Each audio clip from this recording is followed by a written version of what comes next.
Hey everyone, welcome back to Squad Wipe. It's the final week here at Play that we've been talking about, or the final episode we'll be giving you, because we can't really do this once the show has ended, but it's all about week 3 and what happened in League Play. Oh yeah, I wish we could. Week 3 with the League Play and the Super Weekend. And we have 2 more matches to kind of quickly condense for you and show you if you guys missed out on the matches to get you ready for what's coming up here in the finals, which is kicking off, well, today, tomorrow, I don't know when you're watching this. Maybe it was yesterday. I don't know. Right now. But Blake, what do you have for us here for our first match? What I have for us here is a pretty banger of a game, to be honest here. It's Gaijin Seraphim, and I think that Vitoni really stepping up massively versus Polarize here. We had this interesting one with Qatar Force who was desperately stuck in ruins with GODSENT as well as Black Spark. So it was an interesting game overall. I'm sure you guys are going to enjoy it. Umbra seem to have hot dropped on Scrim Farm. The circle is absolutely in Scrim Farm's favour for the way they like to play, but unfortunately Talon spends some unfavourable damage over towards Detati. Goes down. Not flushed just yet. AKM in hand, holding the inside of the building. Early loot, but there's more Scrim Farm players in the wings, which means that they can continue to loot, come back in. The rest of Team Umbra, not quite so close by. You can see them a little bit further north. They'll grab some guns and try to rally on through. Foxy Boy, no helmet. Wants to move on up. Tommy Gun in hand. Clown as well around the side. It's Prolord, bobbing the smokes, trying to slow things down, allow the rest of the team to come through, to get that angle, to get the oversight. Naruto, you can see him in the back, looking for the shots. Tati potentially exposed here. Foxy up with the Vector, goes for the spray. 2 players, not going to be found. Talon peeks out, swings out, not going to be able to land the shots. Will go down as well. Out the window, ProLord goes with the Vector. Spots Tati as well. There's help from Naruto coming from the hillside. Looks for more spray. None of them have gone down just yet for Umbra. Fantastic. And they're continuing to take these kills. Naruto moves down the hillside, and Scrim Farm get dumpstered, Blank. Pushing up the hillside. Eastern Stars, 1 down close.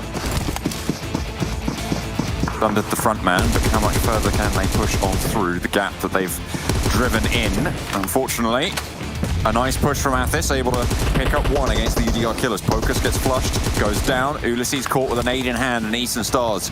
They seem to have the drop every single time, but they're still only 2. UDR Killers down to 1 now, out in the blue.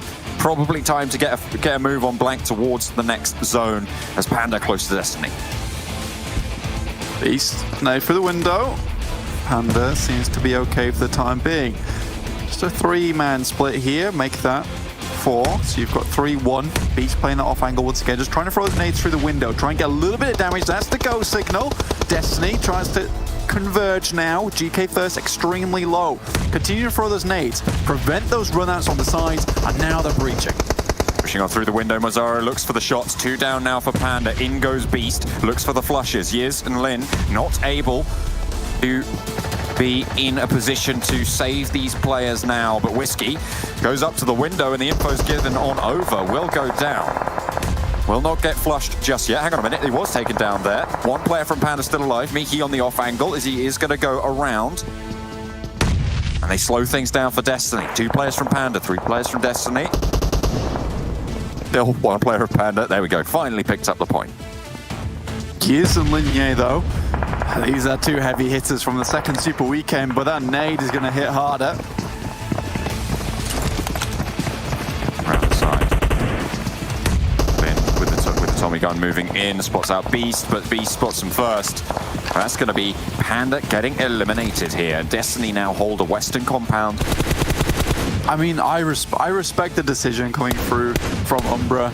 It was a nice play, but this circle just really ruins your chances heading all the way to the west, because they wanted it to move as far away from that little bridge they're trying to cross right now, because it would have given them time to get across and play in the blue for a little bit longer, which I imagine they have a lot of meds on board, but this has just accelerated the fight towards their position, and now they probably are going to die out to the blue. So we're going to most likely shift our focus over towards Gaijin Seraphim, who are just to the southeast of Ruins, next to Nexus at the moment. Fortunately for Umbra, I think their time is now up. Yeah, they are just struggling at this point. They are getting pummeled, but GSG, they've heard those shots, and Unicorns of Love, whilst they were able to guard out the team at their back, have given away most, if not all, of their positions there, because they are all pretty grouped up. Umbra maybe looking to try and sneak a little move in, but really desperate at this point. With GODSENT looking their way, it's about 3 or 4 teams who are looking at these 2 players, and it's very tricky. You're right though, Gaijin Seraphim on that southeast side of the circle try and challenge the center here. Black Sparks already engaged in a fight with Qatar Forces. 3 players alive and standing, fairly healthy there. Black Sparks with all 3 back on up, and they're going to stop GODSENT from moving around the skirts as well. 1 player, 2 player, 3 players fall. And GODSENT looking for play more with 2. Black Sparks and Qatar Forces seem to have put aside their differences here, Blank, and decided GODSENT are the enemy. But Black Sparks out in the blue. They're going to have to circle around these ruins, try and move through. Vindex has gone down now. Qatar Forces grouped up, and nade through the window might be their doom, but no one's throwing one just yet. No one's got the speed to do so. Smoke potentially being dropped on down. This is tricky. Yeah, it's very tricky. Polar Ace, though, they've got a beautiful spot up here on the rocks to take down anyone coming out from Ruins. So right now, Polar Ace is about to pick up a lot of points. Well, we'll see if the fights go towards Polar Ace or if they fight on the other side, and maybe one of those 3 teams is able to pick them up. I mean, they should be, by all rights, covering these exits, but down go the Black Sparks. And now it's GODSENT and Qatar Forces left in that compound, and 2 players from GODSENT are there. Reeves on the outside, Victor goes down as well. Yusuf tries to exit, and this is where Polar Ace pick up the points. And as you can see, inside the blue now, I think just looking for that healing strat, healing game. There's plenty of crates on the floor nearby for Anas. You can see a couple of them not at full HP, so maybe there is a little bit of a lack of meds here, but one of them goes down. And meds won't heal that one. You lose a player for Gaijin Seraphim. Well, the Jumanji box is opened, and you can just hear the bongo drums of Kapahala in the distance as he enters the circle. Like a lion to the jackals. See what he can get done here. Does only have one other player on his team, though. Polar Ace looking to try and move strong. Kapahala looks for one. Qatar Forces eliminated on the south-western side. Athis gets spotted for the Eastern Stars. And now that's them eliminated. Those drums get punctured. A knife straight through them. No more beating heart in this game. Polar Ace moving through against Gaijin Seraphim. It's 3 versus 4. Gaijin Seraphim with a player gone down already. Healing inbound for Polar Ace right now. Gaijin Seraphim look to start to spread out their line of fire, their base of operations. Try and keep that pressure up. Try and keep the angles covered as well. Stop Polar Ace from getting in. They're not in the circle just yet, so they will have to move. One goes down. Prada very low, but crucially not knocked. No teammate will have to move out to that position to go for those reses. Nades maybe looking to start to stay all over the top. A nice hop up on the rock as well. A vantage point for Vitoni. Muzi slithering around into the smoke. The question is, do they spot it? Into the sky. Oh, come on. No, just a little bit to the left. They moved early. Polar Ace swing out wide. Look for the spray. Vitoni strikes from the top of the rock. I don't even know if they know he's there. 3 players down for Polar Ace. Lost out in the circle. And it's going to be the Gaijin Seraphim chicken dinner here. I don't see a way for Bardo to get out of this one. Damn. Okay, that was a game and a half from Gaijin Seraphim. Damn. From Gaijin Seraphim. Polar Ace taking some damn good pot shots down up towards the guys from Qatar Force. Well, Black Spark. Crazy game overall. I thought Polar Ace were going to be able to clean that one out, but in the end, it's Vitoni on top of the rock, just really showing people what's what at the end of things. And Polar Ace taken out. And that was a nice little win for Gaijin Seraphim to kind of bump up their points to make sure they went through to that finals. So it was actually a very important match. Yeah, exactly. I think that's what our highlight is for this final week of Squad Wipe. I mean, the thing is, we always criticize Gaijin Seraphim as always playing for placements. They always sneak one player in somewhere, but they show they can get kills. Now it's about maintaining that when it gets into the finals, so they can continue to get kills and placements together. Then maybe they could be a top 3 team.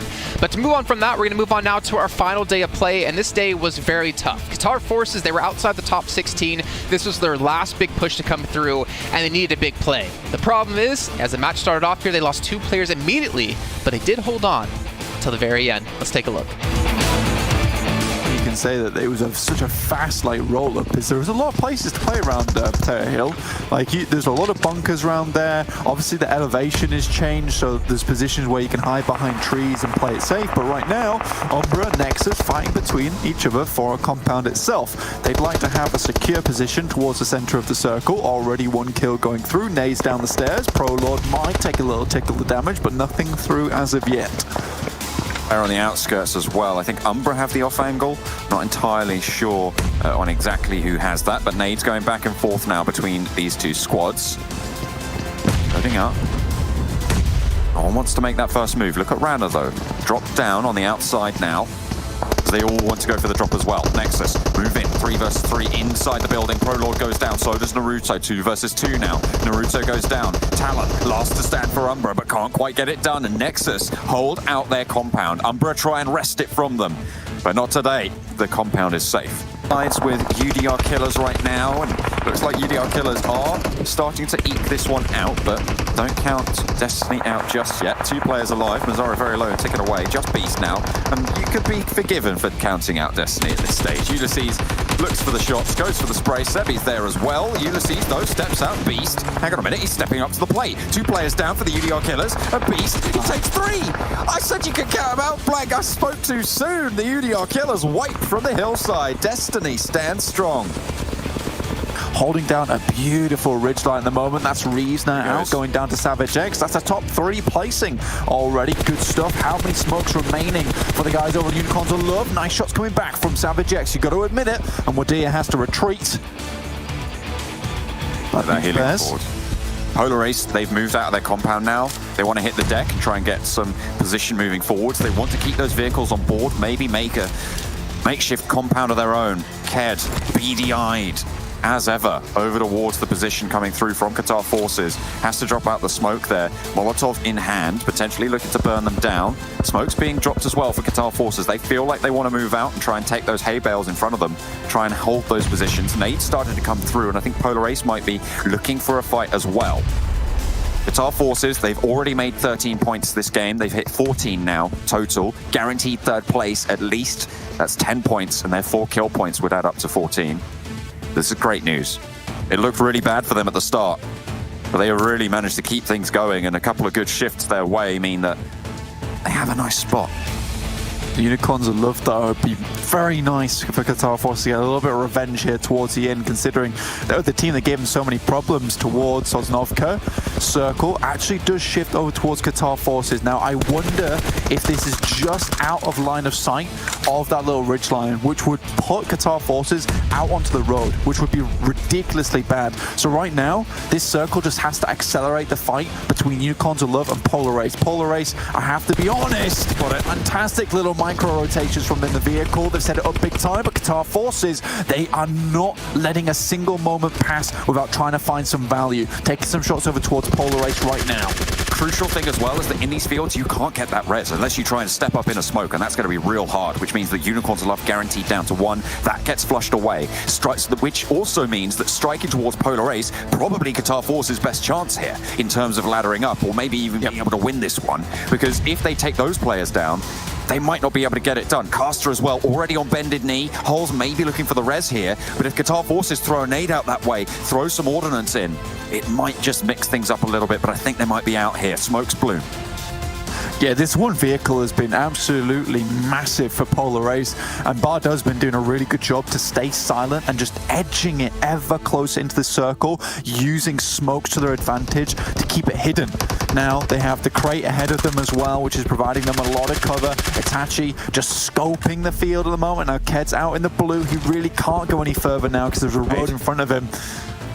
If that hits, that's it. Yeah, Ked goes down. This is great for Qatar Forces. They get 2 more points blank. That's going to put them 3 points in profit on the game. Udea has a really nice wide angle. They've been spotted. Holes goes down in the open field. First strike found. DP in hand. Has a lot of bullets in the chamber. 37 wants to pop the molly. Nades over the top. Yusef, though, trying to get something done from the grass. Can't find it. One player now standing for Udea for Qatar Forces. Wants to drop the nade. Burning them all. Slow. He's burning them. It's just Holes. 1 versus 1 now. Blank in the open field. Qatar Forces, they want to make their mark here in the PMPL. They really want to take it from Lost Bullet, and Wadir in that 1 versus 1 pops the heel. Will not look for those reses, will not look for that push right now. Polar Ace, they don't want to go for it. He's going out wide, goes for the challenge, goes for the spike. He gets it done. It's Qatar Forces.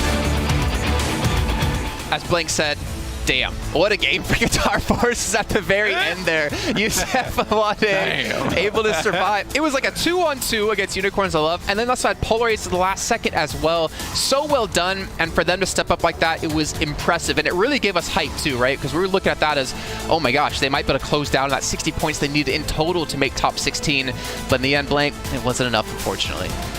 Spoiler alert. It was really, very sad. I mean, spoiler alert, lol. I mean, for Wood, honestly, I wanted a way to end the game out of those mollies as well. He's really heating up during a lot of these games for that final Super Weekend. Sadly, like you say, Qatar Forces don't make it through, but we've got a whole assortment of amazing teams currently in our finals that you are watching right now. So don't go anywhere, because they'll be up very, very shortly, and we'll see you guys very soon.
there. Gotta Let's win. see. 1v1.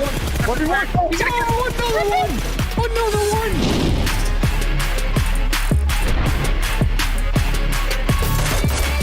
There's 2 other teams live. Like, for mercy right between you. Done. That's going to be a good old-fashioned.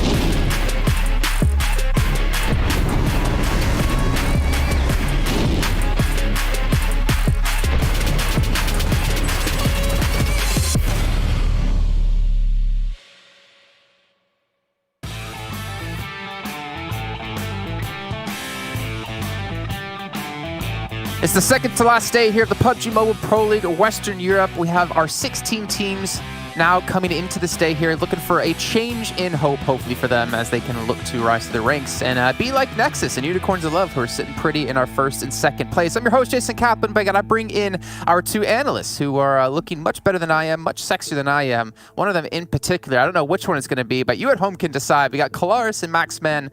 I don't know. I don't know which one it is. Maybe it's just me. Maybe I was kidding. Maybe it's not the analyst, it's the host. Impressions though, yesterday, QLASH, like what was the highlight for you? Definitely Unicorns of Love doing as well as they did up towards the top, but despite kind of like sneaking past our radar almost and how well they were able to do. That's really cool. And I know that my highlight for today is going to be Jason's shirt, which looks like one of those optical illusions where it's like, find the tiger. And you kind of, it's great. Thank you. Yeah, I like that shirt.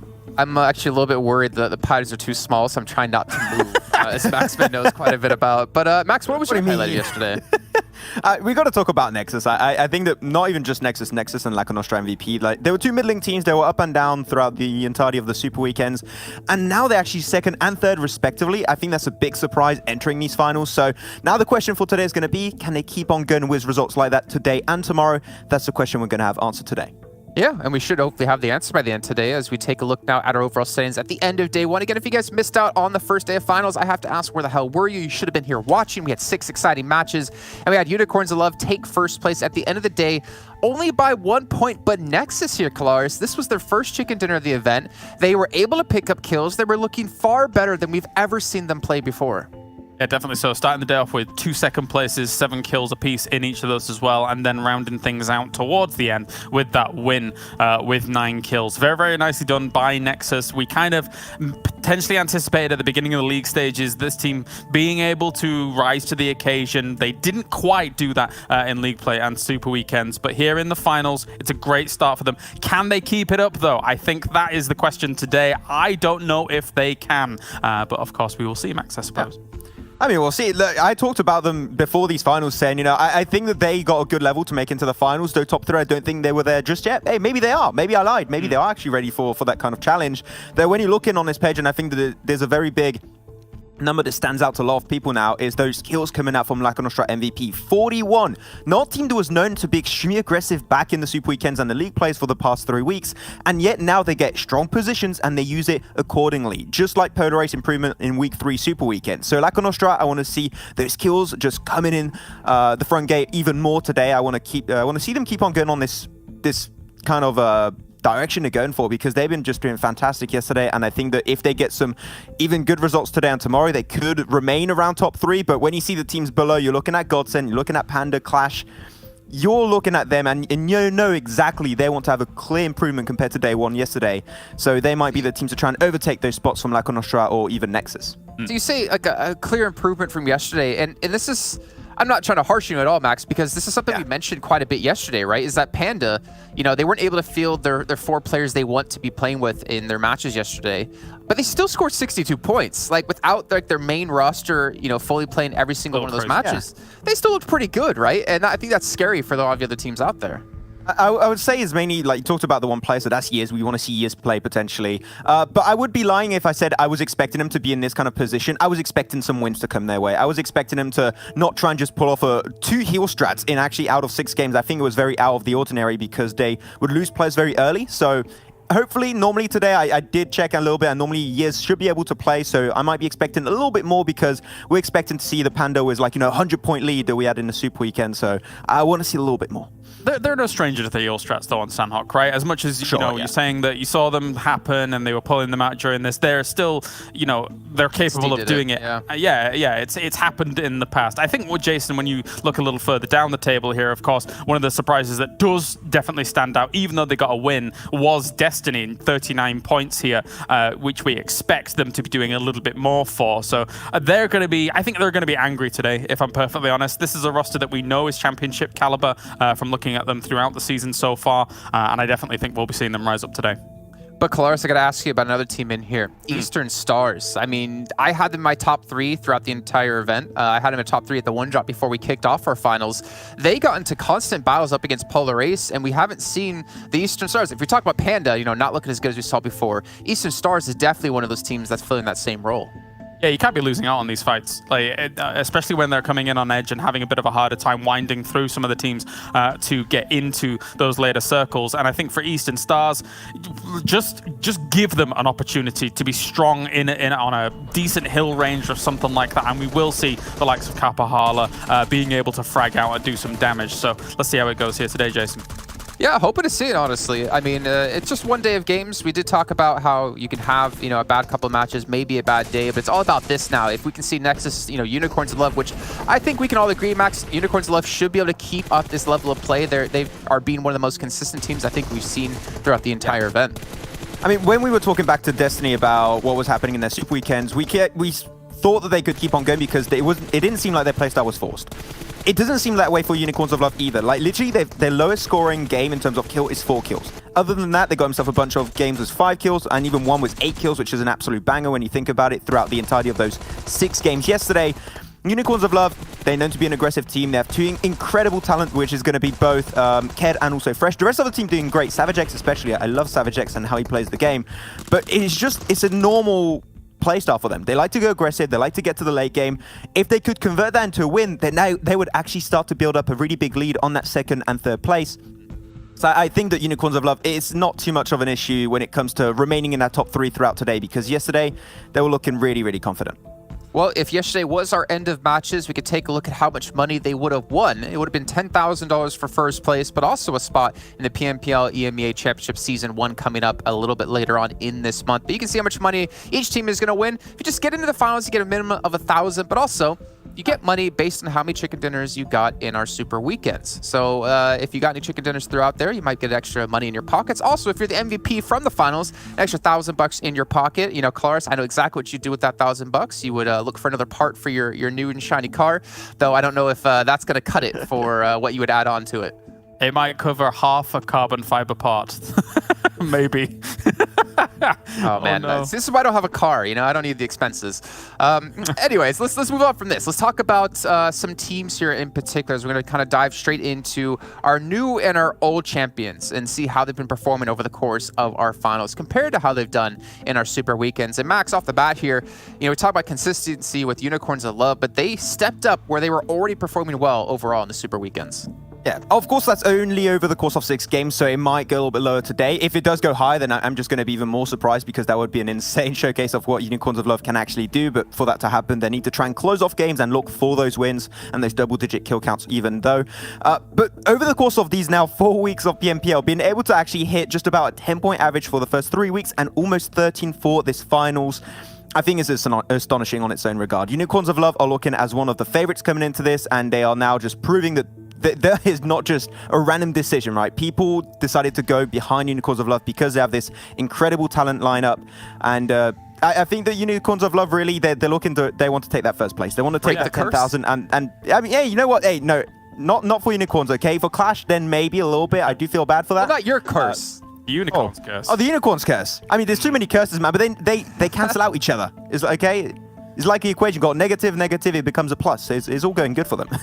Oh no, Max is doing maths again. In contrast here, Jason, you've got teams that I think a lot of people didn't have that much stock in, as you say, like Nexus. But Lakonostra is one of the teams that yesterday obviously shone very, very brightly, technically 10 points behind where Nexus is right now. However, even in that second Erangel game of the day, I think they got a little bit unlucky with having the Game Lord Snake kind of pop out of the apartments and kind of reduce them to that kind of 4v2 where it could have been a 4v3 after looking very, very hot and fiery over in in that east side. So we could have seen even more from Lakonostra had it not been for some unfortunate circumstances. And I think it's great so far what they've put up here in the final. Yeah, honestly, if you were to say to me, before we started off the day, Jason, Lakonostra are going to have the most kills in the entire lobby, I would have said you're a liar. I wouldn't have believed you because, not to downplay them at all, but because I don't think we ever expected Lakonostra and NEXUS to step up like they've been able to. I know John's out there. He's like, oh, wait a minute. I have the stats to prove NEXUS are, ended on a really high note. But for these two teams to have this big of a step up when they've never really shown that throughout the entirety of the league play in general, like there wasn't even a single day where they had numbers like this, I think is a testament to how good they can be and also testament to maybe how much prep work they put into the finals. I can only agree. I think that we definitely have seen that step up. The fact that I think they got, what, 17 kills in the Erangel game, which could have been converted into more. As I say, had that unfortunate incident not occurred. Just brilliant stuff by them. That shows that, technically speaking, they can challenge for a top 3. Whether consistency tells that tale here in the next 2 days, though, remains to be seen. Okay, one thing I love so much about Lakonostra, I'm going to jump on it because I think that 17-point game was very interesting, is that the moment they take a fight, they actually execute it so well and so quickly that they always survive as a 4-man team and get to the late game as a 4-man, which I think is a great mark of improvement of how they approach those team fight situations and scenarios. So I just like how they always make it as a 4-man. It does help a lot to try and find closure in games eventually. Okay, well, why don't we focus on another team here, Max? We got GODSENT. We take a look at... Well, yesterday, their numbers over the course of the event, they had 2 back-to-back super weekends at 165 points. They were looking phenomenal coming into the finals, and they only continue to, well, I want to say continue to get better because I feel like the pressure's mounting, and obviously just a 0.17 point difference on average isn't that big of a deal, but we can just see like they're maintaining that performance from the from the last 2 super weekends. And we said yesterday, if they maintain that performance within the first super weekend as well, they would have actually been the #1 team coming out of our league play. Exactly. They got 165 points in the second and third super weekend. They could have ended up in first, right above, I think, like about a 15-point margin above Panda. They would have looked absolutely golden. But this is actually a point that Banks brought up yesterday in a meeting after the show, and I thought it was very interesting because he talked about starting off your tournament in a really good fashion, and that did not quite happen for GODSENT. They had to like build that kind of speed for themselves and that momentum to actually start getting some really good points on a per game basis. They started so hot coming into these finals right now, and it's just looking like, because it's such a short term kind of situation they're in now, is just going to be a 3-day finals compared to the past 3 weeks of Super Weekend and League play. If they just keep on going and rolling off of that high, we might see GODSENT being able to catch up to the likes of Unicorns, NEXUS, and Lakonostra. Then fourth, they're just behind a few points more, and they could be in first at the end of today. It sort of makes sense for me as well, because when you look at GODSENT's play and how it's progressed here throughout the tournament, I feel like they have, every single week, been looking for game-winning positions. Now, sometimes when you try to rotate to game-winning positions, sometimes you get caught off guard, sometimes some people will die on rotation, or sometimes maybe you just go to a dip that gets instanated. However, I think GODSENT, as they've progressed throughout these weeks, has refined that transition to the game-winning positions and then been able to kind of split slightly in those game-winning positions to be able to hold down a decent amount of land. You can see it in a few of these moments here as well. And as that culminates here into the finals, I think it's paying dividends for them here, as you can see with the 2 wins that they were able to accrue yesterday. I do worry a little bit, though, Max, with the 2 wins they did have. They had 30 points in total from, obviously, those 2 chicken dinners, but they had 39 placement points in total. So only 9 points outside of those 2 chicken dinners. But then again, winning 2 games out of 6, winning a third of your matches isn't bad at all. Reminds me of maybe UDR Killers back in our second super weekend, which was their first super weekend. I know it's a little bit confusing. We're going to move on to Unicorns of Love, though. Take a look at all their players and in all their glory, to be honest, and their performance over the course of our first day of the finals. And this team, #1 for a reason, and I think we're seeing why.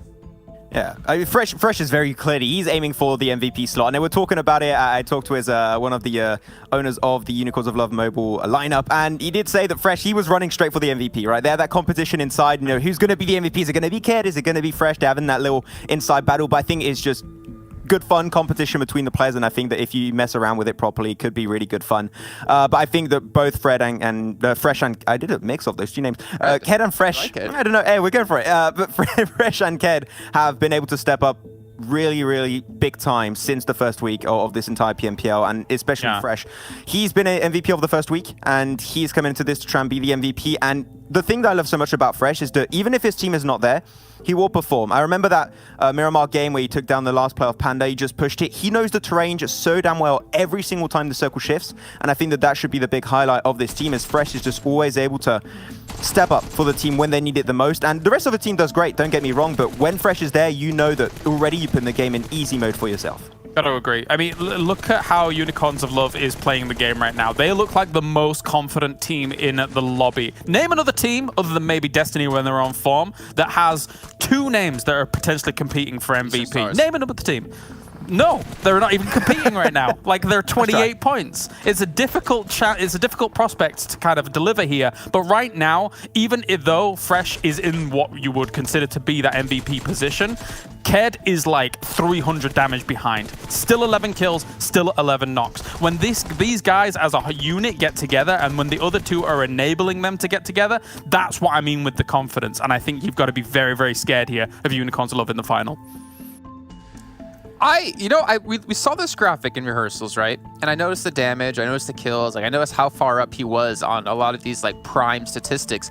But I didn't realize his healing was so close to the highest amount we've had so far in the entire event, Max. Actually, I didn't realize that. That's actually really high in healing coming out from him. I mean, that means that he just gets involved in every single fight and he comes out from those fights just fine. We'll have to heal up, potentially get rezzed up by his teammates too from time to time, which is why it's good to have a team that can back you up around this one. But these are the stats, by the way, for those you can't see here. It's like 75 matches. These are the matches that he played throughout the entirety of this PMPL, and he's almost topped on every single section, except for a headshot. But you know what? He likes the body. He likes to get more damage stats, so you can't go for the headshot. You're not going to pump up those numbers. But Fresh here... So weird. Yeah. The heal. I find that so weird because every time we see like the big kills, big damage, the heal is always like one of the lowest amounts. I really kind of wonder, how does this define his play style?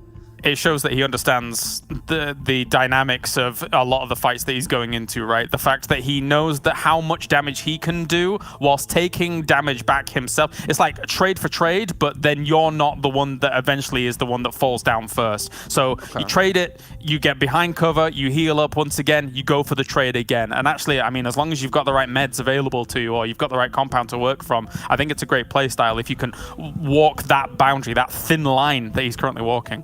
I guess it also makes sense because they were one of our top teams throughout the league play, which means they were alive longer, which means they had to heal more. So that makes sense. Okay, now I think about it a little bit deeper in. Let's take a look at the schedule though today. Get you guys an idea of what matches are coming up when and what battlegrounds are we playing on. And just like yesterday and just like tomorrow, it's going to be in this exact order. Erangel to start things off with, to get the players all comfy and cozy and ready to go into our day as things heat up over onto Miramar. But then things get a little bit moist and sweaty as we head over to Sanhok, and we go through that one more time. Just like it's getting hot here in Europe. It's 27 degrees yesterday. I think it's about that today. It's getting a little bit warm. It's making me regret wearing a button-up shirt like this, but I got a fan blowing on me. I'm feeling great. I'm feeling cool, and I'm excited to get underway with our second day of matches. But I'm going to go straight into predictions for you guys, and it's not a prediction of which team's going to win. It's going to be a prediction of, do you think Lakonostra and Nexus will maintain the performance from yesterday? Ooh. I don't know for Nexus. I'm not going to go in for Nexus. I'm going to say Lakonostra can, because there's been a very clear change of how they play the game. And I went down to them able to take fights and always remain as a four-man crew. And they know really well how to take positions and how to rotate. We've known that since the first 3 weeks of this PMPL. So I think Lakonostra can. Nexus, not too sure. I think that there's a chance that they might fall a little bit lower today. And I am a skeptical Brit that lives in a wistful melancholy of rain and overcast weather. So as such, I am skeptical as to whether both can continue on the trend that we see here. I think some other teams will rise up today. Okay, well, gentlemen, thank you so much for checking with you after the first match is done, as it's time to bring in our commentators here for the very first match over on Erangel. We're going to bring in John, Allen, and Blank, and maybe I can get their thoughts. We have 2 more Brits to join the party. Lakonostra and Destiny, what's your thoughts on how they can do today? Are you going to go first? Do you want to take this one? I'll take this one, man. I'm just happy you guys didn't say just yes and then stop talking. Dude, that's fine. Look, right now, John Allen, he's like my big brother at the moment, so I've got to make sure that I help him out. I help him out here. I give my predictions. He can stay up there, chilling. But honestly, I think for me, Destiny, Lakonostra MVP, we'll see if they can keep it going. Destiny's a team that I think can do well. It worries me that we're not seeing them perform confidently when we see them do so well throughout the entire of the league play and Super Weekend, Jason. I'm just a little bit scared for them. Okay, well, John, why don't you give us your thoughts as I'm going to head out. I'm going to leave. I don't need your permission. I'm going to get myself my own permission to get out of here.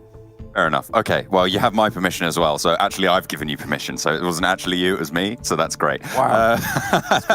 As we get rid of him, we are going to be talking a little bit more, as we said, about the performances, trying to carry that over from yesterday, because that was a 6-game set. There's a lot of momentum in a single day to be gained, right, Blank? And it's a matter of being able to transfer that when other teams might have prepped into your playstyle. Yeah, so here we're looking at the map. Quinn all the way across.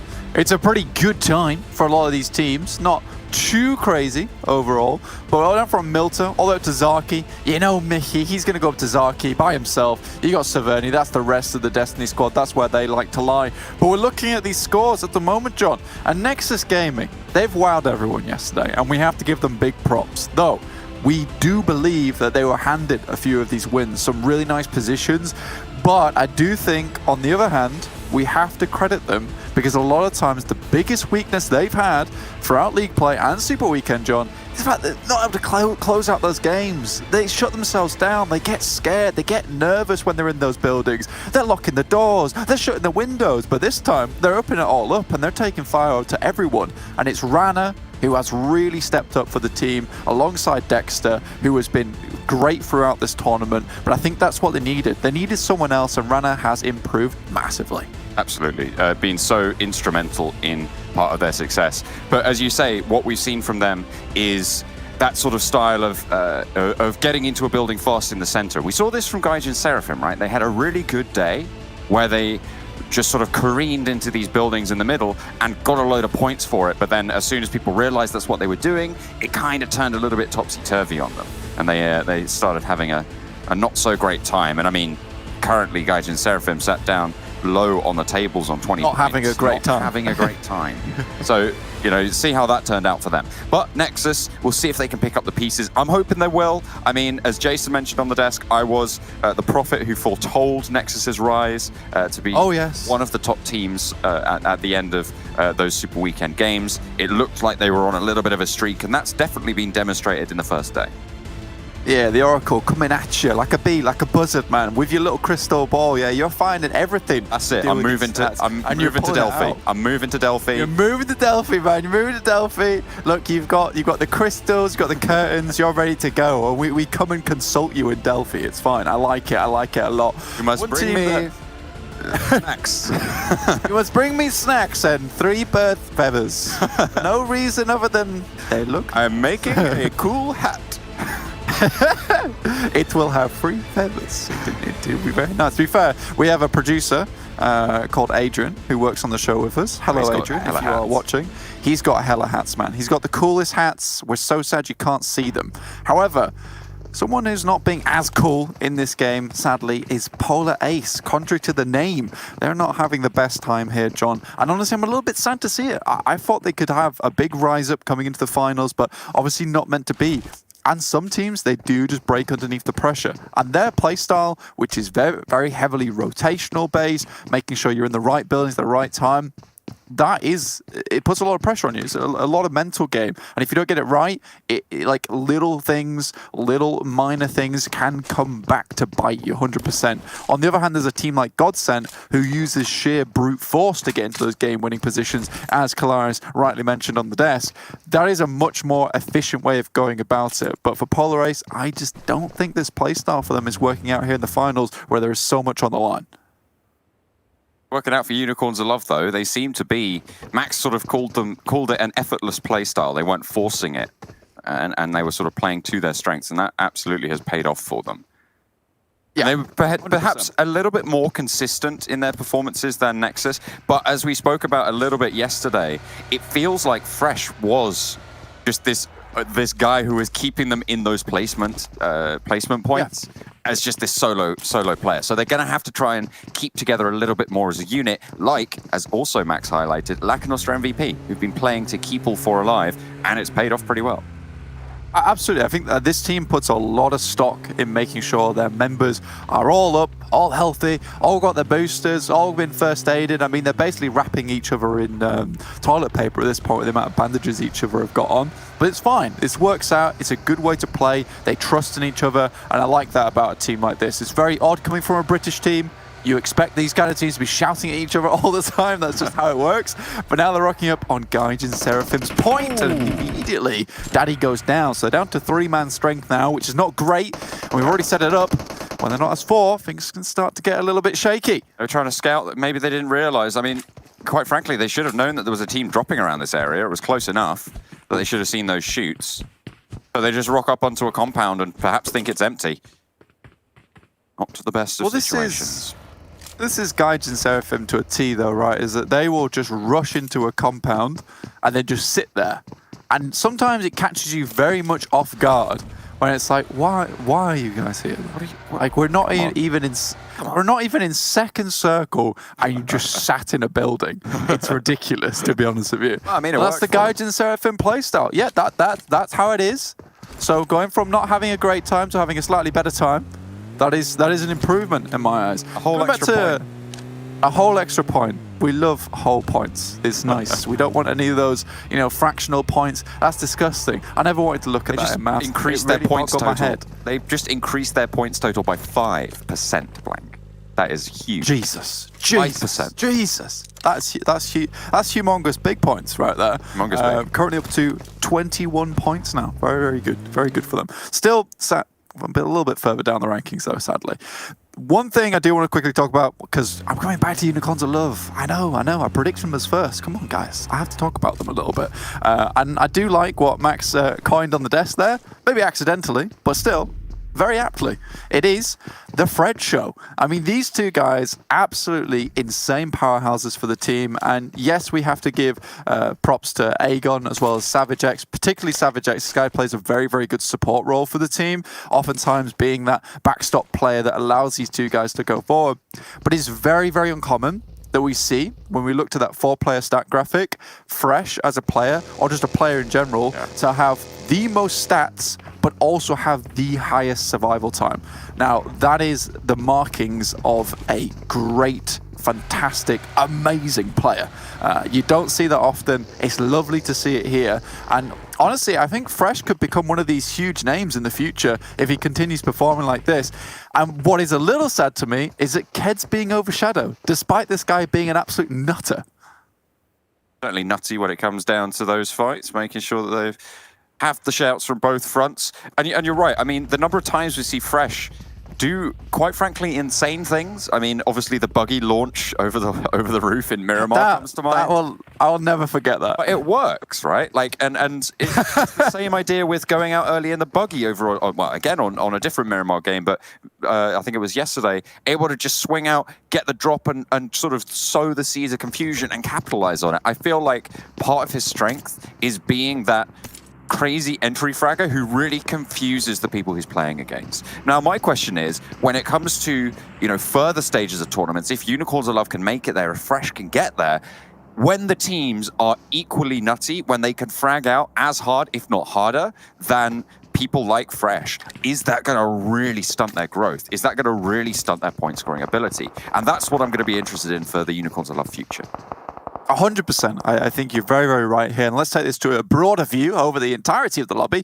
I don't particularly think we have a huge frag-heavy lobby at the moment. A lot of the teams in here are much more towards placements, and we have kind of a few exceptions. And I think those exceptions are excelling because of it. I'm looking at GODSENT right now on our screen. This team is a very aggressive team. They have very good team fighting power when it comes to entering in compounds, entering circles, finishing out those final moments in a game. And a lot of the teams, they don't have that.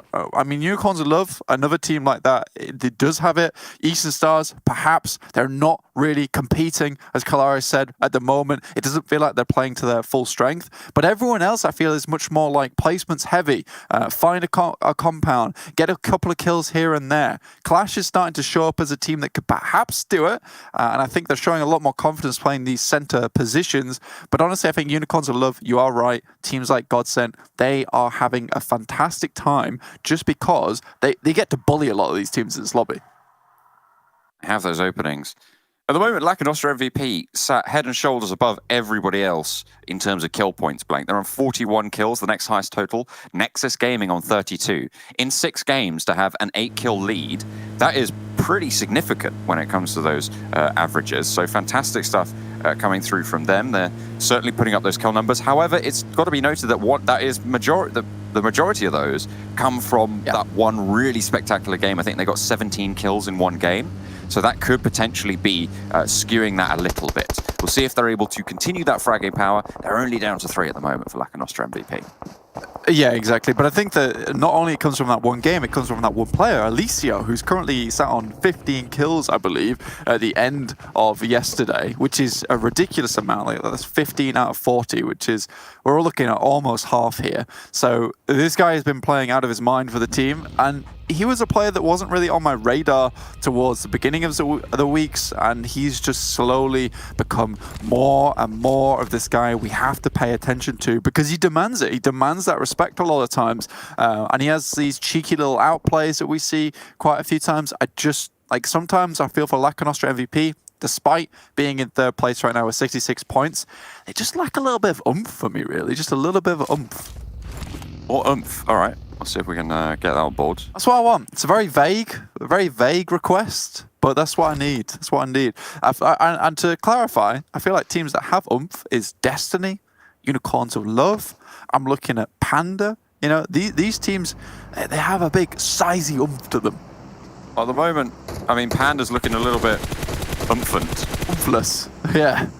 On their gameplay so far. I think mine was better in this week. Yeah, it definitely was. I mean, to be fair, they did manage to pick it up towards the end for Panda. They are definitely still in that conversation, but I feel like we didn't see the Panda that we're used to, and Destiny as well. They spoke about it on the desk, right? Like, this is a team on 39 points. It doesn't feel like they should be there. Certainly not from their performances early on in the tournament and during a couple of those super weekends as well. They did phenomenally to top the tables in 2 league play weeks, right? In 2 sets of games, they came top. And that's not the team we're seeing again. So things definitely changing, adapting, maybe for the best. Who knows? This is why I find finals quite exciting and also sometimes a little bit disappointing when we have this 3-day format, is that teams that, you know, we know can perform over a long period of time suddenly fall off because maybe they have a bad weekend or just things aren't clicking. But we know they can perform, so it's a bit weird. But it also gives opportunity for teams, and which is why I find it exciting, to suddenly strike out and prove to everyone that, you know, they are the best in the lobby. They deserve to be here, which is also why I quite like Unicorns of Love being in 1st place, because I do think that this team is deserving of that 1st place currently. Yeah. Talking about Panda, though, very quickly, coming back to it. Currently fielding Yiz, Linye, GK First, and Kato. This is their standard roster. This is what they need to be having every single game. Chopping and changing is not good. And I don't think they had much choice yesterday, just because of timings and who was available. But now it looks like they've got the full roster on board once again here in the lobby. And this is where we get to see the true Panda. And honestly, those guys yesterday being able to put up 62 points is absolutely phenomenal going forward. If things went badly yesterday, it would be so much harder for this mainstay roster to catch up. So really, really well done to QE, honestly. And I have to give this guy mad props. Well, let's take a look at this circle. It's been a pretty hard shift, Blank, to the northwest. Over to Yasnaya Fields. Panda on the guard right now, and everybody's trying to get across. GODSENT moving, Blacksparks moving, Polar Ace coming in as well. Clash are thinking, hang on a minute, we don't want any of that. Blacksparks crash straight into Polar Ace as they cross each other's movement paths, and the sprays around the side of the UAS go the way of Polar Ace. Holes able to get 1 kill back in pocket, but his teammates falling in the meantime. GODSENT staying alive. All 4 of them are there. So are Panda as well, as Blacksparks and Polar Ace getting the worst of this crossing. It's a very difficult move to make, and they all try to do it at the same time. It's all come collapsing down their ears. It's been a very quiet lobby up until this cross. Absolutely, but this is a typical rotation from these European teams, is that they will fly over roads. As soon as they see a hard shift, they immediately try to get in. Unfortunately, this is probably one of the worst ones to do it. We have so much of Yas Fields in this circle. The entirety of this eastern edge is the playable area. So crossing those roads early is very important for these teams, but so many teams had the same idea. So many teams played down towards farm, down towards shelter, that this was the main crossing point. Panda getting to this position straight away is absolutely magic for them. They're going to be able to perform some miracles going forward, hopefully from this position, if they hold it well. But a lot of this ground, Blank, we talk about Yasnaya Fields quite a lot. A lot of it is just so open and difficult to move into that those teams on the south might struggle, depending on where this circle shifts. We're seeing a couple of scuffles going on in the south end of Yasnaya as well, on the other side of these fields. but GODSENT continue to try and take the fight. Vito, maybe a little bit bold there, gets sat down. This is much more like Destiny, though. I know I'm going away from the current fight on screen, but they have rotated all the way up on the northern side towards Yas. Now, that is a very, very Destiny move. It's one I respect, it's one I like. Sometimes you've got to pull out something a bit cheeky if you want to get the upper hand, especially with the circle like this, where things could get messy very quickly, and they still have some open rotational paths themselves on the western side, but they're essentially waiting for the next circle, decide whether to stay in Yaz, try and hold out players in the fields. They're unsure what to do next. Polaroid's really in a pinch right now as Panda pop the molly, trying to push forwards through the smoke maybe. GK first throws another one, trying to displace them, trying to move them out wide. That should tag Casino. Safe for now, but Holes. An ankle gets spotted. GK first again looking for the tag. A lovely cook on that nade. I thought that was going to be a knock. Goodness me, GK first stands up, takes it. Fantastic, like a champ. And they'll have to move a little bit further. The next circle shifts out northwest if the fields finish blank. What is that? What is that? Oh, dear me. That's grim looking. That looks awful. I hate it. I bet the players hate it just as much, but Destiny, this is the play that they had to make. Now they're in a really good spot to decide immediately the correct compound, and that is the one all the way on the western side of the field. Lost Bullet trying to get there as fast as possible too, but Destiny has rolled up almost immediately. They have all 4 players, they've taken control of it. This is so important. And now teams, they're just going to go belly first in these fields and try and make it through. Panda's found a nice ditch, obviously playing on the new Erangel, released a little while back. It has these lovely ditches here and there on this field, makes it a little bit more manageable, but you are also open to nades because they will just roll down into that ditch into the bottom, so you got to be very careful. G-Wars going on in the fields right now. Blank, you got GODSENT next to GSG and Game Lord looking over from Yasnaya. It's definitely trying to take that initial for themselves, but only one can reign supreme. Certainly only one can finish at the top of the pile. The question is, will they be able to take on the non-G teams? True, it's true. Finish your G-Wars and then find the other teams and take them out too. In a concert love though, they are currently all the way on the northeastern side, outside of the circle currently. It's not the best start to their game, but with all 4 players still alive, things aren't the worst. Question is, how long do these vehicles stay alive for, and where do you go at this point? Game Lord typically has taken this position a lot towards the southwest of Yasnaya inside the buildings. This is pretty much their typical position that they play inside of this zone. Eastern Stars, on the other hand, holding down the blue houses. I mean, it's a little bit out of the way, doesn't give you the best sight lines, and also it's right out on the edge. Eastern Stars, they have been spotted by Unicorns of Love. Bazzy goes down. A little bit of crunch from back, but the circle will pressure Unicorns of Love in. Good thing they were able to find a knock. Gaijin Seraphim in the meantime taking a fight with Nexus, who are trying to move up on the eastern edge of the circle. It's not going well for Nexus right now, as both Dexter and Rana have been knocked here. Blank, it's just Sushi and Aimbot. And make that just Aimbot. Oh no, they tried to cross open ground right next to Gaijin Seraphim. It has not gone their way. Sushi gets flushed on out, and only one player now standing for Nexus. Actually, hang on a minute, they managed to get the... No, I was looking at the wrong team there. Aimbot still the solo player, looking for the res onto Rana. Get Rana up, things get a little bit easier for them, particularly how well this guy was performing yesterday. But Dexter down, you're left with one of your star players, and it's a guy that's newly up to the bat. Perhaps without the confidence of Dexter on his side, he won't be able to do as much, but nade in hand, we can throw that one out. For Tony outside the building. Not too sure. I'm confused about that play. A bit weird. Well, I'll take it. Nexus will definitely take that. Rana's still down, though, and out in the blue. It's going to push them in further. I don't think they're going to be able to get Rana back up. Aimbot needs to just try and heal on out. Maybe sneak forwards in those fields as time goes on. Didn't lose the body in the meantime.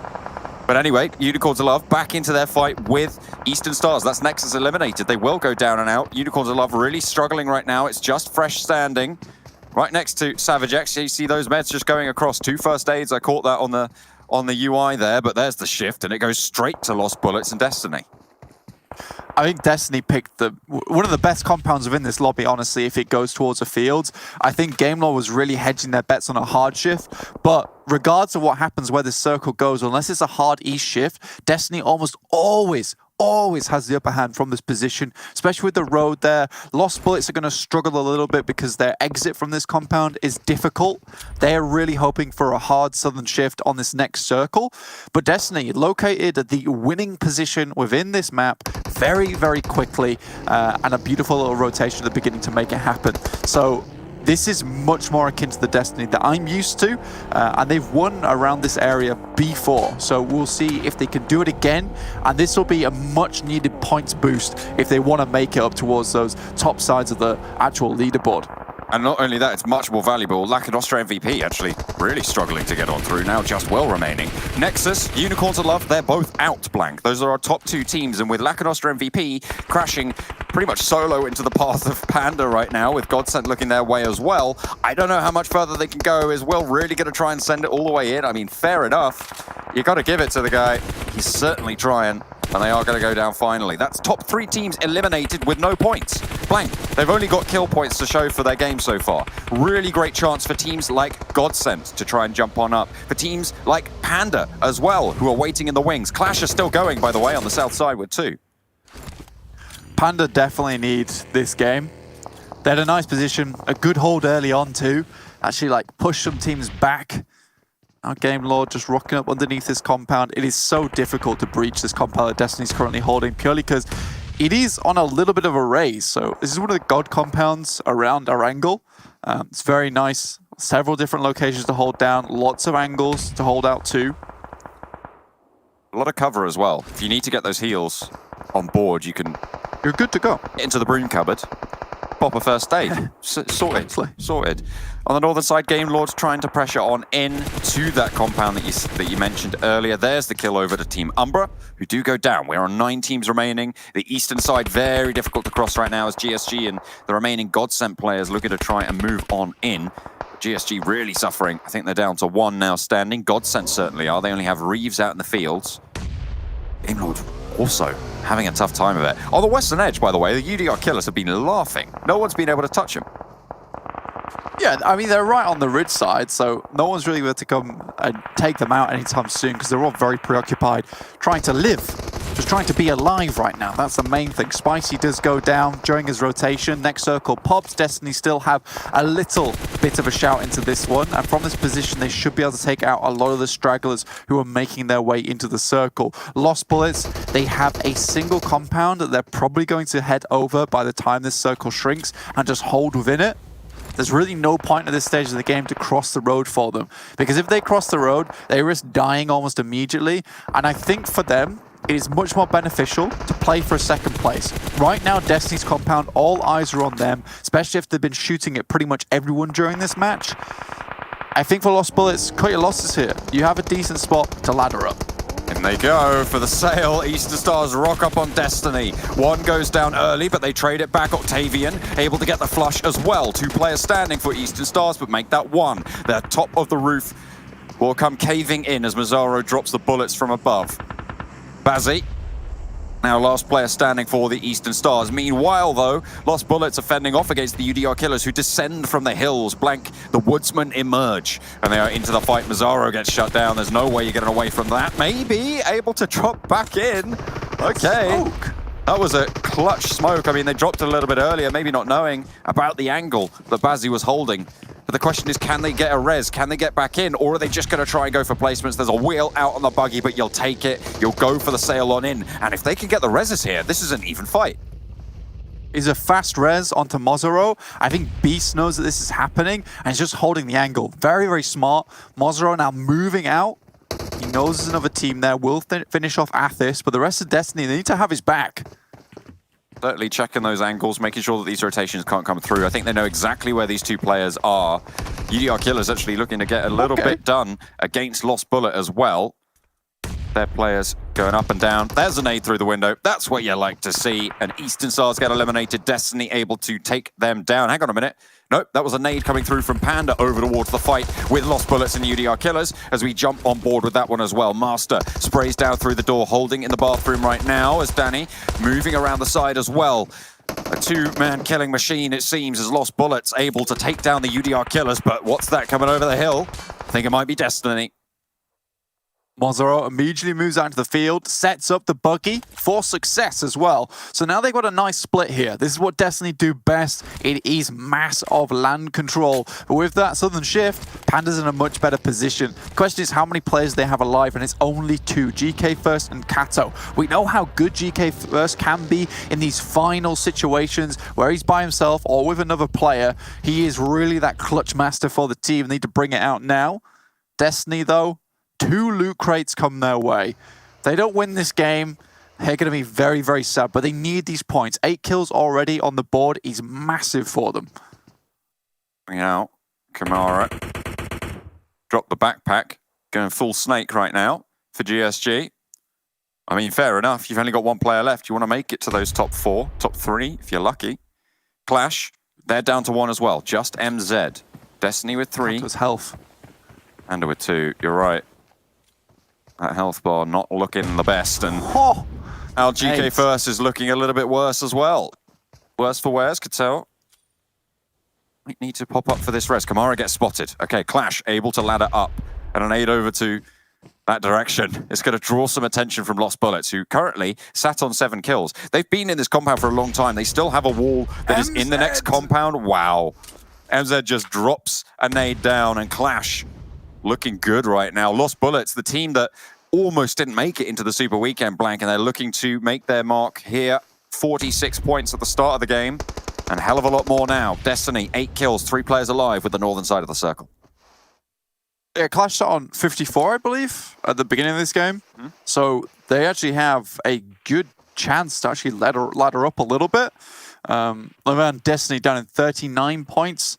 I think this needs to be a chicken dinner for a chance to get that first place now, because they really need to start bringing it back now. After that performance yesterday where things felt a little bit sketchy for them, you don't want to leave it up to chance for the rest of the day. When you're given such a good circle, you have such a good rotation into it, you want to win this game and you want to take those names. It's unfortunate MZ's already taking a lot of those points off the card for himself. I think it was 3 points total with Kamara going down, the 2 players from Panda. But now, Destiny desperately need to pick up these last 2 kills from Lost Bullets. Fantastic stuff. If Destiny can get this one in, it might be pretty good for it. Lost Bullets, they try and regress the ridge, and it's immediately sat down. There's not really too much more to say about that one. Excellent control there from Destiny on the final circle. They make a heads-up rotation over the north side of Yasnaya. They move down to a compound, and from there, they claimed their throne as the chicken dinner winners of game number 1 today. We said that they needed to step up, and, well, Blank, I feel like if you're going to do it, that's exactly how. Yeah, absolutely. I think they've grabbed the ladders, they've grabbed those rungs, and they've lifted themselves up this leaderboard. I think it's really important as well, because that match defined a lot of things for me. Because for Destiny, it's not enough to see them get a chicken dinner and get a lot of points on. We have to also see that they're able to perform to the same level that they were doing during the league play and the super weekends, right? And that, for me, includes smart rotations. Being able to hold off teams, specifically Eastern Stars, is not a pushover of a team as well, by the way, John. They're able to hold them out after a decent little crash onto them, and then after everyone's looking their way, they're able to spread out, get a nice little split going on, which is much more akin to their gameplay before, where they had so much success with it, and find a win that way. So it is all of the classical little maneuvers that we've seen from Destiny before being incorporated into this game, which sets a very, very promising outlook going forward. Definitely. I mean, it's great to see that them a little bit potentially back on form. Of course, it is the first game, so there's still more to play, but great. Fantastic start. Also, something that's quite interesting is obviously that the top teams so far, they went down very early, Blank. They went, you know, Lakonostra MVP went down, I think, in like 12th, something like that. NEXUS Gaming, Unicorns of Love, they all went down with basically next to no points. And what that's going to allow Panda to do is jump up. I think Panda managed to get 11 points total on that game, which is actually going to put them right amongst the pigeons as they are going to be moving on up towards that top of the table spot, which is where they were sat during the league stages and the super weekends.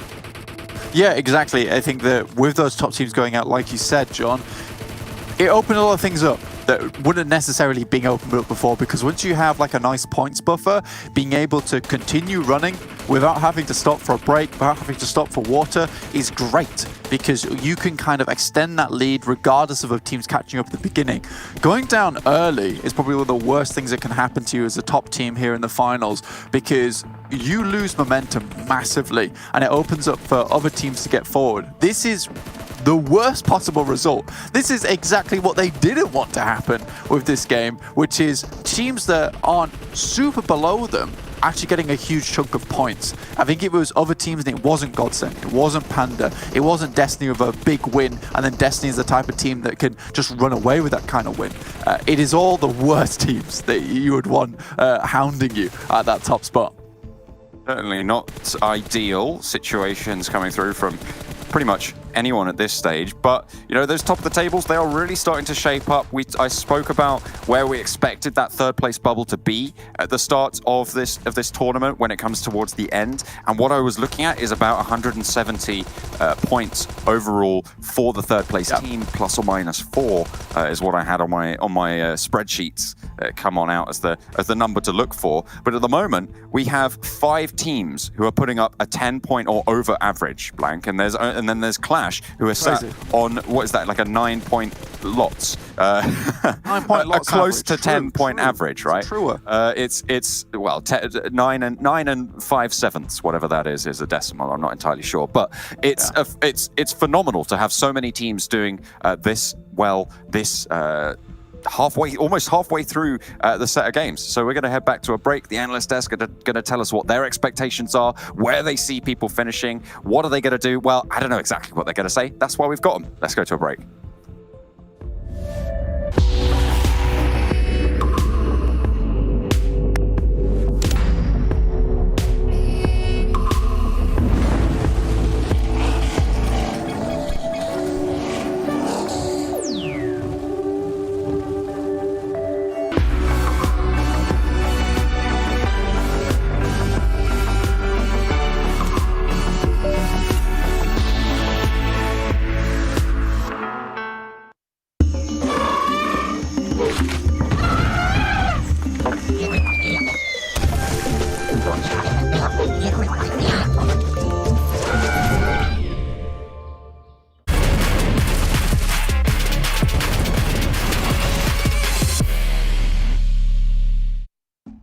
Well, Destiny have been able to bounce back after a subpar performance from the first day and proving that they still are a team to mess with here as they lock down a chicken dinner and a much needed chicken dinner as well to get them up the rankings. Jason Kaplan, Kalaris, Maxman there on the end. Let's start to break this one down, gentlemen. Destiny put up a fairly good fight. We saw them pick up multiple teams. There was a fight against Eastern Stars where we did start to maybe criticize them a little bit in terms of how slow they were to capitalizing off of the 2 knocks they had, with Bazzi being the solo one left alive.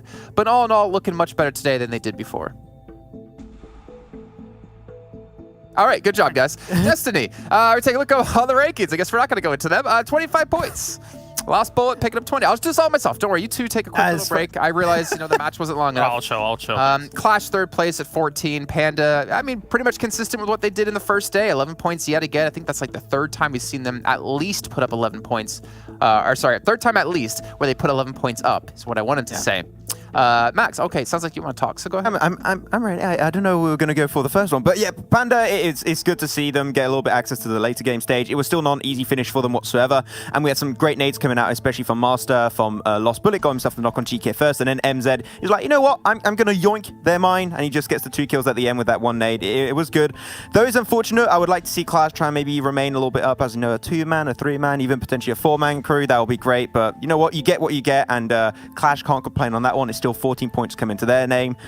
Though Lost Bullet, I think this was amazing for the simple reason, and Blank mentioned it really nicely in that cast, was that they had a strong position, but not strong enough to get himself a win, because they would have had to cross over and they could have got third party. It would have been horrible. They knew a win was going to be a very hard thing to aim for, and they just like, okay, you know what? We're not going to aim for the win. We're going to just take second position, but from the strong position we currently hold, we're going to get as many kills as possible, which is why they got 8. So Lost Bullet for that alone, not aiming for the win, but aiming just for strong performance instead, I think is a good showcase of the mindset shifting for them. Yeah, sometimes a difficult one. A lot of teams try and commit to the fields, but then they eventually shift away from the fields up towards those compounds on the west. But, I mean, Destiny gets the better end of all of that, right? Because they were effectively in a very, very decent position in compound to be able to capitalize off that. So it's nice to see them get this rise back up. A little bit fortunate in their case, but, you know, it's Destiny who round things. I thought maybe they were going to be a bit more aggressive on towards Eastern Stars, but, I mean, they cleaned up completely fine anyway. So, you know, very, very well done by them. Speaking of Eastern Stars, they weren't fielding Kapahala this game. It was Fury coming in for the lineup, as you pointed out, Kalaris. We're watching the match, I believe. And he's only played out 6 matches in the entirety of the league play. So the 3 weeks of league play, plus the 3 weeks of Super Weekend. He's only played 6 matches. So an interesting choice to use him here. I'm not sure if that was due to Kapahala not being able to play in this match, or if it's maybe a change-up happening within the team based off the performance from the first day. I would certainly hope that eventually Kapahala does make an entrance. Again, I do think he's a powerful player for the side, and also I need to be able to sing my Kapahala song when he eventually pops off. But moving on to our top players, I mean, Mihi and Beast, you know, being able to make graces with their presence here, very impressive. But Dami, for a lost bullet, keeps showing up. Even when they weren't having the best of days by any stretch of the imagination, they weren't like top 3 yesterday, Dami was here. So very, very impressive to see him constantly being a fixture. I got to change his name from the Molly King that I had for him on the first week of this PMPL to the Survivalist. He always makes it to late game in some way, shape or form. It doesn't matter if he has his team, doesn't matter if he's alone, and he can convert it in some kills from time to time. It's still 3 coming his way, and he's looking golden when doing so. But Lost Bullet, I think that this game, especially if you want to talk about another name, because Dami, we hit the point home that he was doing amazing yesterday, is Master. I talked about his nading capabilities, especially up against the likes of Panda, up over the road. Master was really good at zoning teams away, and I think that that's a very important part when you only have 2 compounds in Phase 5, Phase 6 circle. He was taking shots every single opportunity he had to make sure teams did not come their way. And when you talk about Lost Bullet, I don't think right away of this being an aggressive team. They're a team that like to rotate, get strong positions, but don't want to get fully involved and don't really want to take too many fights because they aim more for position. I think this is a good showcase for them because positioning points, when you get into the finals where you have to aim for top 3, unfortunately positioning points are not going to be enough. And getting a little bit more kills is a good showcase of them having a chance to go for that top 3 at the end. And just as an aside here, Jason, those positioning points, especially in a circle like this, are really difficult. I mean, if you take a team that, you know, Imperium was talking about, for example, like Game Lord, I mean, especially, they knew this team has a big amount of potential behind them. Unfortunately for them, though, they had to cuddle up over in that apartments area near Yasnaya, transition to the field somehow, and then transition away from that field afterwards. It's impossible to make happen, Jason. Yeah, not bad. Not bad at all. I did like that quick little breakdown of you, Kalaris, and you do get kudos points. You can see Lost Bullet, 2,100 damage coming through with the 8 kills. And then Dusty coming through with the 1,810 kills for themselves. But we can see like the kind of spread that's happened across the other teams though. But GODSENT, Max, you know, obviously a team that's really looking to push into first place and make top 3 in general when it comes to playing in the PMPL UMA Championship Season 1. 6 kills isn't too bad for the damage they did. They also had a good read, I believe Imperium was pointing out, by clearing up a certain team. I can't remember who it was now because they were being forced by Polar Ace and by Panda, but they cleaned up a team before they actually forced those fights. I think it's good that they got themselves 6 kills because in my eyes, this game, they have one also of the potentially, I would call weirdest rotations. They were over to the eastern side, southeast actually, of the fields of Yasnaya Polyana. And they went straight center without any information. And they were aiming right for the position that GSG Europe actually were in. That was the Harry Potter Tower in the dead center of those fields. Unfortunately, when you have no information, you're going straight for that position and you are going to get your buggy, which happened right afterwards, get completely exploded and sent to smithereens by GSG Europe. You're trying to survive. It didn't go their way, unfortunately. So when you're trying to go into those fields, information is key. And I would have said maybe try to avoid it because getting close to the Harry Potter Tower is always a very big risk. They took it and luckily they got rezzed up as a 3-man, but it was still a very big risk for the long term of that game. This is exactly what I was talking about, though, when it comes to GODSENT in terms of the start of the show, what they're actually doing here. We've seen it through this tournament. They are looking for game-winning positions. Sometimes, though, when you try and send it center in one of those game-winning positions, it can be very finicky when is exactly the right time to go or where is exactly the right position to take. And, you know, we were theorizing, as you say, Max, like maybe they were looking for the GSG position, but maybe you can't see it on that rotation in, and then they realize, oh, no, somebody's there, and then it's all for naught. But a lot of the times, this kind of tactic has been working for GODSENT, and that's probably why they've been trying to utilize this in this field ending. Well, I mean, speaking of game-winning positions, Destiny had one in this match, and we wanted to dive into, I guess, their numbers a little bit here and take a look at how they're doing so far today, albeit one match compared to how they did yesterday on average. And we're going to see, obviously, a big drastic change again. You know, there is a caveat that it's only been one match. But the fact is, the Destiny, this isn't the same team we saw had first place in League Play Week 1, have third place overall in the first Super Weekend, have first place in League Play Week 2. Like, this team came out the gate swinging with dominance, but they haven't been able to quite hit that high ever since. Yeah, we've been able to see a little bit of their stats too at some point. I was checking out the stats page for Destiny, and they started off their first week, Super Weekend, really well, and then they just started fizzling out very consistently, actually, on a downward spiral, and it's been really weird to see that happen, and here they started on a low. And I think they understood that there's been a big slap to the face, like, no, your playstyle will not work anymore because teams are improving over time and they are aiming for that top 3. There's going to be a lot more competition in this lobby now with these 16 teams. And Destiny, I think, are catching up. It's shown by how they were playing. Like, these were great rotations. They saw the circle shift. They saw an opportunity to take their compound. They didn't even think. They just went straight naturally for the compound, held on that position. Though there was maybe a negative aspect of that is, I think, they could have played a little bit better when defending it away from Eastern Stars, but that's just the small little caveat I could potentially think of this game. But then when the circle shifted away, they went for big spread. Mozaru's like, what the hell is a team? I have no idea. Moves away, gets the spread, and they get the win off of that. So Destiny, they're back into what makes Destiny, and trying to go for the spreads and aim for good positions in the early game. Yeah, the thing is as well is that, you know, we expect almost every single member of this team to step up, and you see in the numbers as well, Mihi and Beast are kind of both focal points here of this roster, but it's not just them that are actually able to put something on the board here. Speaking of, you know, Destiny looking better, mobile gaming has never looked better than with the 1+9 series. I'm sorry, I was expecting Max to start laughing there. 1+9 and Pro with the 120 Hz refresh rate, you get the smoothest experience possible, and you add that with the 1+9 Pro's new HyperTouch technology that syncs 6 times faster to reduce display response time, and you get the most responsive gaming controls ever. Hashtag never settle. And we're going to head into our schedule now because we have our second match ready to go in just a few seconds time. It's going to be over to Miramar, and then we'll be heading over to Sanhok as our third match of the day. And then that'll repeat one more time. So we'll head back to Erangel, Miramar, and Sanhok before we get into a half day's break, or day's break, I guess you should say. And before we get into our third and final day of the finals, and we find out which teams will be representing us in the PMPL EMA Championship Season 1. Kalaris, Maxman, you can go. That's us. You can go. You can go. I'm going to bring the casters. I'm going to try the casters. I was ready for prediction and everything. Okay, it's cool, fine. Nah, I don't want to talk with you guys. Let's get out of here. Fine, yeah. I want to bring in John Allen. I want to bring in Blank to chat with them a little bit more about that last match, and obviously about how we see Lakonostra, Unicorn's Love, unfortunately, and NEXUS fall relatively early in that match. So we were questioning whether or not they can maintain the performance, at least 2 of those 3 teams into today. And it seems like, John, they've already hit a kind of brick wall in the first match.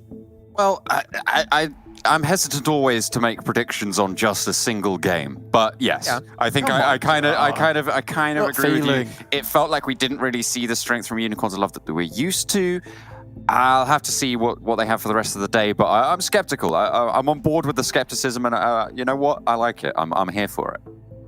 And Blank, Panda is a skeptic. Oh, well, Panda. Well, yeah. I mean, Panda, look, I think they're in a good position, and they did what they could with it, and that is the main thing. There's not much more you can do from that position. It was rough to get out of there. They basically played for a third place without the compound, which is difficult. Lost Bullets and Destiny, they almost get that free second and first place, depending on how they play it, and Panda just takes the third. I think the Unicorns of Love, though, is a really rough rotation to get into that circle, so I honestly kind of discount this game for them. Well, there's nothing rough about you two's commentary, so why don't you take us into our second match of the day now? I don't know. I have to think about Blank's Sparky the dog coming in. That's pretty rough. And that's rough. A very funny joke for you all at home, but we're going to get into something that is not a joke at all. It's this lobby. It's this next game. Blank, we're on Miramar. It's going to be big. It's going to be rotational, and it's going to be exciting. It is going to be. I'm going to need you to stop squawking like Squawky the Parrot, otherwise I'm going to be very upset, to be honest with you, so you need to calm down. Don't tell me when to stop squawking. I will. My heart's I'm content. here. If I want to. Oh, you stop that. I just don't want to right now. All right, fair play. Well, you know, I feel it would be rude of me to deny the squawking, but we are going to get into Miramar very, very shortly, about 20 seconds, approximately. But Miramar is a different beast entirely. However, our Miramars recently have been quite brutal, to be honest with you. A lot of hot drops, a lot of almost instantaneous kills. People are really looking for that amazing spot within the circle almost immediately. and leaving things less up to chance now is not a bad idea, because you only have 18 games to do this. You're already through 6. Finding those good places within the map and fighting for them is not always the worst idea. I think throughout the Super Weekends, you could have a pretty slick performance without having to try anything too crazy and also come out on top. But during this time, you don't really have those 5-point, 6-point games to fall back on to say, it's fine, we're putting up points, it's cool, we're going to be in like the top 8, it's chill, we're going to be in the finals, it's fine.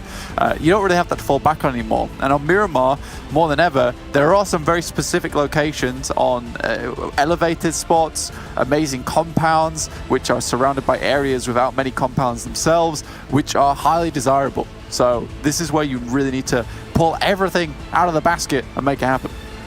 Chuck those eggs out. Got some gaming to do.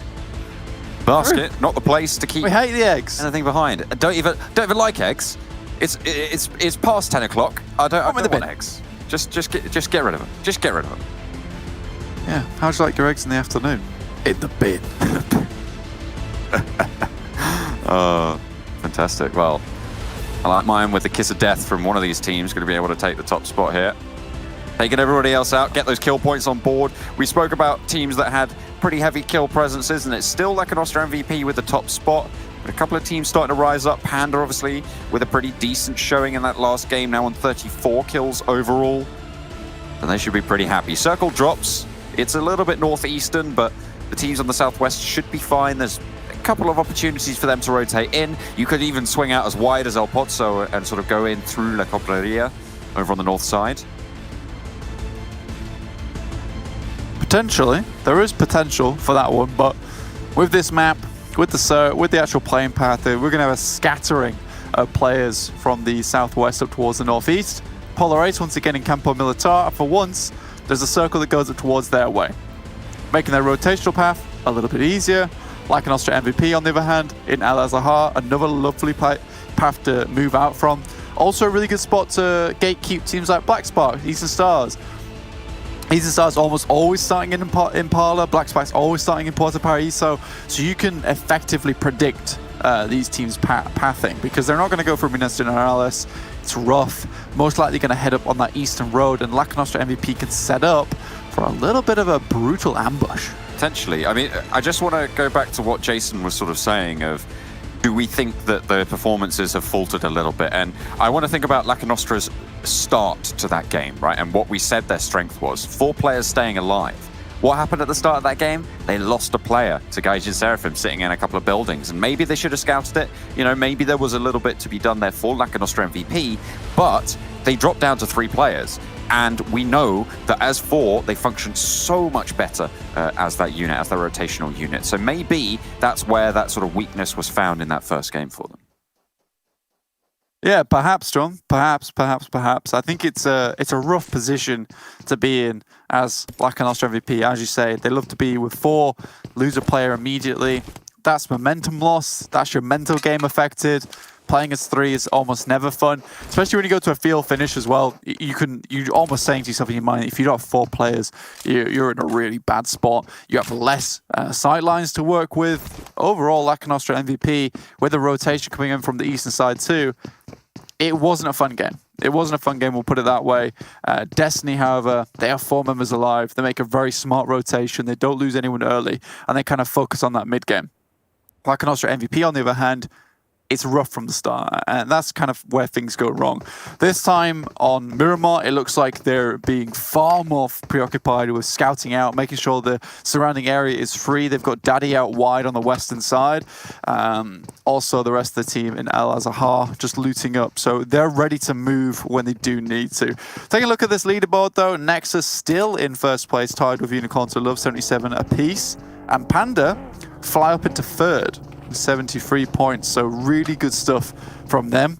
I think that was such a huge game for them, from 62 to 73, which flies them very quickly up the ranking. And again, I want to repeat it because it does bear weight repeating it, which is the fact that yesterday, not with the full roster, still fielding players that they're not 100% used to playing with.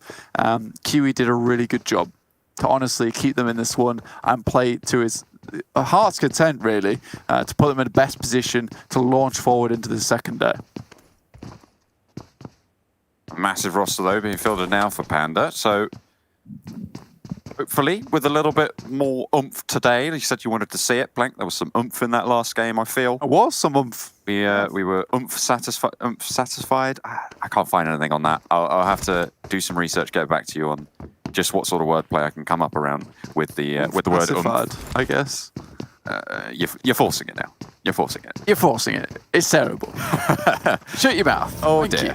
you. Unicorns of Love, again, in that first game, quite frankly, a terrible result for them to try and maintain the top of that tables. They, as you say, now tied, and the tiebreaker is going to mean they are in second place right now, under NEXUS Gaming, who got, I think, a point or two during that last game to see themselves up there. But Panda is really that story. They had such a perfect set of events occur with GODSENT, Unicorns of Love, NEXUS Gaming, Lakonostra MVP, all taking an early knee, that they were able to jump on up. And that's fantastic. The question is, can you convert that advantage? I mean, for me at the moment, just looking at these tables, realistically, John, you have 8 teams right towards the top. Destiny currently in 8th place with 64 points, first place at 77. I love this for a finals, John. We got a real bar fight on our hands where nobody's safe. Nobody is safe whatsoever. Everyone is in a position to leapfrog everybody in the second day. And we're used to watching a lot of the finals as well, John, aren't we? Where we see one team just fly out towards that first place, and it kind of becomes one of those weird games of, well, who's getting second place? And that kind of becomes the thing to focus on. But here, I'm really not sure. I think that with the right games, the right circles, almost anyone in this top 8 can win it. I'd agree. I think that there is absolutely the scope for so many of these teams to come on through. And even some of the teams below. I mean, you've got Game Lord, who are on 49 points right now. That's, what is that, 28 points behind the leaders at this stage. So there, whilst it is a tall order to be able to profit over the next, what is that, 11 games, to be able to profit that many points, to be able to profit 28 points over 11 games, meaning you need to score an average of about 1.5, about 2.5 extra points per game, maybe a little bit more than that. That's doable. That's doable for so many of these teams. I mean, they deserve to be here, and rightly so. Absolutely, absolutely. I think that we do have such a great collection of teams and players within the Western Europe Pro League. Like, we've really had some very cool talent like emerge during this Western European World Pro League. So I'm honestly very, very happy.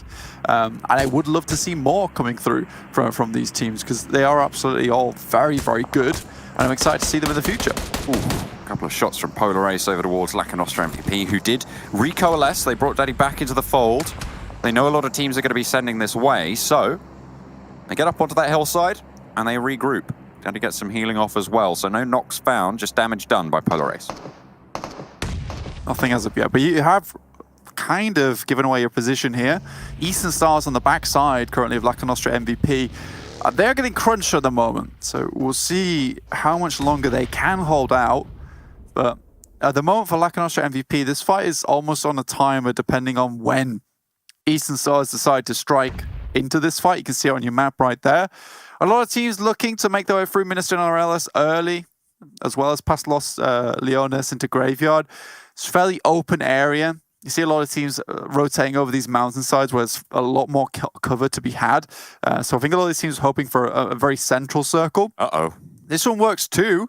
The only issue is now is that road becomes a big issue, and QLASH currently holds practically the entirety of the northern side of this circle itself.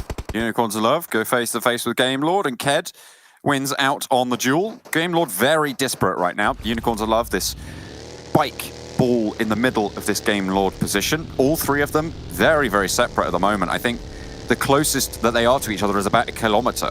And at this late stage, in a position where they know there's going to be teams rotating through, I feel like that's a misstep from Game Lord. Yeah, it is very, very odd to me, especially being around here in Graveyard too, because this is a bad spot to be in. It's very open. There's so many positions where you can be gate kept from or ambushed. Like, it doesn't make sense to be here. I don't like it. I don't like it. And they lose a player for it. I think that's fair. And it's probably the least punishment that they could have taken for it. But Unicorns of Love, they get a truck on through with a good start. Good start for now. How much further can they go? Unicorns of Love, obviously one of those teams in contention for those top spots. Exactly. I mean, they have to make their way through a fair few teams here, especially with the way that the plane went from the southwest up to the northeast. Circle goes up to the northeast. You've got so many teams who dropped out early. There's not many that opt to drop up towards here in Torre Armada, Tierra Bronca, Cruz de Valle. Like, a lot of these teams prefer to drop down towards the southwest. So you're having this huge traffic jam now where teams are clustering together. They're all shoulder to shoulder, bustling one another as if they're going to get on the tube down in London. Hopefully not right now, but maybe in a few months at least. But it is bad, to say the least. And the aircon's off as well on the train. Oh, so no. It's even worse. Oh, you give me horrible memories coming back there. Goodness me. I'm making it so you don't want to get back on I feel sticky. It's awful. You've done this. You've done this. I'm always jealous of that one lady that has like the handheld fan. Oh. I'm like, why do you have this? In like a really cold summer outside. dress, and it's just like, Yeah, exactly. Oh, come on. Freeing. People just know. They just know. They do. My mother's always not sure prepared I for can- things like that. She's a phenomenally Yeah? prepared woman. What's this? Wait, sorry. I'm just looking at the... It's like when you go-kart riding and they've got them all go-karting. lined up and they're like, right, you're in the first buggy, come on. Let's go. Like that. 3 laps, then you're off. I really like what GODSENT's done there. That's good stuff. Can you hop from buggy to buggy? words. Like moving forwards, like a buggy chain? It could be fun. Like it's like a cart type of deal. Yeah, that's quite cool. I like that. I like that a lot, John. Let's give it a go. I was going to go into mechanically viable. I was going to go into a long and expanded analogy from Dungeons and Dragons, but I feel like that's a little bit too much from any sort of tabletop RPG stuff. But I feel like it would take too much time away from teams like Destiny, who are on the rise again. They've been rolling very well in that last game. They certainly were able to score a lot of points and bring them back into the conversation. 64 points is where they landed, so still not right at the top, but only 13 points behind, and that's a really good spot for them. Yeah, there are roundabouts in Zoo Lane at the moment, so they need to put up a few more points to get towards the top, but right now, pretty good spot, to be fair, for Destiny. This next game needs to be good as well. Miramar's typically been a place where Mozaro has been able to perform very well. However, dropping it back to normal play, you know, we had a situation where this team looked extremely strong. And then suddenly they were like, actually, Mozaro's really good on Miramar. Let's just kind of like all die and then leave Mozaro alive by himself and see what he can do. I feel like their rotations suffered because I do believe that they were relying on this guy a little bit too much. And they were getting caught off a few times. So I think they need to be a bit more careful with their rotations here because as a 4-man unit, we've seen it before, they are so much stronger. They're able to work together so much better. And Mihi definitely needs like a backstop player so he can play to his full because he's very aggressive. He's a super aggressive point man. And if he doesn't have a player behind him who's able to take those pot shots for him, he's just going to crumble. But on the same vein, we've seen it happen a few times where they are playing 2-split and Mozaro isn't there with the rest of the team in those situations. And that has come back to haunt them. I must live. Guys, I need to get that second place by myself. Let me live. Yeah, it's a bit annoying. It did frustrate me a fair few times. I think that they played like a fair good game. But come on, guys, just, you know, get the rope. Tie yourself together, stick together, hold hands. I don't care what you do, just stay together. Like a marriage counselor right now for a team. Oh dear. Well, perhaps they need it. Perhaps they needed someone just to say it, you know, and then they can listen. Yeah. Lakonostra MVP, listening is very important in communication, Blank. I don't know if you know this, but listen to this. Rate your team play from 1 to 10. Come on. Listen to this right now. Lakonostra MVP, 4 alive on the south side. Unicorns of Love, they're moving in, and they have a team up the top in the form of NEXUS. These are rivals at the top, and rightly, it's NEXUS above Unicorns of Love right now. Goodness me. Yeah. You could not get more proverbial. Metaphorical, I think, is probably a better phrase for that. Analogical. Oh no, it's definitely metaphorical. I'm joking. I'm just throwing out words now. I will not joke That's about my job. vocabulary, okay? That, I will you this pull before. out my thesaurus Told you right before. now. it's the right word in the right place, or you might as well not say a thing. Oh, okay. I guess I'll be quiet. Very passionate about words, blank. That's fine. That's fine. Anyway, talking about Nexus though, and less about words, more about numbers. Currently, they're sat in first place purely because they have a win. Lakonostra MVP. Ooh, that's not fun. That's not fun. I don't know how you get out of this one either. I mean, Ironbot's going to get enveloped by the blue, so that's bad. That's not good for him. Yeah. I don't think he was thinking very far ahead, and now Lakonostra MVP is like, you've stung us, and for that you will be shot. Yeah, it's not ideal for them, but they can just wait it out, and Nexus is going to have to move past Unicorns of Love. The top of this hill, though, being pretty tricky for Panda, who had a great game last game to be able to make it as far as they did. Two of them are down now, however, and I think they might have been spotted out. This is all the way on the eastern side. The blue zone's moving in. They're close to Umbra, and Eastern Stars are guarding out from the hillside. Some shots landing from Bazzi as well still, and they're trying to get those reses on up. Keep all four of them alive and keep on trucking. That's what they want to see. GK first, still down, but I think there was that res coming through. And there we go, yeah. So they're all back on their feet. But the question is, can they mount up and get back in? UDR Killers trying to push on through for Gaijin Seraphim. This is on the western edge, the northwestern edge. And Gaijin Seraphim, they're guarding out so many teams. UDR Killers go down first. Well, that was amusing, to say the least. I'm amused. I like that a lot. Bit crazy. But I think for GODSENT, I really wanted to take a look at the map really quickly. They're currently fighting out against Destiny at the moment. Yeah. But GODSENT just had the biggest bullseye painted on their back here after the circle directly dropped on top of their position. And now they have to fight for it. Central position being crucially fought for between Destiny and GODSENT, but there's a fight raging on the eastern side. Destiny eliminated in the meantime. GSG will keep going on this fight with the Eastern Stars on the eastern side. Umbra as well, potentially looking to crash in. Talon, one of the three remaining players for them, will just be topping up the fight in the long building, potentially picking up anyone who tries to scraggle away. So potentially a good point scoring position. But in come Panda as well. Oh dear, look at that crash. From the side, they're going to come straight on through and maybe straight into this long building. Talon, oh, you got your work cut out for you there. We'll be able to find one, but goes down in the thick of things. Yes. Dropped, and Eastern Stars and GSG will know that there's another team in this compound. They should have heard the vehicles run up and the smokes bloom, but now it's a three-way fight for this compound. It's right on the edge of the circle, blank. It's being poured on. An incredibly important fight here between three different teams. Panda would love to win this one. Having two great games in a row would be beautiful, but they have to fight up against two teams, and they've only got 4 players, make that 3, so now it's an even fight. Lin going down as well, one of your better players on the team. It's a bit rough. They really have to accelerate the fight now because they cannot get to Lin to res him from this position. And if they do want to get him back up, they have to finish the fight. And these nades just aren't good enough. Yeah, unfortunate bounce there.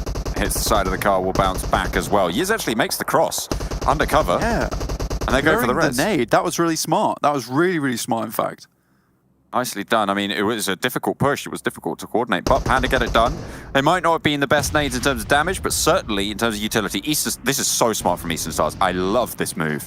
They've just completely left this fight. They know that you can get trapped in these. You can get bogged down in these fights. They call to move away, and GSG now going to go on in. I think Panda might have known that the other team has left, because look at that. GSG are just melting right in front of them.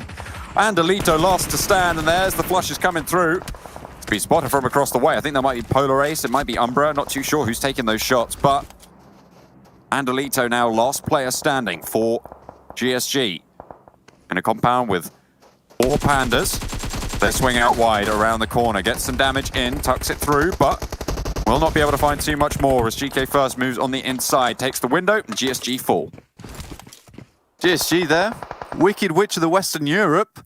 Just turns to goo, as you said, melting away in that fight versus Panda. Really smart move from them, seeing that Eastern Stars, did leave.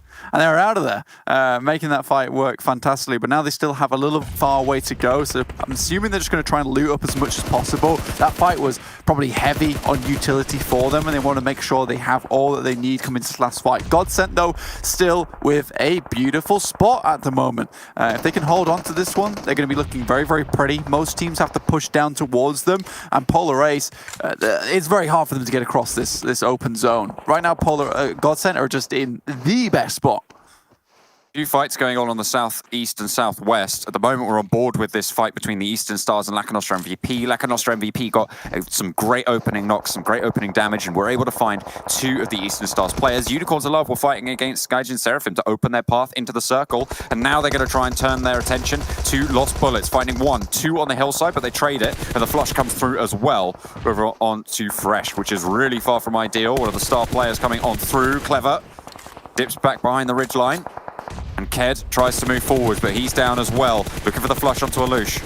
And they'll find it as well. 2 players now standing, and it's the 2 players who we said not as spectacular as Ked and Fresh, but Agon and Savage X, what do you got? Yeah, they've got to make something happen now. I think this is really time to step up because for Unicorns of Love, they need these points this game. We're still at 11 teams, so we're not quite hitting those points margins as of yet. And now it's Savage X going down. Aegon, the lowest damage dealer, lowest kills, lowest knocks on the team. He has to really prove to the rest of his team that, you know, he is a reason why they deserve to be here. Oh dear, well he's gone down. Savage X has gone down towards Lakonostra MVP's position. Eastern Stars and Lost Bullets potentially trying to play spoiler here. Lakonostra MVP struggling to move through. So are Unicorns of Love. This south side proving absolutely brutal. Panda on the eastern side still with 4. It's keeping everyone alive. Such a crucial position. Aegon now last player alive for Unicorns of Love. They got a lot of points replacements yesterday and they're going to try and vie for them here on Miramar.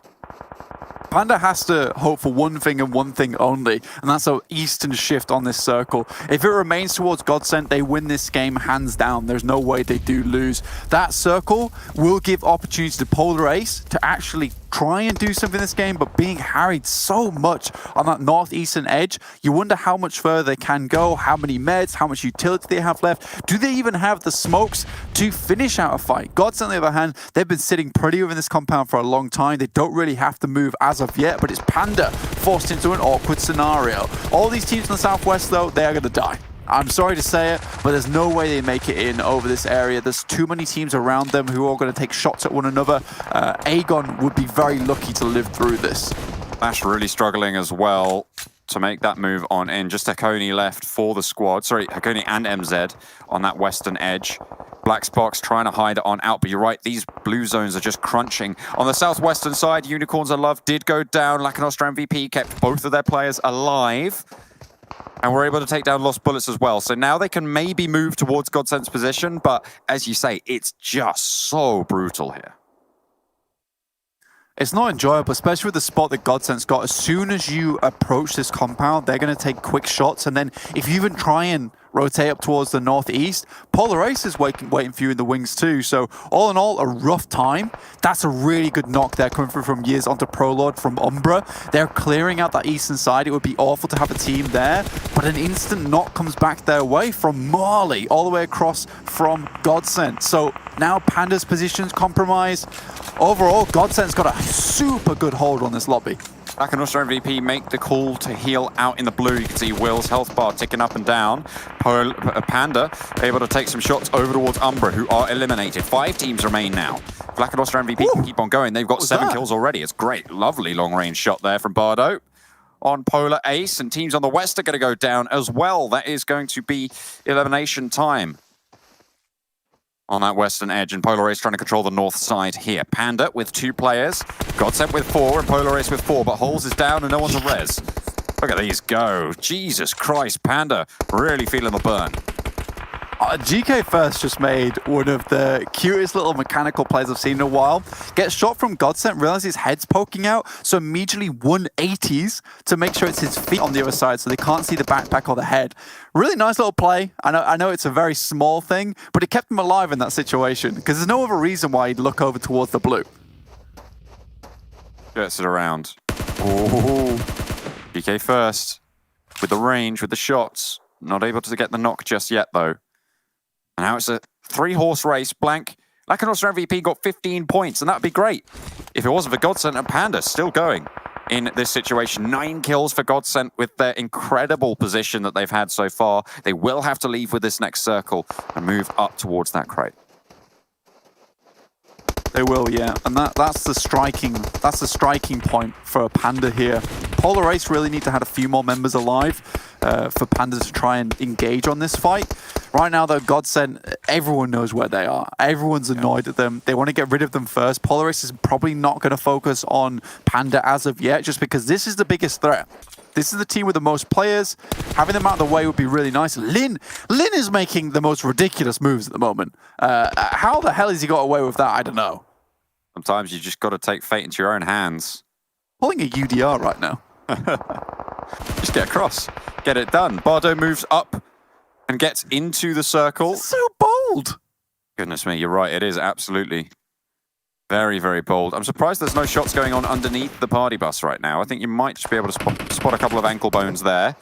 Muzi gets spotted out. GK first, I believe, gets the flush on that. No, it's Polar Ace to take one down with a nade as well. GODSENT finally leave their stronghold, and Bardo with a Vector. Oh, taken very low, does get knocked as well. Teammate not able to get a refrag here. Vito up to bat though, finds one. Panda eliminated in the meantime. Polar Ace able to hold that one out. And now it's just the one player caster from Polar Ace. GODSENT able to capitalize. Blank, it's been a game or a couple of games of position, of compound play, but has won out the day, and that is going to be the final kill going over to GODSENT with a great win. Blank, I think we might just have our new top spot. Chicken dinner for GODSENT. Absolutely, GODSENT played that game very, very well. Despite them being kind of gifted the position, they did the exact things they needed to do, which is cleared out as many teams as possible all the way around the map during those final moments. But Polar Ace make a crucial mistake in that last moment, which is focusing Panda. In that situation, when the smokes had dropped down from GODSENT, they gave them a free exit because they were far too preoccupied with getting rid of Panda. Whereas I think it's a really annoying play from Panda that they pulled. I think Lin's push across like the little ditch shouldn't have happened in the first place. But the fact that he's able to do that takes attention away. And I think there's a world where, because of that, potentially Polar Ace go out in third, Panda gets second. I don't think they were ever going for a first place finish there, to be honest with you.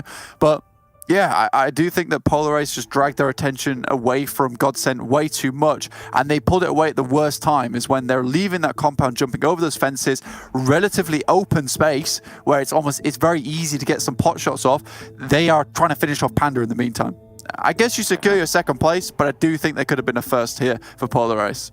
Certainly a heavy-hitting game from them, which we haven't seen so far. I think in that game they earned more points than they have done up to this point in these finals, Blank. And, you know, it's good, but I just don't see it being good enough to see them towards the top. I mean, they finished strong on the Super Weekends, right? They were the highest team outside the top 6 in terms of that moving average where they finished, which I talked about yesterday. I will keep bringing that up because I really enjoyed that. Oh, yeah. But they were absolutely one of the teams that was on form towards the end. And yesterday, we didn't see that from them. Game 1, we didn't see that from them. Now, maybe a little bit better. Get back into the swing of those final circles and see what more you can do.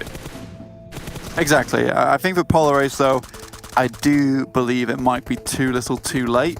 19 points at the start of that game is not amazing. They come away with like a good chunk, though. So it could be enough to push them up slightly, but with the performance we've been seeing from Polar Ace, remember they started in Campo Militar, which is all the way toward the northeast. I think they were one of the only other teams alongside QLASH that had the entirety of the northern side of the circle to themselves. So that game, they had like a lot of free position afforded to them because of that.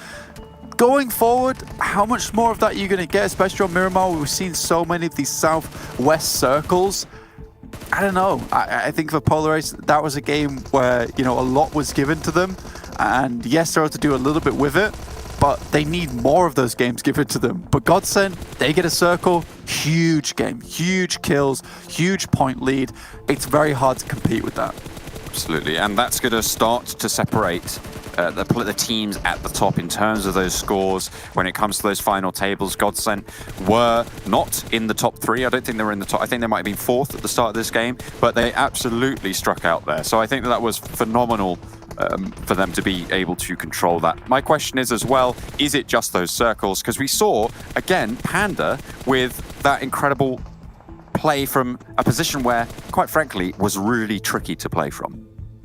Yeah, again, I think a lot of this is warm-up from a lot of these players, because now we're starting to see player identities, team identities start to bleed through again in the finals. For instance, again, Unicorns of Love, high kill games, high pressure games, GODSENT, when they get those zones, when they get those winning positions, they absolutely pop off. Panda, fantastic game control, fantastic points control, where they're consistently getting towards the top, even if it means, you know, they're only with 2 and they're cutting their losses a lot of times, but still putting up those points. It's beautiful to see. I'm really excited about it. I'm wondering how excited the desk is about it, and we're going to find out shortly after this quick break.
Well, GODSENT, they had 2 out of 6 chicken dinners yesterday, and now they add a third to the tally, 3 out of 8. I don't know the number of that exactly. Our stats man isn't here at the moment to calculate it for me, and I don't trust Max to do it himself, or the calculator he might use to figure it out as well.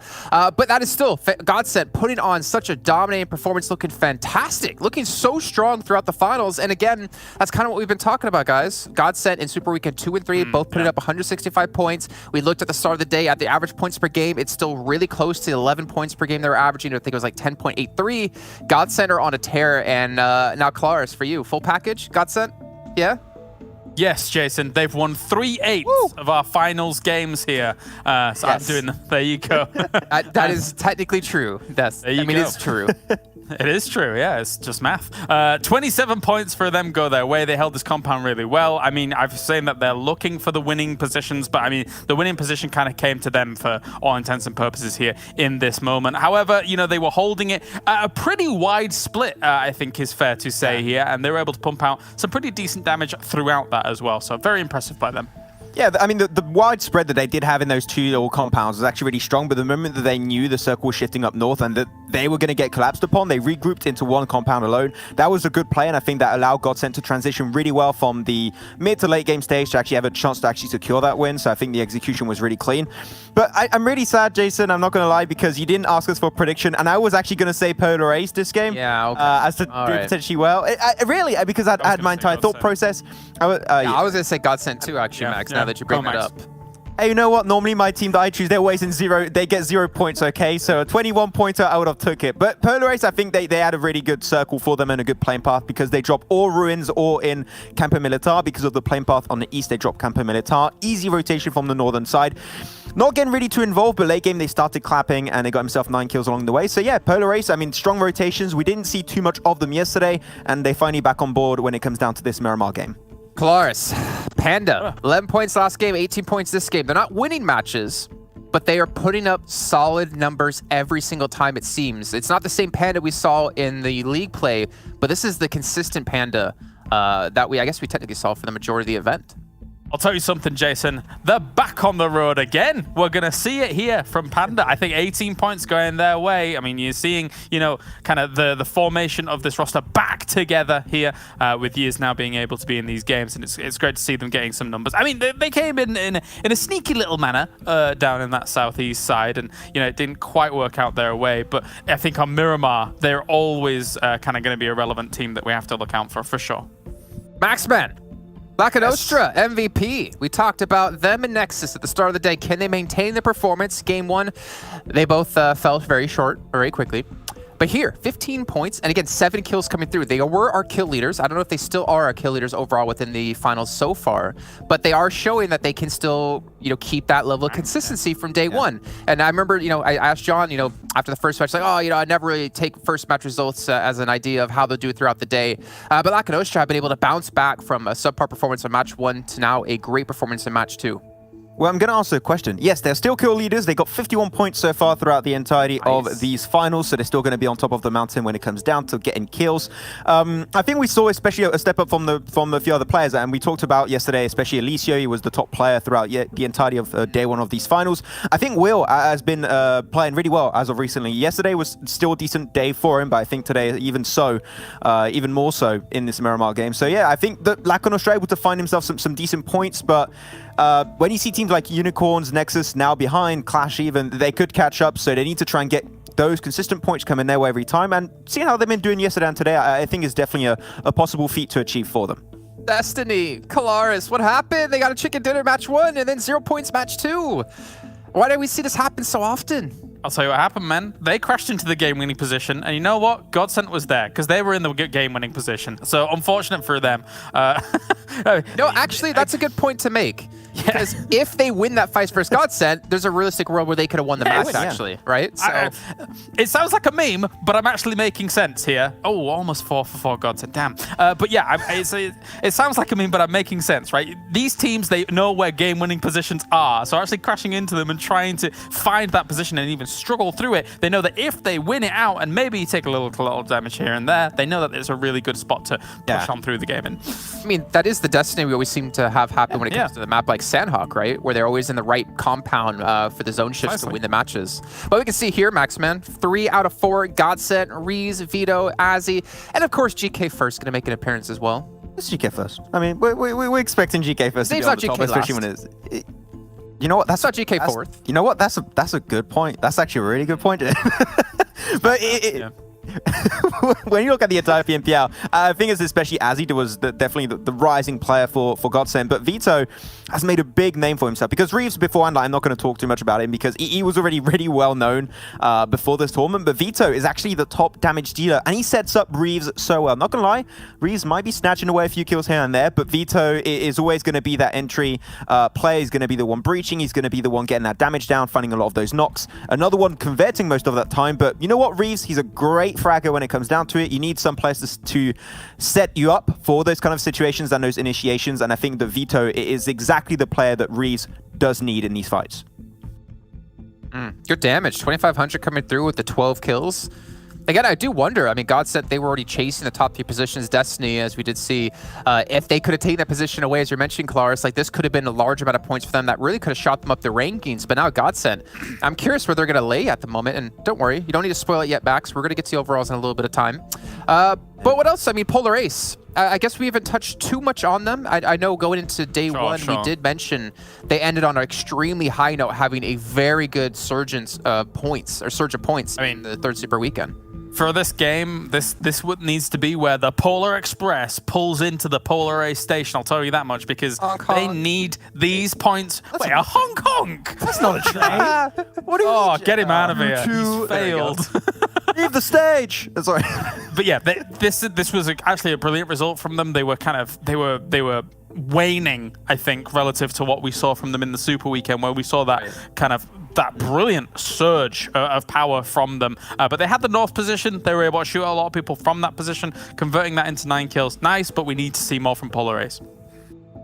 Yeah, I mean, again, Panda's going to be in there nicely. I think for me, I'm a little bit worried about Eastern Stars, though, Max. I mean, 1,000 damage, 5 kills. It's not that bad. Like, I think for most teams, that's pretty commendable. But for a team like Eastern Stars, like, that's kind of really subpar from what we've seen them be able to do in terms of kills. Now, I know Kapahala isn't playing. Fury was in a second match here. I'm curious if this will change throughout the day. But right now, with what we're seeing out of this team, they're not a team who's going to qualify for the PMPL Championship Season 1. Look, if Kapahala is not here, we're going to be putting straight our attention towards Octavian. We're expecting him to potentially step up. Bazi too, but mainly Octavian. He's the one we want to try and see frag out. But it's weird. They're taking fights on the edge of the circle, and they're struggling. We saw it yesterday. They kept losing to Polar Ace, which normally you would go back into the Super Weekend and the League play. They would win those most of the time. So I'm not sure exactly what's going wrong for Eastern Stars, because there's nothing big that has just changed. They're just not winning fights. And as you talked about, especially today, Kapahala is not playing. That is not helping them. But even yesterday when he was, they're not able to win some fights that normally should be achievable for them to take for their own. So yeah, I don't know. It just seemed like their fighting capabilities have just went downhill since a week ago. And it's very weird to exactly pinpoint what's going wrong. Maybe communication, maybe something inside the team is going poorly, but it's not the Eastern Stars that we were expecting entering this tournament. Yeah, and it's kind of a shame to see them perform so well in the beginning of the league and then start to falter at the very end. But one team who performed really badly at the start of the event and is starting to rise up, or continuing to rise up, it's going to be GODSENT, as we're going to jump into their stats here over the course of this finals and take maybe a deeper dive into what they've been able to do. And on average, 12 points per game. That's pretty damn good, Colaris. That's that was like ahead of Destiny at the end of league play day 1 of week 2, I think it was. Yeah, prior we had our 2 super weekends. There were 11 points, and then we had their first day of the finals, and it was 10.83 or something like that. So 10.83 exactly. Oh, okay. So 12.38. I can't remember. I can't believe I remember that exactly, but there you go. But yeah, this is, of course, obviously. Repeating, of course. But to be able to have this kind of step up, even off the back of that, is pretty nuts. So again, you know, it comes down to how they're playing things out right now. Very, very impressive stuff. I do think that there was a little bit of circle favor here in this game, but that's not to say that, you know, they can't find those winning positions even when the circle is not in their favor. We've seen it. I still also want to at least mention, like, just because you have the right position doesn't mean you can play it out properly. I think we've mentioned that before. I think it was like day 1 of league play, and it was Rescue up against, who was the other team? No. Was it NEXUS? Or was the box compound we were talking about? Oh, no, that was Destiny. Destiny Destiny Rescue, right? Yes. You can have the right position, but doesn't mean you can play it out properly. And GODSENT have been able to do it, and one player in particular on their team has been able to do well. It's going to be Reeves. So we're going to take a look at his radar when it comes to our finals as well and see how well he's been doing compared to everyone else within the lobby. And, you know, as you're saying before, Max, you talk about Azzy, you talk about Vito stepping up, but Reeves has been pretty damn solid. And what a perfect time for him to come alive as well here in the finals. As Imperium calls him, he's the Irish god coming into this, and he has stepped up big time for the team. His assists are going to be low, but as I said, he doesn't share kills, okay? He's just taking everything, and Vito typically is the one that sets him up really well for these kind of situations. But Vito is just, I think, the reason why Reeves is able to perform so well. Like, I talked about the setups, but Reeves, in his own regard, if you put him in a situation where he can frag out, he will frag out. He's just a very aggressive player, and if he's set up properly, he's going to do just fine. And you can check out by his stats, top headshot. He's typically a player that likes to play more mid-range and also short range if possible, so he likes to try and find those little pop shots every once in a while. And yeah, I mean, it's just good stats in general, but the healing way lower, and that's something you were expecting earlier for our first radar we were looking at earlier, but he takes the fights, and most of the time he wins them dominantly by a landslide because his healing then is going to be a lot lower. So yeah, Reeves, I want to keep on seeing what he can do and bring to the table. I want to see him back in the likes of PMGC because he is one of the few European players I could very easily see fight versus, you know, your Bigatrons, your Four Angry Men. I think he definitely has a spot on the world stage. Yeah, and I want to see him again. I want to see him back there. Yeah. Well, let's take a look at the overalls. I know we're, you know, through 2 of our matches today. We still have 4 more to come up today. But I want to see where all the teams currently stand. And GODSENT have taken first place away from the likes of Unicorns of Love at 99 points. But Panda, again, 0 chicken dinners. But look at how consistent they're being throughout all these matches, Colaris. 91 points. To be 7-8 points behind GODSENT here after they have 3 chicken dinners is ridiculous, especially considering we weren't seeing that full level Panda yesterday. Every team has got to keep an eye on them. They've got to somehow deal with them, because even when they're not having good days, good games, they're still somehow up here. That's scary. That's something I really like of Panda. When we talked about GODSENT, and we were talking, for example, even Destiny, and you were talking about this, Colaris, about how they always aim for the winning position, and sometimes it works, sometimes it doesn't, and they're on 2 sides of the spectrum very clearly. And Panda, the reason why I like their shift of playstyle a little bit coming into these finals is they're not always going to be aiming for that win. Sometimes they know we're not in a winning situation, we're going to aim for a second, we're going to aim for a third, and try and farm as many kills as possible. And when you have that mentality, that playstyle that's coming your way, I mean, being second position with 0 wins is 100% achievable. But the thing is now, if they can convert one game, they could be first. And they could actually start creating a very, very massive lead up against the likes of GODSENT, Lakonostra, Unicorns of Love, and they could just run away with the advantage just like we saw in the past Super Weekends. Yeah, the Super Weekend 2, I think, is what really struck fear into people, right? Everyone, all of a sudden, you saw the chat explode with all these teams in it on the Discord of, like, Panda had earned 234 points in that Super Weekend. And that really does show that this team really means business. And I don't mean just means business on this stage. I mean business on a world stage when you kind of are looking at those numbers in a lobby with the caliber of the lobby that we're looking at here, Jason. Yeah, and I think it's even crazier to realize that GODSENT, out of their 55 placement points, 45 came from Chicken Dinner. So they have 10 placement points outside of those other matches. So in 5 matches, 10 placement points, it's not ideal. And I know it's not, you can't really do a direct comparison because Panda, they could have been like, you know, second in 3 matches and still be relatively close in placement points, but there's a massive discrepancy. But then you look towards Destiny, and this is the part that kind of worries me. 2 Chicken Dinners, 37 placement points. Yeah, they're in 8th place at the moment, but that's not really a telling sign of how they've actually been playing because they've been a little bit underwhelming, I'd say, in these 2 days. Well, lucky for you, Jason. It's Sanhok next, so we all know what's going to happen.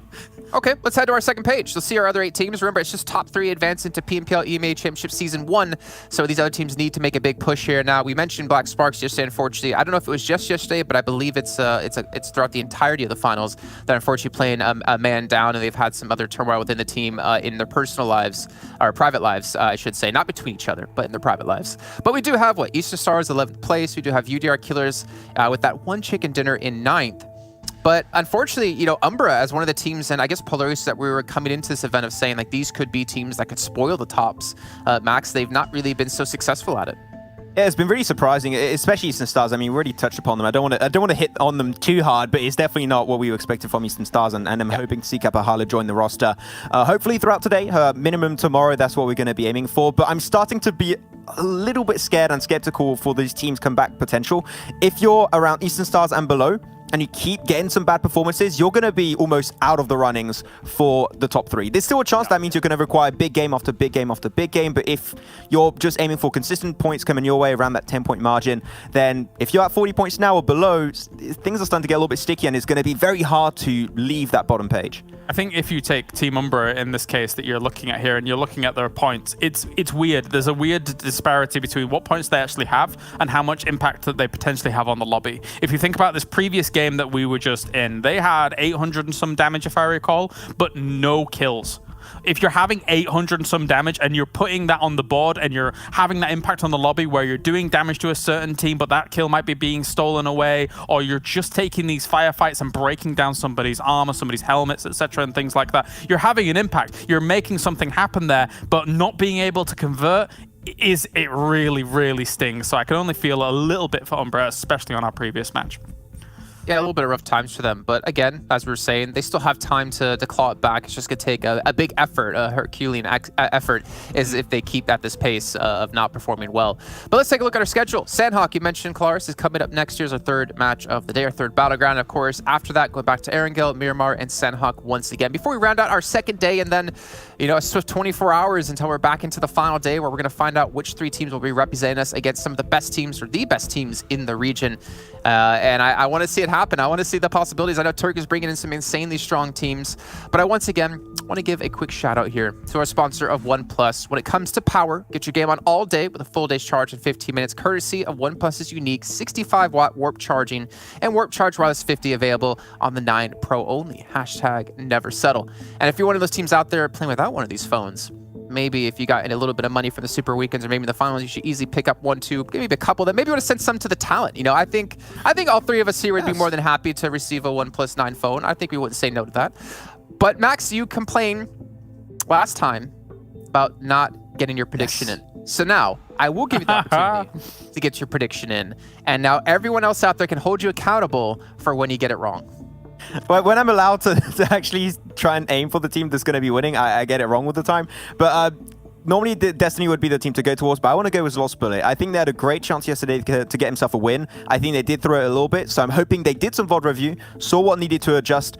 They needed to adjust coming into these games of Sanhok, and hopefully find the winning formula to try and secure a win. So I'm going to try Lost Bullet. I'm going to go for a little bit of a tangent here. Now, Claris, can we say ours at the same time just so it's not like I'm piggybacking off you? I'm not picking them, but go on. Okay, so I'll count down 3, 2, 1, go. So at 3, 2, 1, and then we say it, okay? 3, 2, 1. Unicorns of Love. Panda. Oh, okay. Okay, no, that's fine. No, we're not trying to get each other's. I just don't want people out there to be like, oh, Jason picked them because Claris did. So why Panda? It's got to be Panda, man. They're back on form, back on the road again. Let's get it done. Let's get that done. Bosh. I love it. Okay, well, gentlemen, thank you so much. You can take a quick little break now. We'll watch the match together in a few. Get the popcorn ready because I'm hungry to watch this game. Let's bring back in our commentators for last time today with John, Allen, and Blink.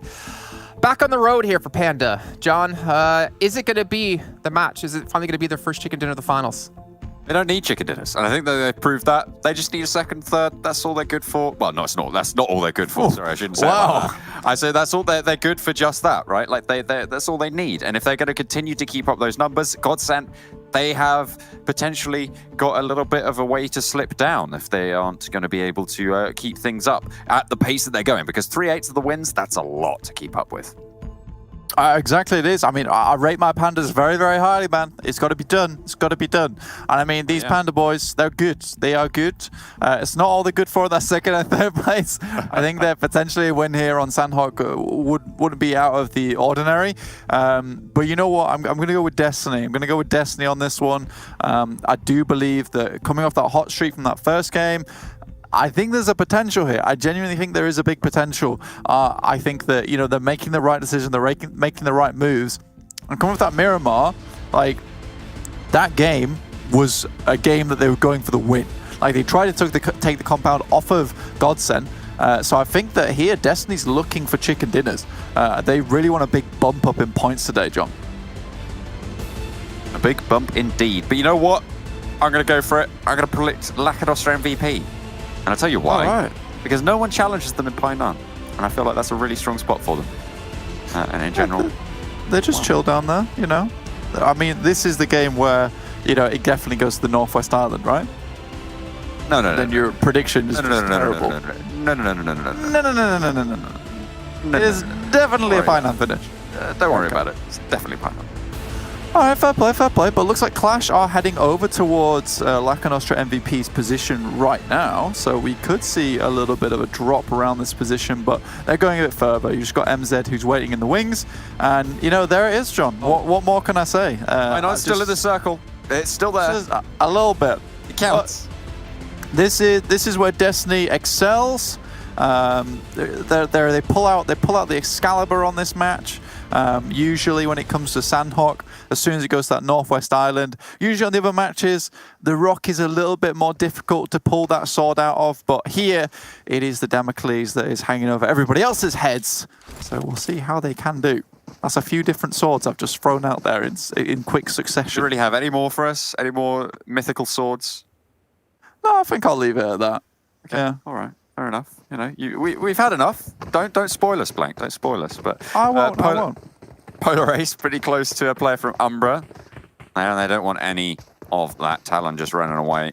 Should have scouted out that area. Potentially valuable information. This is on the northeastern side near Mong Nai. Of course, the circle does sweep a little bit over Cow and that sort of area of the map on the northern side, which means some of Umbra are in this circle. Just a bit. Just a fair bit. And this actually circle doesn't really work out for Umbra, in my opinion, because we've seen so many times where their gameplay style is to just head up towards Mong Nai, chill it out, and then decide where to go next. And their typical rotation paths have been either down on the eastern side or over the top side of the Northwest Bridge. Now, that doesn't work here because there are going to be so many people around that area, and so many times we've seen the likes of Unicorns of Love holding this team out when that happens. It is the war bike that MZ is on as well. I love to see it. Put some spikes on the front of that thing and you're good to go. We've seen it go well sometimes, Blank.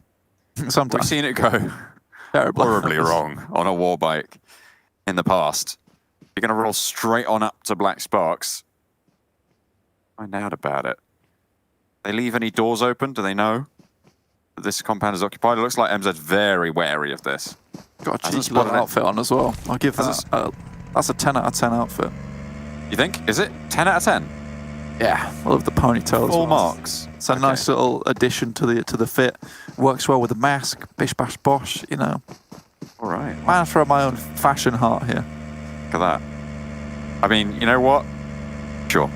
I The wall bike brings it down a little bit. I feel like so. the aesthetics of the powder blue moped kind of bring it down. So maybe best go on foot. Yeah, well, that looks so much better now. Yes. Yes. Love to see it. Thank you so much, sir. But yeah, this is an interesting one. This is definitely an interesting one. Lost bullets, though, they're over towards. Now, this is the problem. This is the fault I see in Max's prediction now, sadly, is that Lost Bullet have had about 0% success rate on living from the southwest bridge, to be quite honest with you. It's not good. Usually they do fairly well at holding people out, but at some point, it's basically like, they're at this point in the game, they're essentially playing a zombie game. Because, you know, you're holding off just hordes of enemies coming your way. The first little bit, it's just a couple of zombies popping in the head. It's fine. Get on with it. But then suddenly you've got about 8 different hordes of zombies coming up this way, like all trying to cross. And you will just finally bear down under the brunt of Season 5 of whatever zombie series this is. When the reviews start to tank. It's like, damn, you killed my favorite character, and it's all the Max. hardcore fans start to get disgruntled, but still defend it. That's what Max is right now. He is the Season 6 stan. The Season 6 stan. They can do it. It's fine. They've got one guy left. It's actually really interesting, and the storylines are developed pretty cool, so I don't know what you're talking about. That's true. That is true. However, you know, I think Jason, he's just trying to get on board with QLASH a little bit too much on the desk for my liking, to be quite frank. You know, QLASH is doing his best there to rate these teams, and then Jason's just coming along. I'm just going to piggyback off the back of him. Like, did you hear that? There was like a slight pause as well before they said it at the same time, because I think Jason was trying to predict what he was going to say from the like little mouth movements that come out from the tiny QLASH. So I don't know. Tiny QLASH. Oh no. You've just beansed the entire desk in the last. I've just attacked them all brutally. You're a terror. I am the horde of zombies for the broadcast team. I'm coming for you. Oh, a one-man horde. Don't think I've ever heard that before, but there you go. Fair enough. The amount of noise I'm making, it sounds like it at least. I don't want to know about that, quite frankly. Lost Bullets take a knee early. They tried to make that cross. They are on the right side of the river now if they want to go to the northwestern island. I told you. I mean, what they have done is smart, though, because I think they've either listened to the broadcast or reviewed their own gameplay, which is much more likely, because they do not have a good time on that southwest bridge. So getting across immediately is a really good idea. I respect this. I respect this from the Lost Bullets. I was going to call them Los Pilatos, but I was like, that's like not their name. That's a bit far. That's a bit far. That's not even their name. That's a stretch. Lakonostra MVP as well. They're sort of in this queue behind Lost Bullets to get across. They've moved north from Painan onto the hillside that's on the peak of that southwestern island. Very valuable rotational spot. But if you think it's going to go to the northwestern island, it becomes all the more tricky. Polar Ace engaged with Eastern Stars, and what a nade from Athis. Able to perfectly sink that one, get a knock. A little bit of a bounce on that, and that's cheeky. Polar Ace, they've been spotted as well from the off angle. Look at this Octavian flanking out wide, moves out, and there's really nothing that Polar Ace can do in this spot. I mean, who'd have thunk Octavian flanking, right? It's very typical Octavian fashion. That is some nice suppressing fire coming from Fury, but fortunately, not enough. Holes is able to take that fight. Very weird we're not seeing the Kapahala, the Warlord, within these games. I do think he's fallen off quite a bit recently, however, so perhaps, you know, Eastern Stars just trying something new. The drums lay silent for the Warlord right now. And there's no pitter-patter on the top of them. Polar Ace still struggling. Bardo down and really unresable in this spot. The blue zone will envelop, and this is all the way out on the eastern side. These fights can't last too long. We saw other teams sort of play out in the blue a little bit earlier in the tournament. I mean, Umbra sort of took up that mantle of playing out in the blue. But you can't do it if you are in a fight. It just doesn't work. The nade is there, it's cooked, and it doesn't get the knock there. I thought that was going to be a solid one and done, but no. Caster, opportunity to heal up now. A little bit of an opportunity. Like you said, though, this fight needs to conclude ideally here for Eastern Stars. They'd like to get out of here, get out of dodge. I mean, the difficulty comes in pushing up this hill. Oh, I thought that was going to go the other way there, but there comes the flush, there come the kills, and Polar Ace drop down to 2. Just holes. Muzzy up top. Muzzy goes for the spray around the side of the rock. 2 of them are down now. Athis in danger. Finds another on the drop shot. Look at that. A quick 1, 2, 3. Pick up there from Polar Ace. And they might just be able to turn it around yet. Bazzi, nowhere to be seen. Long range and a nade will finish it. Over the top, you cook it, you're getting it done. Brilliant damage found. What a turnaround from Polar Ace. Bazzi's just dipping from this fight, though. Fair enough. Going straight to the boat. I think he must have been calling for this for quite a while, been saying, guys, we just need to get back to the boat. We need to dip. I kind of expected Polar Ace to actually leave this fight, but it's Eastern Stars who wanted to go out first, and Polar Ace continues to push it. And I think it's one of those do or die moments for Polar Ace where, like, we don't have a lot of points on board. We need to do something now to make it happen. Next circle, about to pop on our screens, heads up towards the northern side of this northwest island. So a little bit more awkward for Destiny. This is not typically where they're used to this map finishing. I've not actually seen this finish in quite a while as well, because we've got a huge chunk of water in this one, which is going to crunch a lot of these teams together. But we've got kind of 3 separate territories that are being locked down. This is great, actually, for Bazzi, funnily enough, because it means he can sit out in the water. Yeah, if he wants to try and sort of go for that spot, right? He can just sit there, go for a wide swing and try and chill. Unless, Umbra. Uh-oh. Oh, no. Yeah, that's it. You're done for. You have to jump out immediately and then you're on the swim. Out in the blue, you can't. Out in the water, you can't even heal. And with the boat going up in flames, there's no vehicle to sit in to heal on up. And that's pretty much Bazzi's game over. So I take back what I just said, Blank. It was. I didn't even mean to say it, you know? It wasn't even me. Who are you? What? Who are you? Okay. To be fair, he should have... It's hard because this is probably the most northeastern point on the side of the island where these 2 players are taking shots from. So I was going to say Bazzi perhaps needs to be further out in the ocean, but there really isn't that much further out that he could have been. And this is the worst of it. This is the crossing that he needed to get past, and unfortunately he's not able to make it. Drowns, takes the only point for himself, so at least he's not giving points to other teams. The crossing, as we tune back on over with teams with a little bit more of a shout into this one here. It's Gaijin Seraphim trying to move through Panda, and fair enough, they get Kato at the start. And now Yiz up to back behind the car. Steps to the plate, looks for the spray. Bujo spotted, doesn't want to take it just yet. Costi looking for that high ground position, looking for the angle, but this will be spotted. Yiz will know all about this. Yeah, you can see that. Sights trained. There's no way he stays alive there. Yeah, just knocks straight on down. Bold from Costi. Don't think it was wise. For Tony, though, could prove spoiler on the left-hand side. I don't know if you've spotted him out, but there's an angle, and in it comes.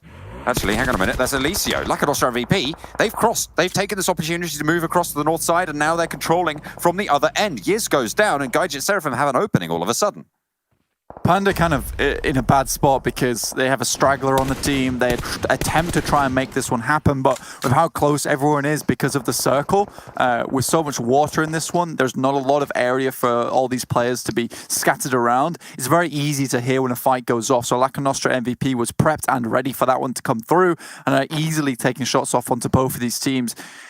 It's going to be difficult for Gaijin Seraphim as well as Panda to even try and make their way out of this one. Again, this is why that decision from Lost Bullets was so smart to move across early. I really enjoyed that move from them. I was just going to highlight this, and I was moved to it. Perfect timing. But Black Sparks, they're going to be moving on a similar boat rotation to Team Umbra. Umbra, though, not taking shots out this time. They should see this. They should have known this. They had a boat out in the water earlier. How are you not taking shots here, Umbra? Goodness, I feel like that's a drop ball. I feel like that's a missed trick. I mean, you don't expect 2 in a row, right? You just don't expect 2 in a row. They had a boat out in the water. They should have seen this. Umbra were in a boat before they landed up. I don't know. Maybe they see something I don't. Or maybe they don't see something that you do. That's also possible. Next circle, about to come on our screens very, very shortly. Panda's been able to make their way over towards this western edge of it, which is nice. Still only 2 players. Gaijin Seraphim, not going to be Gaijin Seraphim at least here. Lakonostra MVP are definitely going to be holding them out nice and easy. This is a really, really weird circle. Oh, yeah. This is very, very odd. It's going to be hard to play around, but I do think there's a possibility for a team to play on top of the mountain. I know it might be a little bit crazy, but I'm just throwing that idea out there. Costi makes it to the beach. Okay, fair enough. Doesn't go down. And Gaijin Seraphim have the other two swimming. Did they notice? He's Did dead. Lakonostra see He's this? dead. Did Lakonostra see this? Hang on a minute. Well goes very, very low. The spray down is there from Prada. And Costi's still there. dead. Okay, finally they're able to take it down. That looked a little bit hairy there for Lakonostra MVP He in the got meantime. knocked immediately. Yeah, he got knocked and then he crawled to the beach. Oh, right. I thought you Because said he made it to the other side. I was Okay, thinking fair that play. Maybe they were going to be able to get that res, but they were able to take down the two swimmers there. And now it's just for Tony left on the other side of the river. Yeah, that's probably the easiest kills of Lakonostra MVP's life, to be honest with you. I really don't think that went any other way. So Gaijin Seraphim is just ruined on this coastal side. And immediately Will spots out another one. So very quick kills coming through. Good stuff from Lakonostra MVP, much better. Looks like your prediction is slightly nicer here, but now it's Destiny under the cosh. Beast in the water, GODSENT, trying to take a fight with them. It's a bit awkward. It is pretty awkward, you're right. I mean, GODSENT right now are top spot in the tournament. Trying to defend against Destiny, who have been having a great rally today, but had a little bit of a dip at the start. I say a rally. I've sort of gone back on what I said earlier. They had one good game and one not good game so far today, and they're looking for a little bit more here, and will really decide the pacing of their game, how far they're going to be able to go. But with 2 players remaining, no kills on the board, it's not looking super hot right now. Lakonostra, 5 kills. And this is great news for them. They're on the south side. They're going to have to push through a pretty tricky bit of terrain. But the main thing that they have done, and that they have to their credit, is cross that river already. Yeah, that's cheeky play from Clash, though. Drop out of the vehicle. I believe that's outside of render distance. Nice nade from Reeves comes through into Destiny 2. Now Clash is just going to swim in like a bunch of piranhas. Oh my god, Beast is in for a world of hurt soon when he sees this whole school of fish come towards him. Bloody hell. Don't know if Clash want to go for this fight, though. This is a really tricky place to land up. It might even be worth it to go to into the river and try and go in around the side. To be able to make it in there and try and jump up the coastline there. I'm not sure if there's avenues to get up there, but might be a little bit safer. Just a wee bit safer, for real. Yeah, very, very odd circle. I don't think anyone was prepared for this one. Black Spikes have got a nice spot on the coastal side, though. Next circle could define a lot. If it heads to the eastern side, Unicorns of Love are absolutely crying with laughter. It would be the funniest game ever if that does occur, but no. Goes to the mountain. Come on, guys. I said, go up there. Go up there. No one does. Lakonostra MVP are in the best spot right now to get up there if they want to go for that mountain rotation. Potentially moving up unchallenged. Lost Bullets can't cover that path. Not as of... I mean, it is open ground looking up to there, but I do think the Lost Bullets, like you say, are just a bit out of sight lines. Trying to make that one happen. Mozero is able to stand up. Oh dear, Clash is not happy about that. They have been spotted. They have been spotted, haven't they? Yeah, look at that. That gives the game away on Mozero's position as well. Trayson just ducks below the waves and gets out of sight lines. Can't get back to it. Oh, look at that hop. Slips off, unfortunately. Didn't have his climbing gloves. Didn't have his climbing gloves on. Did get the spot, but away. That's going to be it. They are going to have to try and get away. In the meantime, Lakonostra MVP actually lost a player to a sneaky little Umbra. Will does go down, but they're able to take Talon in response. We'll be able to get that flush. Now they need to move up. Now they need to try and move for a position. Do they go up the hill? Do they not? Beast finally shut out on this northern coastline. This has been brooding for quite a while, this fight, Blank, and it's about to hatch, I believe, as GODSENT guarding out. Currently, 3 teams who are on the north side of them in their massive spread across our tin. Look at that. Yeah, this is such a fantastic spot for them. It's so difficult to breach into Hattin because there are so many places players could be. It's very difficult to determine exactly where the players from GODSENT are. I think that's the biggest issue. The only other problem with Hattin, though, is it's also very easy to occupy for another team, as we see here from Nexus, who just make their run in, and now GODSENT have a very unfriendly neighbor to deal with. Lakonostra MVP did make the move up towards the hillsides, towards the mountains as well, which means that they have got actually a pretty good spot here, despite them being at 3 to an unfortunate backstab coming on through.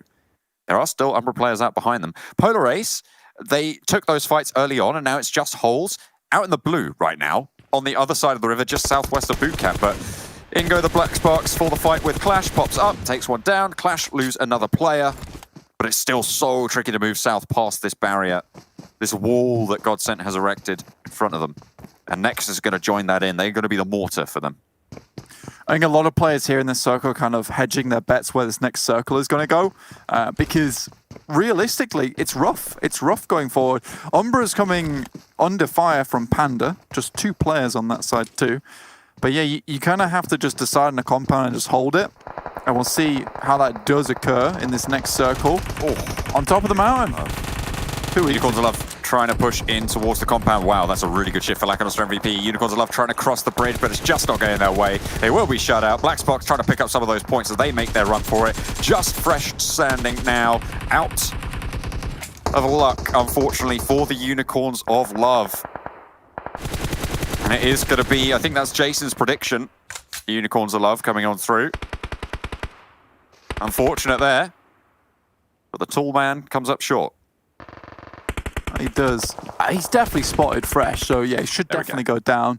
Narvalo's got a really, really cheeky little spot here on the mountainside. Lakonostra MVP then make their way up now. Panda, though, they are also in position to actually get up on top of the mountain.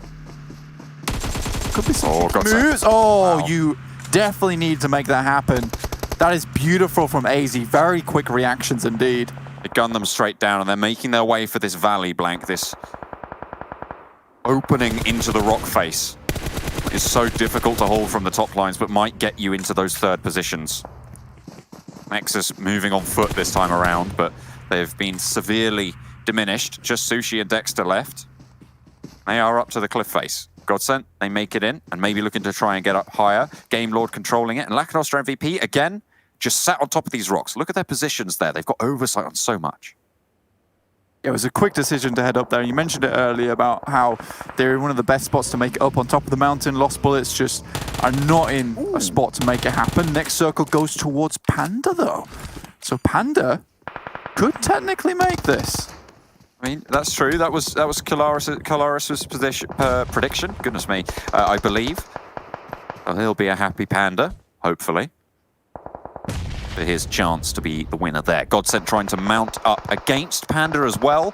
If GODSENT lose players here, that's disastrous for their strike to control the hillsides. Polar Ace finally eliminated. They were trying to heal out in the blue. Destiny still with Mazzaro going, still trying to survive. 8 teams remain. Most of them down a couple of players. Only Lost Bullets and GODSENT are still full force. Lakonostra MVP and GODSENT on 3. Sorry, and Game Lord on 3, but Lost Bullets looking to take more off GODSENT. Our 2 full squads going head-to-head right now, and GODSENT are getting demolished, quite frankly. Sushi tries to be cheeky there. Get away from the fight. That's not yours to be part of, but GODSENT looking to hold it out. That's going to be NEXUS eliminated. Lost Bullets going low, and GODSENT losing members. Lost Bullets, 4 players alive. They're down in the valley, they're down in the doldrums, and it's going to go away from them. There's no way they can keep this one going. This is a fight blank between Lakonostra and Panda at this stage. Pretty much, yeah. And I think the thing is, though, is that with this terrain, it has worked massively in the favor of Panda, purely because this is the kind of circle where... Oh, yeah, this is diabolical. But yeah, this is the kind of circle where you could effectively play as 2. And really, this is way better for Panda than it is for anyone else, because they have a much better opportunity to drop down to here into this next circle and get around. Lakonostra MVP, they're really just... They're kind of stuffed on the side of this hillside at the moment. They've got Alicio in the circle. I don't know if Lakonostra MVP can climb back up. I'm not sure if they have the path to do that. So it's just they're in a really awful spot. It's tricky, and Panda looking to go for it with 2. Potentially an overinvestment there. Lost Bullets lose their player on the out and out. Alicio, though, that's the player you want for Lakonostra MVP in that 2v1. But it's against GK first. And it's against Lenye. 2 heavy hitters. Danny looking to try and control it. Drops on down, goes for the shots, but knows he's going out. And I'll give them the point. Destiny finally eliminated. And that's going to be some damage going on through The rundown comes out, and now it is just Daddy out in the blue. I think he might have dropped some meds over to maybe go for some heal strats there, but Alicio nade over the top a little bit long. Position given away. 2 versus 1. Panda versus Lakonostra MVP. John versus Kalaris on the predictions. I know which horse I'm backing, and I still believe in the boys from the UK. Come on, you can get it done. Minimal meds there, seemingly, for the forward player GK first on Panda. Not going to have it just yet. Lemieux making a lot of noise right now. Daddy drops down as well, maybe looking to pick up some points. They're not going to find any. No heals there. Alicio playing around the rock. Panda don't know the position right now. They're scouting. They're wary. I think they're going to isolate it. They've isolated it. There's the shots. Looking for one. Looking for the spray. Damage found. Alicio takes some in response as well. Linier drops down with a Vector, finds one. But no. Panda able to shut it down. And the final moments of the fight. It looked good for Lakonostra, but they dropped down onto that hillside. They could not climb back up. And Alicio not quite able to get those final kills on board. Down to the wire. But Kalaris, I'll tip my hat to you. Fair enough. You won that one fair and square. Yeah, really nice win, John, honestly. I felt like I've not talked in about 3 minutes, to be quite frank, but yeah, it was a good win. It was a good win. Honestly, for Panda, though, I think the main thing to talk about for them is that, I highlighted it earlier, is that they had one of the best positions for rotating around in that circle. And I think that from previous tournaments that I've watched, that hillside, honestly, sometimes you've got to run away from these fights where you think you get a load of points if it compromises position. With Panda playing as 2 that entire game, you're still in a great spot to make it happen regardless of what happens in the end, because you can rotate. You can get into position. They also played that last fight really perfectly in my eyes. I think it's one of those things that too many times you have 2 people going 2 ways, but they back each other very, very nicely. And it's almost an unwinnable fight at that point for Alicio when they both drop on top of him. So great scouting those final moments and great team play. Do have those moments of falling in accuracy coming through from the Panda players that potentially could prove to be difficult. I mean, Alicio was able to get 1 knock, I believe, at the end, but it just, as you say, it was too difficult to deal with the waterfall of Pandas falling over that cliff face. I think you're right, Panda positioned very well. There was a couple of lucky shifts to that cliff face, obviously isolating the players in the valley. I mean, going into that valley, you are, as I said, playing for those 3rd, 4th places, because as soon as the circle goes away, there's no way you're getting out. And there's players up top who will just drop those nades on you, like we saw Lakonostra MVP do. Yeah, it's one of those things that if we did see that Eastern shift, there is still a possibility for Pandas to be in that game. I think that's one of the most important things for me. But for Lakonostra MVP, if we did see that shift, again, it probably would have been their win, to be honest. But I think Panda just played this game phenomenally despite losing 2 players on that cross. And this is the power of Panda, is that you can never take them out. And they really do embody kind of the Panda vibes. They're just this huge immovable object. Like, you're not going to get it to do what you want it to do. And it's just going to sit here in your lobby till the very end. Like, I think this is the 2nd time we've seen, maybe even the 3rd time so far today, where we've seen Panda in those final moments of just a couple of players. The ability to lose limbs off your team like that and then continue crawling in towards those final moments and even standing up in those final moments, it is incredible. It really is incredible. But I think from that game as well, we're seeing a clear top 3 start to emerge almost. I mean, Lakonostra MVP, a surprise probably to most who have been watching this tournament. Yeah. They had a great game. They had some pretty solid rotations. I think their best decision was to, well, actually, I think they had 2 very good decisions during that game. To cross the river when they did, to guard out the fight on the bridge to their west, and then to go up towards the mountains instead of trying to go around the sides and try and go towards the coastline. So I think that it was a sort of a 2-step plan for them that went very, very well. Probably more steps involved, but that was the broad strokes of it. And I think that obviously paid out very well. Yeah, it really did at the end of the day. And we also got a bit props to Mozro once again. I think there was a 4th place that he ended up getting over on that top side. Really, really took his time and waited it out. I think QLASH thought they were going to do something a lot more in that circle with the amount of players they had, instead of taking the approach that Mozro did, which was, look, this is almost an impossible push for me. Once you come out from the top of Hartin, it is a road into practically open grass with an outlook of a mountain coming straight down. It is really difficult to get out from that position. So Mozro immediately being like, I can't win from this position here. I'm going to heal it out. Getting 4th place is really good. It keeps that point score up. Absolutely. And now that we've played that 9th game, Blank, we're halfway through the finals. So getting those points on board now to be able to set yourself up as you have less games left to play than you've played already is so, so important. So Destiny keeping that up, keeping themselves in that conversation is fantastic, fantastic news for them. But Panda definitely at the forefront of everyone's minds. GODSENT made it into that valley and they managed to get pretty late into the game, right?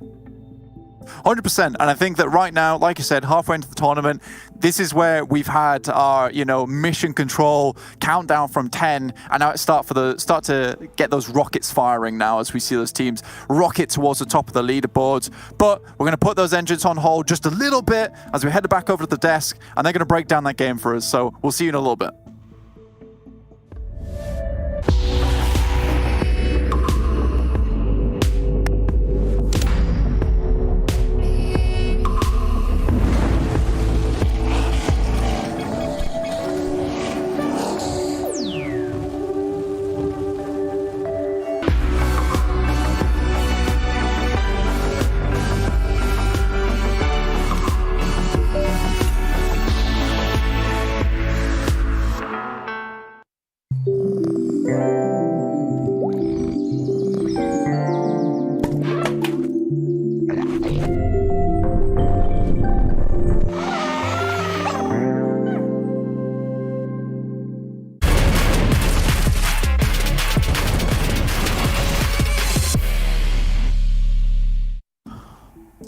Well, who would have guessed it? QLASH was correct in his prediction. Well, I guess he would have guessed it then. With Panda taking home the chicken dinner and getting themselves a lovely 15 points to boot with them already performing so well throughout the entire event. QLASH, you gotta be pretty happy, right? That's right, Jason. Back on the road again. We're going down to Sanhok for a little chicken dinner. I've heard it's banging. I've heard it's a great little place down by Painan. We weren't there. We were up on the mountain. But Panda, brilliant stuff, Jason. What do you think? What? Did you go full northerner? No. Don't expose me. Don't expose me. Max, you had lost bullet, right?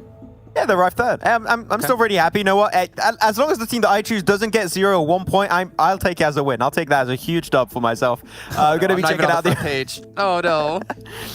They were going to be looking at the overall rankings here, and Lakonostra MVP, that's a lot of kills coming their way. I mean, they had one of the strongest positions, right? They were on the hilltop up north, on the northwest island, very, very early on in this game, allowing them to zone teams away.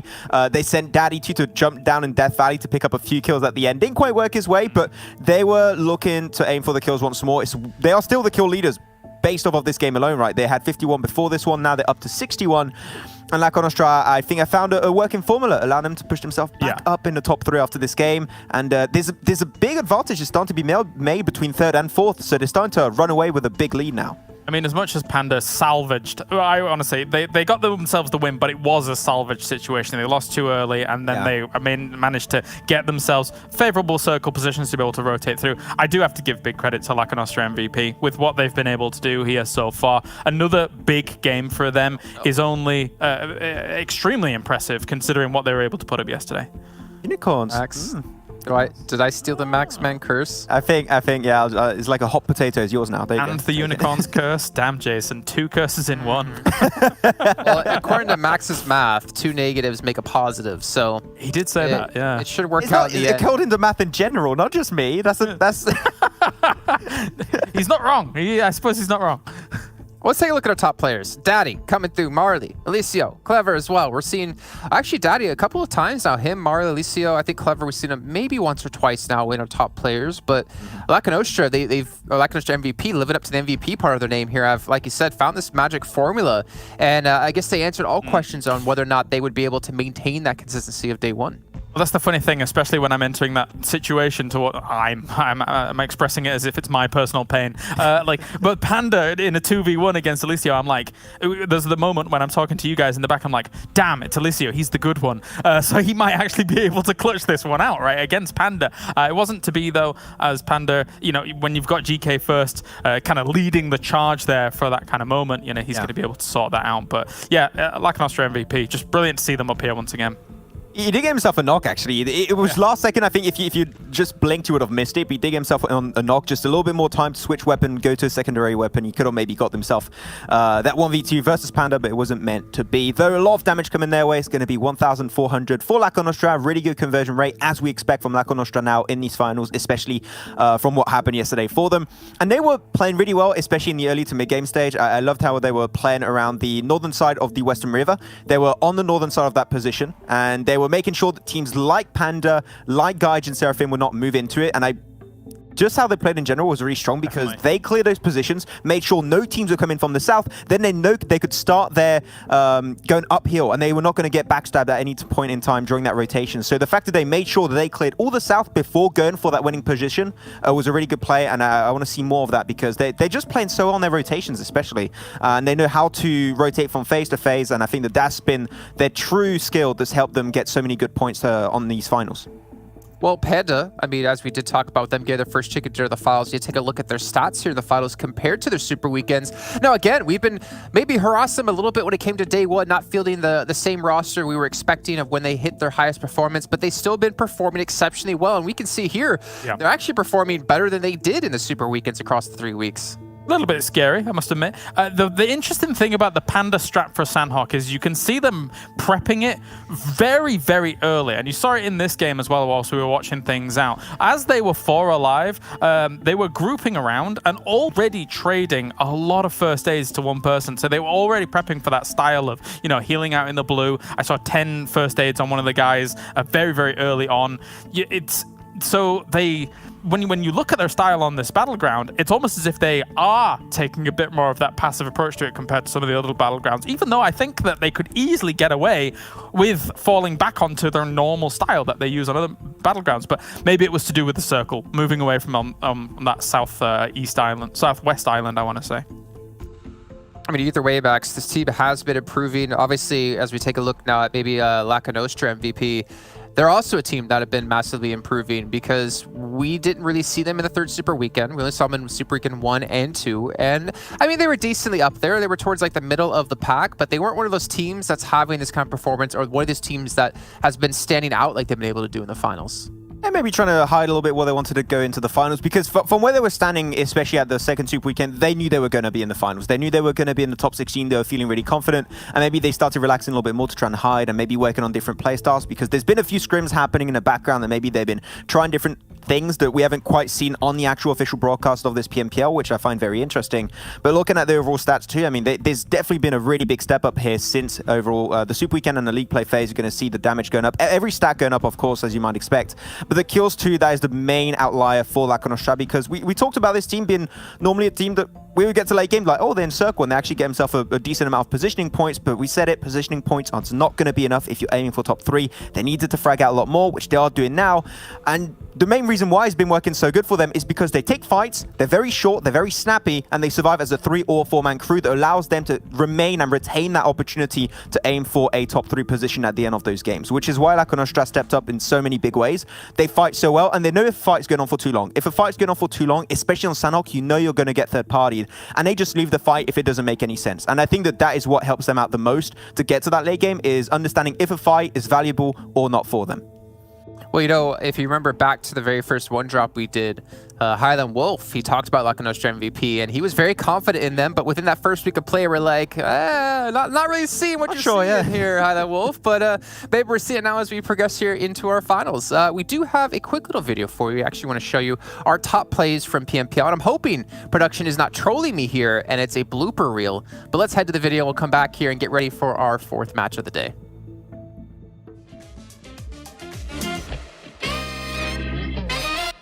Day of league play as we move into a new week with new teams. I don't know. Well, welcome back, ladies and gentlemen. As you see my lovely torso here as we talk about everything that's happened in our last match. You can see clearly I've been working out. I wonder if I am tall enough in my chair. Okay, no, Paul Hot Juice. All right, guys, we got a great game coming in. We're going to do some more games, but we're going to do a post-match breakdown with absolutely nothing prepared. And here's the player you chose, Claris. Horse, baby Godzilla! Okay. Oh, look at how cute he is. I didn't expect this. Oh, Jason, you've done me a solid here. This is... Assists don't need knockouts like crazy. Who filled this out? Baby Godzilla filled lovely, out. lovely graphics guy, Matt.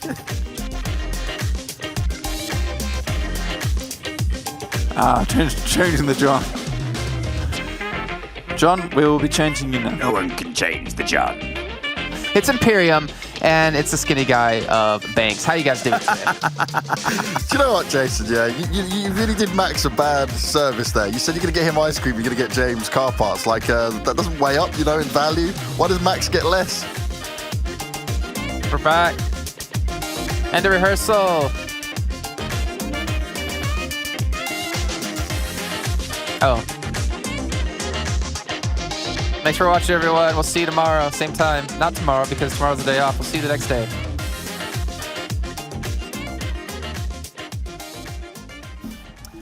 Well, this is one thing you learn working with ESL production here in Poland, that when they try to get you to throw to a video, it's probably not going to be what you're expecting. It's probably a blooper video, but I have to say this, Kalaris, I am hungry now, because it seems to be you're always eating in rehearsals, and I never realized it until today. Actually, yeah, I mean, yeah, I'm always ultra ready. Everybody else like has to shower after rehearsals or whatever and do stuff. I'm mega ready. I've got my salads going now because I have to eat vegetables, damn it. But I know I need to order some of those dumplings again. Those bows are so good. Oh. Favorite part, though, of the video, Max? I look depressed all the time. Oh, that's true. Okay. Yeah. And of course, Baby Godzilla! All right, let's take a look at the schedule here really quickly so we can update you guys on what's still to come today. We still have 3 matches left to go, and just like the start of the day, we'll be hitting right back to that, kicking things back off on Erangel, Miramar, and Sanhok once again before we end out our second day of the finals. Gentlemen, we did predictions last time. We're not going to do predictions this time. I'm tired of losing. I don't want to be a loser anymore. So I need to make some drastic lifestyle changes, and we'll work on that. I'll talk to Blink after so you can help me out with stop being a loser. But this has been an interesting day, and now I'm curious. You know, Nexus, they've been on a downward trend here today after such a stellar performance yesterday. Lakonostra have been able to hit another high again today, but I'm still worried that Panda, now that they've got a taste for chicken, even though they normally eat bamboo, they might, you know, be insatiable. What happens when all the bamboo runs out, Jason? You know, like, you know what I'm saying? I'm actually just ordering. That's right. They eat my bows. I'm actually ordering some right now on my OnePlus. So if you don't mind, Jason, you can continue. Okay. Well, you have my address, so send some my way. Gentlemen, I'll let you go for now because we need to talk about what you guys at home can be winning, because we do have a little challenge going on for you at Hull. So you two get out of here. Yeah, get out of here that way. And then we'll show you guys at home how you can win. Guess the PMPL champion. We have many prizes to be given away. You can have a super prize. You can win yourself a OnePlus 9 phone. You can maybe win yourself one of the 3 OnePlus Buds special editions, which honestly look pretty damn sick. And OnePlus, if you're watching, you can send them my way. I would not mind. And also 5 PMPL parachutes as well. So head over to PUBGMOBILE.Europe.official for more info on how to enter. And make sure you guys do that, because once the day is done tomorrow at June 12th at 11:59 p.m. or 23:59 if you're in the normal parts of the world, it's going to be close. So get your entries in time. John, we're not John, though you're looking as skinny as John, I have to say, Blank. Banks, where am I going with this one? I don't think we can win, though, unfortunately. Hey, guys, take it away. I'm going to get out of here because I clearly need to stop talking. Just as we did a blooper reel as well, and Jason just does a live blooper, absolutely wonderful. Blanks, I'm making a mess up. I'm done. This is it. Game number 4. We're getting a divorce now, Cormac. You can shut up. I'm not listening to this anymore. First Jason, now you. What is going on? What happened? We watched one blooper reel and everyone just went crazy. Everyone just had a bit of a brain fart, my friend. Yeah, I can see that. You know, I'll take being called Blank because it's close enough to Banks, right? But you can't call me John. Yeah. Come on, that's like ultimate disrespect, man. That's like the polar opposite of me. Come on. God. Oh, man. Oh. You know what? I'm going to blame it on that last Sanhok game, because that last Sanhok game was absolutely, like, wild with the circle shifts and the craziness that I think it just rattled all of our brains. But hopefully we have a little bit more of a settled game 4, the second Erangel game of the day. The playing path is on the west, which is a little bit of a nice change of pace. To be fair, allows the teams that like to land around the George Paul area to get there a lot easier. Look, you know, when we're looking at the overall standings a little bit, just to highlight, I think we're not too surprised with the top two, right? GODSENT and Panda, right? Panda in first, GODSENT in second. There is definitely a surprise with Lakonostra being a third. A good surprise, but a surprise nonetheless. Yep. And what's even a bigger surprise is how badly teams that were expected to be fighting for the top three are doing badly, right? QLASH in 7th, Destiny in 8th, Eastern Stars in 12th. Wow. I don't know what's changed exactly. I can speculate. Ooh, we can yes, pinpoint a couple of things, but it hasn't been easy to watch for a lot of these teams in these games so far.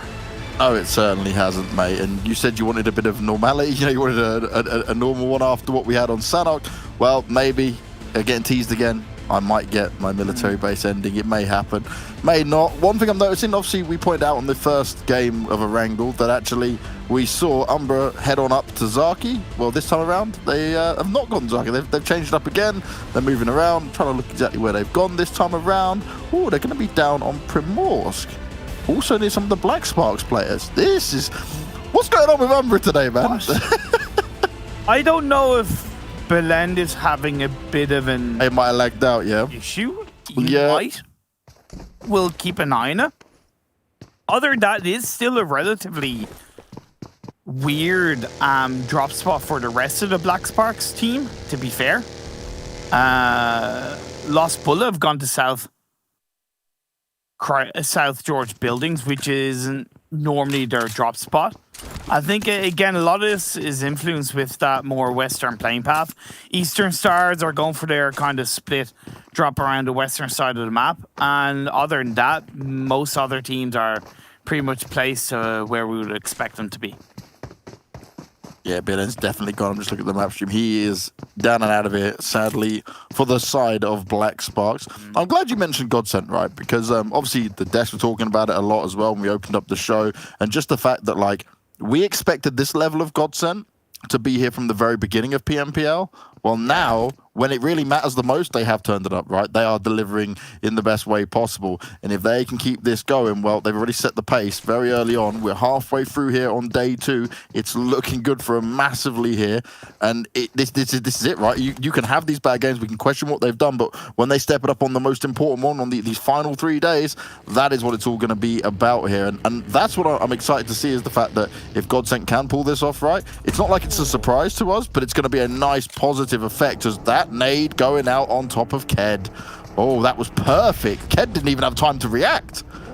And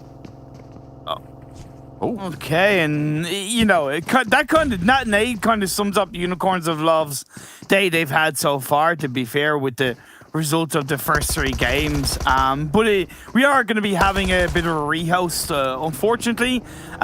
We low-key expect it, with noticing Belend having a bit of an issue, but in the end, the teams will be able to kind of restart, and hopefully that phase 1 circle after the reset won't be as crazy as that was before that.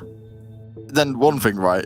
I just think at this point we rehost whenever we might get a circle that I'm going to have a lot of fun with, you know, like just try to steal it away from me at this point.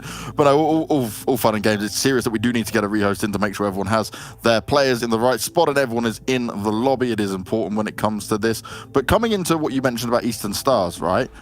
I don't know. I can't even put my finger on. You know, I'm doing all I copy all the circles and I keep looking at it all. It's not like they've changed anything massively. It just feels like they themselves are just not able to feel that confident. We've looked at some of their engagements where they'd go 1 by 1 into fights, which you go, Eastern Stars, you definitely know better than that. You know, like, you should be playing together as a team. And that's what's wild to me. It's not like the other teams are playing massively better overall. Okay, we can say like GODSENT, for example, or Lakonostra for coming into it. But what I would say is that it's really an interesting point on Eastern Stars. Maybe, I don't know, the pressure is there, the confidence knocks come in. I don't know. We'd have to try and speak to some of them. But you know who we can speak to real quick? We got an interview with a Lush in there. So let's fire that off while we get the lobby started up.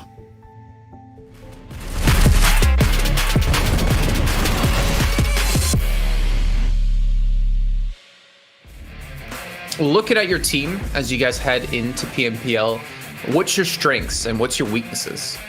هي too soon النفسية، فنحاول أكثر أكثر، يعني نحاول نقدم أحسن ما عندنا، نحاول نحسن من نفسيتنا بعد كل جيم.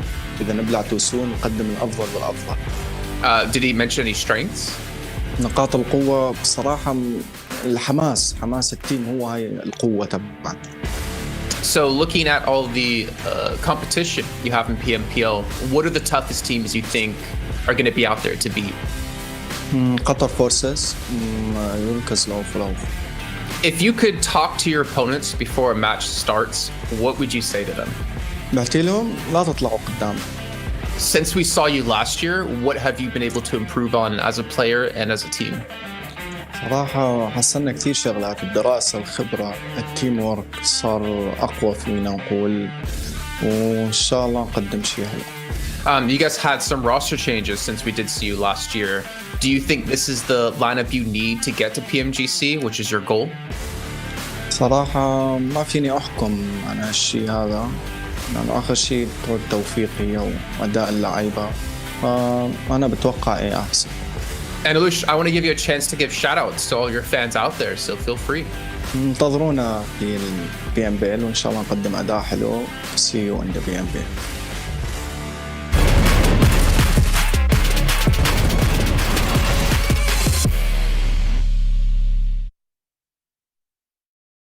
And we're back after getting to hear from Lush there, and we're waiting for the new lobby to start. There's still 3 more games to come our way, and we did have to have a rehost before going into our 3rd game of Erangel. But maybe this will benefit some of the teams in not getting that military island finish. Maybe we'll get a nice normal circle like you wanted out there in Imperium.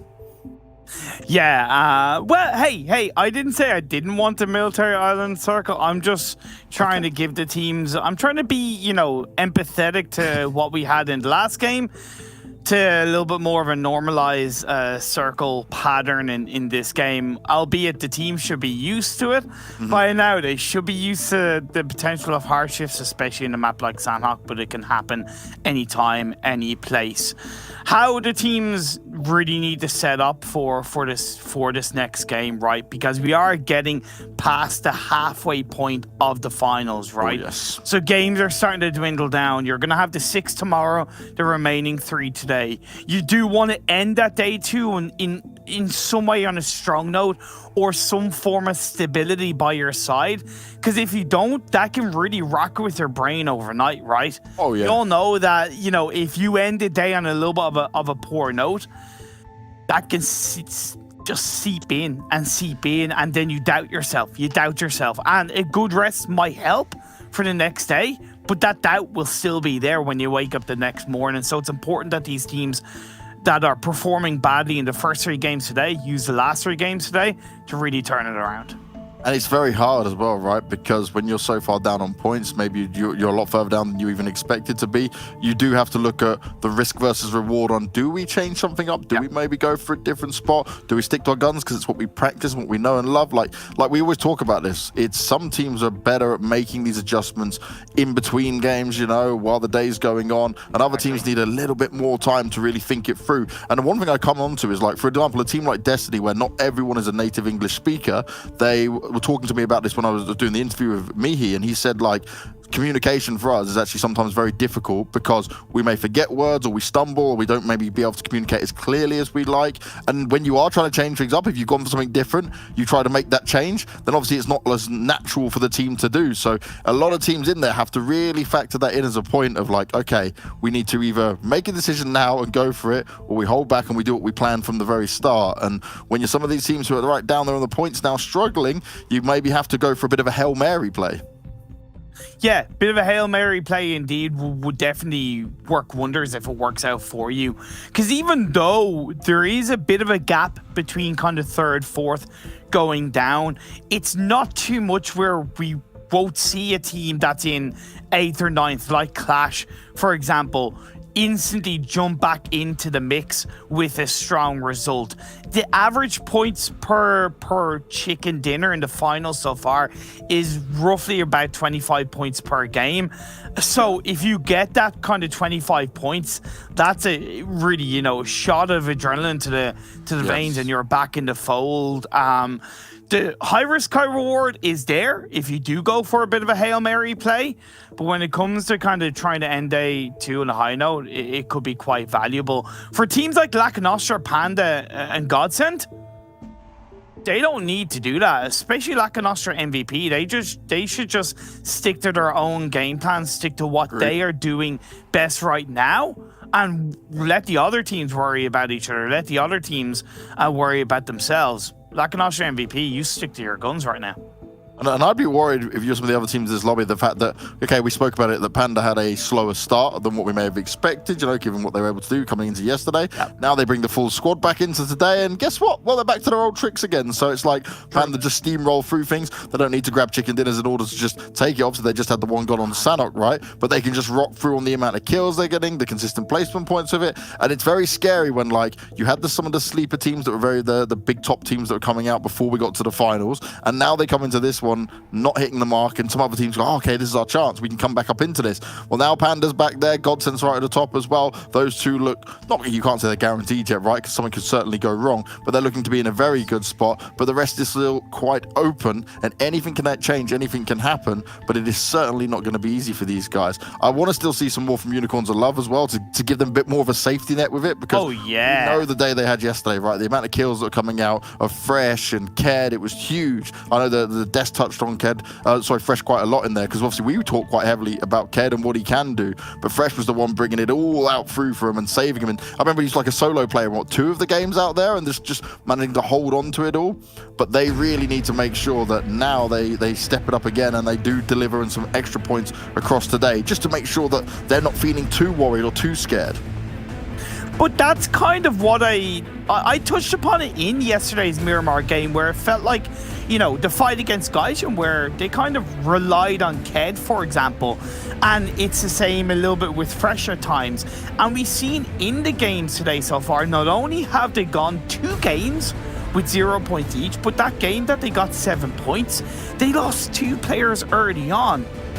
You know, and I know that they are a team that can perform well when they lose a player or 2 at the start, but we also know that they perform best when they have a full squad up coming into the mid-late parts of a game, where they're able to control their position, where they're able to be aggressive. And we haven't seen that from Unicorns of Love today, not at all.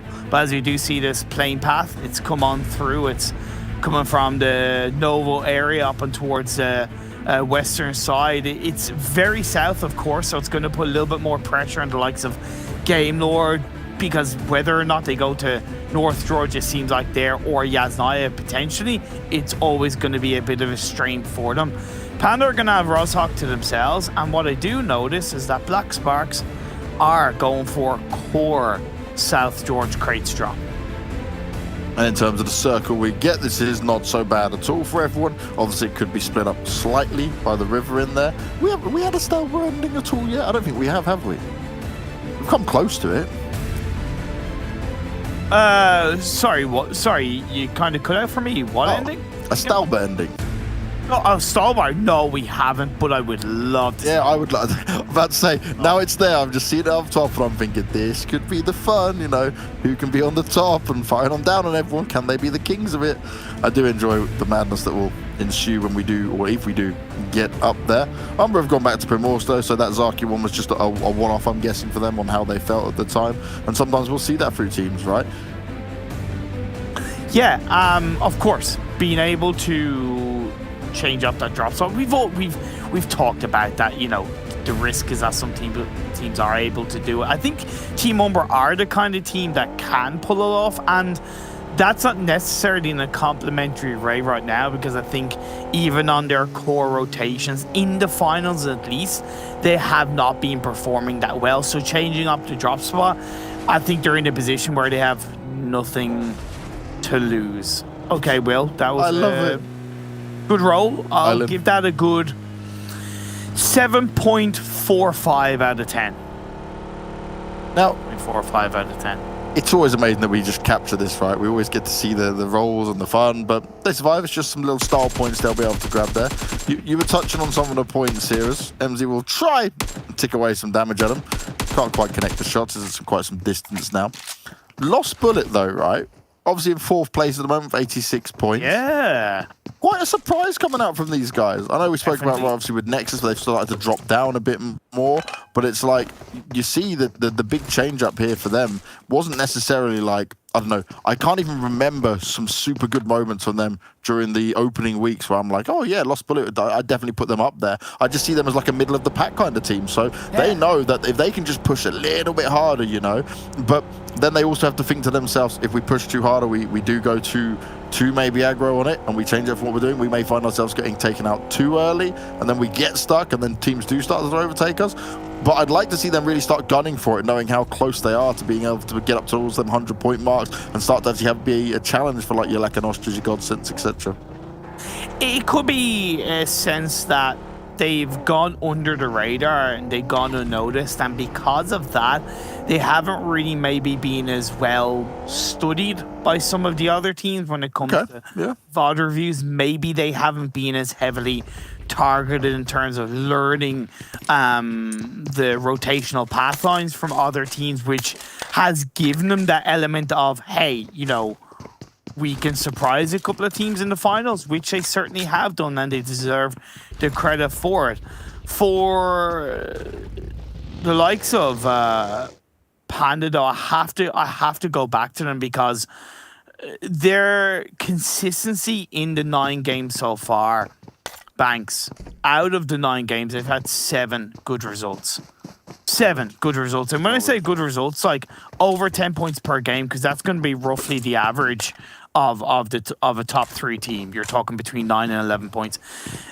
Out of 9 to have 7 good results, and then you add a chicken dinner in the last game, that's undeniably consistent. That is more consistent than I could ever ask for from a top team in the first couple of days of the finals.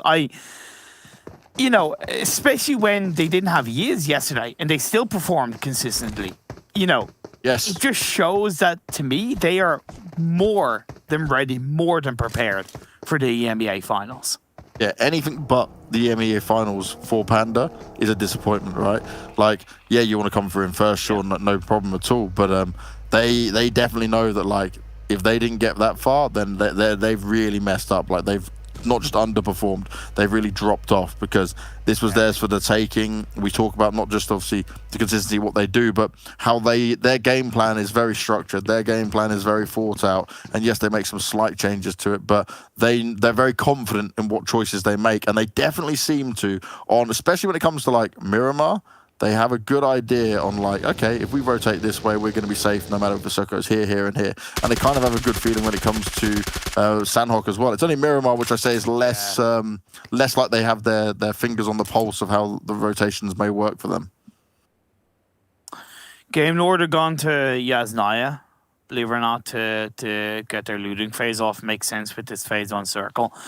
Pretty happy with Gaijin's rotation for Novo, and Unorthodox drop spot for them, but it's free because no Qatar forces in the finals. The fact that they rotated early, as in like halfway through phase 1, GODSENT were in a position to in any way bridge camp them, so it made sense, and they're being able to rotate past quite cleanly. UDR moving away from Pachinki, I would actually argue a little bit too early, but they're looking to maintain that core position, which allowed them to get a pretty solid result in the first Erangel game, because when we look at this phase 1, it is tempting towards the area where it finished on that first game of the day. For Eastern Stars, that did once again drop on the western side of the map. They're rotating through North George. Actually, sorry, just outside of North George, but they're behind Lost Bullet. So Lost Bullet and Eastern Stars are on a little bit of a similar rotational path line right now. So I'm curious if they're going to clash coming into the edge of the circle. Certainly have to keep an eye on it. As for now, Clash themselves have got their eyes peeled and ready. There's potential attack on the Gaijin players. They know where they are, keeping their wits about them, having a look around of all the teams that can be close. This is what it's about now, right? Spotting them out. You don't need to take the shots just yet. You can get a good understanding of, okay, we've got this team that might run past us on the next rotation. You've got to be thinking the next step ahead on all of this. As Trazen's also laying down, having a look out towards them. Now, Destiny haven't moved out of Severny just yet, and they might actually have Eastern Stars and Lost Bullet go past them. Yeah. That could be an interesting one because Destiny would love to have a couple of teams run on by, get that information on where they'll be going and take some shots. Because when we're talking about shots being taken, well, Gaijin, they are now under fire prior to being tagged up, but he's not going to be fragged up. It's QLASH who will start to try and get a knock in there, start to try and make a play, but it's not really anything that's going to pay off massively for him here because Gaijin can just sit back and wait it out. Oh, but now we see the crash coming in as GSG Europe move into the space held onto by Nexus. A double knock comes through onto the players in Nexus, so it does give a little bit of control over to GSG. Rana's confirmed up. Kamara on his end is knocked down, but it's being great work done by Lau to hold back the players in Nexus. Two doors arriving on the sidelines, and then you have Andalito flanking around, using that underside of the dip outside this compound to get the side angle shots on. Nade gets thrown out. Dexter's aware. All the players for Nexus are stuck inside that building. Yep. They're like a tin of sardines right now, and it's not looking too good. And they could be ripped open here by the GSG players. Remember, we've now turned this into a 4v3. Nexus already in a good spot after day one. They do not want to be going down early on here. They don't want to be the first team to be eliminated, but you are completely pinned. The smoke will at least delay some pushes, maybe give you an advantage if GSG want to push through it. But for now, it's all in GSG's favor. A little bit of splash damage coming off the nades is forcing Nexus to move around as well. They're trying to force them into the open and get some shots to connect. More damage will be done, but still not going to come into play yet. River not coming through. And now, yeah, Dexter trying to be smart, trying to come round, trying to find himself an opening, but it's not going to work out. He gets dealt with instantly. Kamara's there, happily taking him down. And Nexus, they are in a world of hurt. This is not what they would have wanted. GSG, they want to overwhelm them with the numbers. All of them start to push in, bullets firing forward, and Nexus find themselves as the first team to be eliminated. And after an incredible day one for the guys, where we praised them so much, it's starting to slip away. Man, and moving on to a fight between Destiny and Lost Bullet. Lush is down on a little bit of health, but he does get a double knock coming on through. He's the last player standing for his side, and Destiny cleaned that one up. It was outside the circle upon this phase 2 shift, an unorthodox position to fight. But in the end, it was Destiny to come out on top of that one, only suffering one casualty. Eastern Stars will be able to take advantage of that by moving ahead of Destiny coming into the circle. That phase 2 shift was interesting because it took away a lot of stall bar, which means you're not really going to be looking to hang around the northern side of the mountain, which allows you to use that high ground to your advantage. Unicorns of Love have done that perfectly. Yeah, you still need to be careful around the very top of it, Unicorns of Love, but you can definitely focus on getting information on the likes of Game Lore, Black Sparks, Panda that are all around that kind of outside of Yasnaya region. I just love the fact that, like, Lost Bullet, they decided to run past Saverni. You always know Destiny's going to be there. That has been their spot over and over again. Eastern Stars have also gone across, but they didn't seem to want to engage in the fight. They use that as a timing to get past for now. But for Destiny, that's just like, they're probably thinking, why would any team come past us and try this? Like, if you're going to do it, you can just rotate around us. You don't have to actually have to take the fight to us. So maybe Lost Bullet was trying to eliminate some of the competition and thought that because they have been playing slightly better that they might have a chance of it. But it will now be their undoing, especially in this game. Lakonostra MVP are utilizing the eastern side of the map, the very coastal line, which makes sense because of that western playing path. Lakonostra MVP.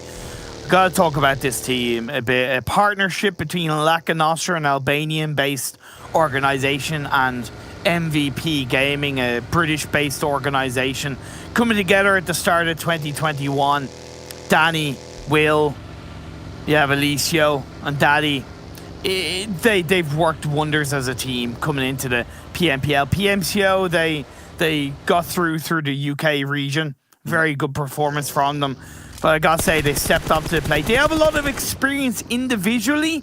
So on one hand, I'm not surprised, but putting it all together is always easier said than done, and they've impressed us all here in the finals. I was very scared there for Destiny because you're quite split up at the moment. Mazzaro's away from the rest of you, and you've already lost Noshi. Like, if Eastern Stars wanted to pop out and try and take a fight for him, it may have gone very badly. But luckily, Eastern Stars decided to continue their rotation, continue on through. And this northern side is going to be quite contested in it because there's still a fair amount of water in this new circle as we have shifted over to the east. Lakonostra are counting their lucky stars that's gone out towards them as they'll already sit in a good position throughout. And Clash, well, they're just looking for teams rotating around. It's Panda they're taking some shots out towards, but not going to find any success with finding a knock just yet. But do Panda want to fight this? Do Panda want to potentially fire back onto Clash at all? I think it would be a good idea, right? Phase 3, Blue Zone's closing in. You got to start making a bit of noise, even if it's at the risk of you getting caught out. The split from Panda is definitely risky. GK the first is very close to the compound that Unicorns of Love have rotated to. A nice rotation coming out from the Unicorns of Love boys. Eastern Stars are coming in from the north, along with Umbra and Destiny. Fresh finds GK first on the high ground of that building, so it does put Panda down to now just 3 players, unfortunately, but they do have a bit of a solid position, at least inside the circle. Yeah, there's still space for now, but more fights will start to take place. This time, Black Sparks going up against Game Lord. Oh, Victor. Brilliant stuff coming out here from the Black Stars players, but can Victor pull off something huge? Spamming up, spraying up, finds himself getting some knocks. He's got a bit of backup with him as well. Vindex, the only one alive. Can he turn it around? He's trying his best, and he saves the day. Vindex, brilliant stuff at the end there. Game Lord go down, but both those teams are not really going to benefit from this because now Black Sparks, they're more than wounded with just one player being able to stand up. Absolutely insane stuff coming out from Black Sparks in that little bit of a team fight. It was close. Game Lord nearly came out on top, but it was the fact that Victor was kind of on his own until his teammate came in late. He got knocked quickly himself, and there's not too much Victor could do. GODSENT, currently in second place in the overall standings, have a really safe spot on the south side of this circle. A lot of space around them, a lot of potential to react to this phase 4 shift quite nicely. It does indeed center up across that mainland, so teams like Unicorns of Love and Lakonostra MVP that kind of committed to the eastern coastline will have a little bit more of a pinch to make it into the edge of the circle. GODSENT still patrolling the south as well. We have to keep an eye on them. Already up at 3 chicken dinners after 9 games here. The highest we have thus far. They can put off another one on Erangel, will be absolutely huge. But Destiny, it feels like no matter when we see them, no matter where they go, they've been fighting off against someone, and their numbers are massively dwindling now. Rosario finds himself getting knocked down. One more player left to find, and it was easily done in the end. Destiny, they will be going out of this one. Didn't pay off for him after getting the initial squad wipe onto Lost. Now it's Lakonostra, potentially about to go off against GSGE, who were also fighting earlier. And this is the problem, right? When you have fought earlier in these earlier circles, you become in a position where it starts to hinder you more than what you would like. When you go up against a team that's stacked up, who hasn't had to see anyone yet, they're ready and waiting for you with everything they need. Umbra being quite clever upon these rotations, and they've been quite quick, not afraid to move as a team. Much different compared to previous games you've seen, so hopefully it's a step in the right direction. A push comes in, Eastern Stars crashing on to Panda's compound.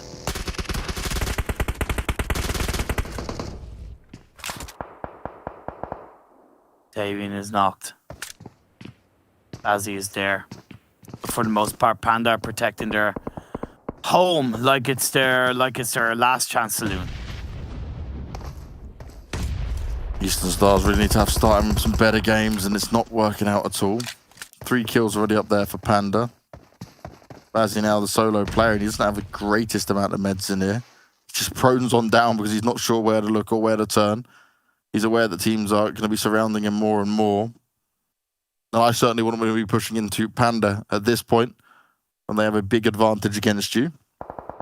Still GODSENT uncontested in the south. They've got 1 player, Reeves, who's actually inside the circle. Everyone else is still outside. I guess waiting to see if any other teams are going to maybe rotate in or still late to the party. Because the information GODSENT had, I think you mentioned it, right? Teams actually bypassed them, got across the bridge quicker. So they've probably not seen too much action overall. They haven't seen much action at all, to be fair, at all. They've just taken some pop shots here or there. Gaijin, the team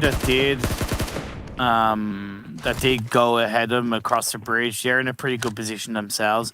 They hold on to the mansion building, and coming out of the northern side of mansion, there's a lot of kind of bumpy terrain, you know, kind of, I think you call it like a pond area or a bog area where you're able to use those dips to your advantage moving out. That's exactly what Gaijin are doing. Polar Ace have a core compound inside the circle, and GSG committed their whole squad to a shack. I know. Sorry, but I think it's a little bit too early for that. There's an air of desperation with that rotation coming out from GSG. Yeah, when you've done that very early on, you know, okay, they're in this next circle again. A bit of luck on their side for sure. They're down the south of it now, but maybe they get lucky and the team rolls up on that shack, doesn't expect them to be in there at this point, but they still need to be oh so careful because it's not easy to find out of these ones, right? You find yourself maybe being pinned down early on. If anyone's seen you go there, they're just waiting, having a player look out towards them. Gaijin, do you know where you even want to go as you go past GSG? Couple of wild rotations coming through. It doesn't seem like they know what they're doing. They're going to get picked off from all sides, Banks. It doesn't make sense to me. There's no real direction coming from Gaijin. Umbra throws out the nades. Someone, also known as Pro Lord, they're going to clean them up. And Gaijin, they're eliminated. No point in rotating early across a bridge if you're going to make those kind of rotations coming into phase 5, my friends. I'm really struggling to make sense of that. You mentioned it, just the circle before, they had a good position. Okay, then you just take your time, you scout forward a tiny bit more, you know? You go, oh, okay, look, we got this. We can just look ahead of us. We'll try and see what's around us. Instead, they just went for it, and you sent yourself out early, you sent yourself going down, and you could have gained a couple of other potential placement points if you'd waited out a bit long, because there are a few teams who are now limited on numbers because of the fights that have been taken very early on. Panda getting aggressive, though. They've managed to eliminate QLASH in it. Nice. More kills coming on through. And that's certainly a team to keep an eye on right now, Panda, is because they're coming back alive, and we know what happens when they get the ball rolling again. Now we have this fight between GODSENT and UDR, and GODSENT did what Gaijin should have done, right? They scouted the area on their entry point, noticed that those buildings were free, and they've all pushed in as a full squad. The hard work is yet to begin, though. Oh, yeah. Zazie is going to get knocked down. Ulysses finds that one. They will look to push in on that. Pokes and Sebi driving forward. Very healthy push from the UDR boys. But they need to be careful because Vito is not an easy player to deal with. The nade does come through as well. Bit of a trade-off with it all. But Ulysses and Nano now need to fight back. Marley is all alone. He might be able to try and fight this off, but more bullets coming out towards him, and he can't afford to go down. He decides to duck into it, but he's escaped and left his teammates behind, and that's where it's massively problematic. And Pocus all this time is in the building, and he can say, oh yeah, there's a player up here, don't worry guys. If you want to come through, we might be able to do this. And Nano now can go on a big... Oh, the timing! That worked out really well. Did come on through, but can he do enough damage here? Gonna go in for the finish off, gonna go get these extra kills. And GODSENT, well, they're soon not going to be long for this world. Marley now trying to find his way back into it. Already 2 players lost. AZ bleeding on out. Damage being done. Ulysses swings, and he does not miss it. GODSENT, they're going to be out of here despite making some good decisions on where they wanted to go. They couldn't win out the all-important fight. And now we just have 7 teams remaining with 24 players alive. A little bit of a third party from Polar Ace as well didn't help them. I think it was one of the Polar Ace players that knocked down Vito. It is what it is, but now Unicorns Alive coming into the late stages of the game. Still as a full squad, maybe. PRZ goes down, beg for mercy. Steps up to the plate. Happy days, Unicorns Alive. Your day 2 finals are beginning right now, but you need to take out Umbra. That's it. It comes through. They have a little bit of space on the northeastern side of phase 6. Yeah, smoke's going down. They've really opened it up for themselves here. And a good amount of kills there for the Unicorns of Love. They can walk their way into the circle, knowing no one else is behind them just yet. The GSGE, they're looking for a huge spray down. Lakonostra just walking into it. The shack play is somehow still working. We questioned it. Tuna's the one outside hiding behind the tree. Everyone else is in there, and they're not letting teams get close to them. They're just picking them apart. Why not crash the shack rather than trying to like just stop in the flat open terrain. Come on, Lakonostra MVP, you're better than that. Because Unicorns love crashed a compound or a shack that Umbra had. It wasn't as good of a shack, but they still crashed it. Nobody's crashed a shack that GSG holds on to. That's realistically the only reason why it's worked out in their favor. Now, are they making noise and pushing teams back? Yeah, fair play. Of course, Kamara gets knocked on Delicio. At the end of the day, you got to make the call. You got to take a bit of a risk. And it hasn't worked out because they've chosen not to. Well, Panda ended up going out in 6th place. Lakonostra are going to be the next to fall. There's only 4 teams remain. Unicorns are love, as well as GSGE are up with 8 kills so far. 4 players still alive. Polar Race are also fighting not too far away from Unicorns and love. And that's where they certainly have to be careful. As UDR, they may have heard all of this going down towards GSGE. There might be a moment where they can find some success, but it's going to really be off the back of GSGE making some key mistakes here. And with Panda going out, I wouldn't say somewhat early, but not as strongly as they have in other games. GODSENT going out early. This is a big opportunity for Unicorns Love to send themselves up massively into the mix for the top 3. Even challenge, of course, Lakonostra MVP, who we did see go out. Savajek picks up Muzzy, which is a good start, as they need to take a couple of risks going across the flat terrain. GSG are pinch inside the shack and take the shots, but can't push any more forward than they are right now. They are going to have to push forward eventually as that circle shifted up towards the northwest.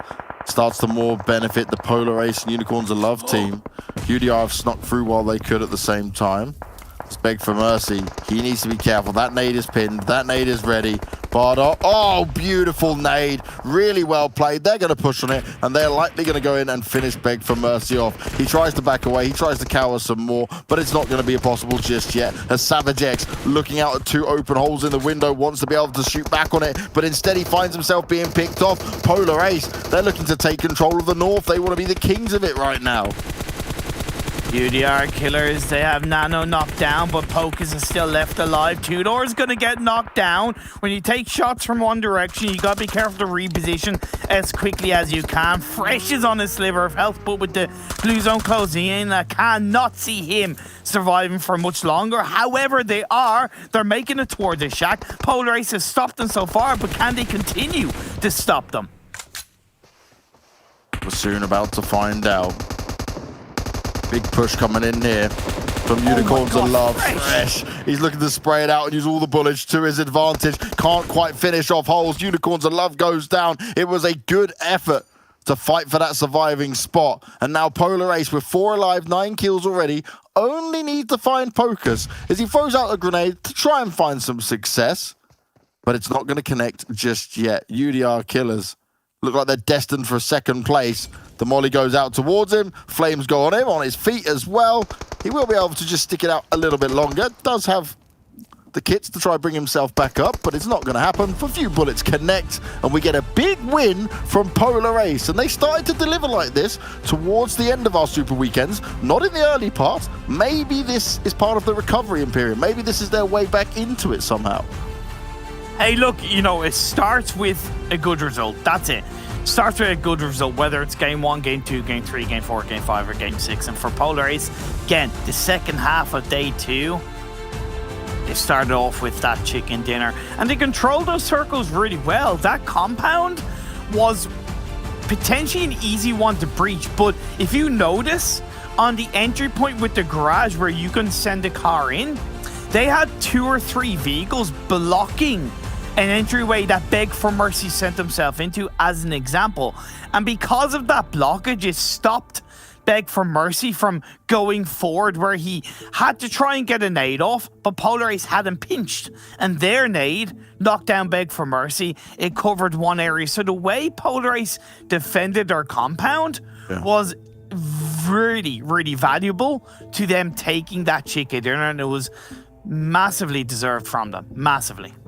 Could have been, though. Very closely could have been. Maybe stolen away there by Unicorns of Love. Had Fresh been able to pull something big off. But no, you got to give a lot of credit to Polar Ace for pulling that win out the bag. Do you know what's also interesting when we're looking at this is, like, you said it, for Panda, it's like, oh, 6th place, like, not so great. For most other teams, they'd be very happy with it, you know, considering where they're at right now. Panda's just like, this is a bad result for us. This isn't so good. And that's just the level we're holding some of these teams to right now. And I don't know what happened to GODSENT there as well, right? Like, that engagement wasn't directly bad from them. They just didn't land the shots. That's the only way to look at it, right? They got themselves in the building. They got pushed upon when they had a player knocked, and they weren't able to recover from it. They got overwhelmed by UDR, and that's where UDR sometimes do step up on their individual skill level, because they are a team that's very up and down. I could never kind of put my finger on whether they're going to be bringing it out. It's like they need pressure, I feel like, you know? They're like a team that actually enjoys the pressure. When they were struggling to have the points they needed in the Super Weekends, when it was all fighting for glory, well, then they just delivered, and we were like, wait a second, is this the same team, you know? And they just took down GODSENT in a big way throughout that fight.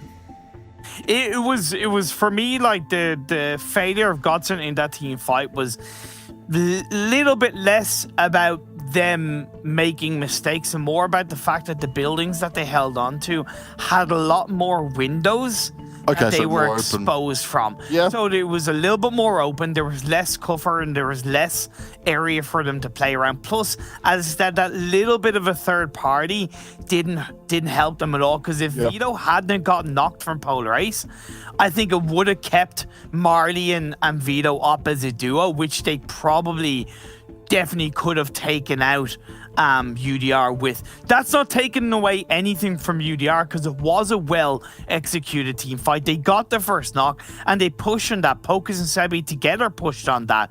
But in the end, I think that was definitely a part of why GODSENT lost that fight. And it was unfortunate, because they kind of still need to continue the consistency throughout this day too. They have improved in the first 3 games. Unfortunately, it's a blip on game 4. Hopefully it'll be back up to what we've seen from them in game 5. Now, within this game, right, we had a few hard shifts that came through, but it wasn't like the most difficult circles. It wasn't super hard to fight from. Yet we saw a lot of teams fight very early on, or do a questionable rotation, or even a full send it that didn't make sense, right? And we saw that become the undoing of teams that actually could have had a good position. I was very surprised by that. And even GSG, they went for that shack. We question it because obviously it's one little shack. You've basically got the whole squad in there, apart from, I think it was Tudor out on the tree, you know? And it's like, they actually still didn't do too badly from it. So it was one of these very, like, slow but weird games on how it didn't kind of pan out the way we expected it. Maybe some teams were just losing a bit of focus in there. Yeah, I definitely think losing a little bit of focus is a good way of summing up some of the team's decisions. Typical is Lakonostra MVP, and I think a product of that was they committed to the Eastern coastline pretty early on in that game, right? They land in Lipovka, or they loot up in Lipovka, they stuck to the Eastern coastline. And I'm not against that, because one, you only have to worry about 180 degrees in front of you. You don't have to worry about what's going on behind. And with the way the circle shifts have been, it could easily have been a water finish right on up until phase 7. It could have been that Eastern coastal line. But when it did shift away from them, and they went for that kind of rotation into the circle, there was nothing from it, right? And that's weird, but it's also disappointing, and disappointing with how Lakonostra MVP have been performing in the finals so far. Whereas if you take another team like Unicorns of Love, who were in a little bit of a similar situation, a bit up north, they edged their way in. They kind of tippy-toed their way in, still somewhat aggressive, and they had to take a couple of risks onto the small shack that Umbra held onto.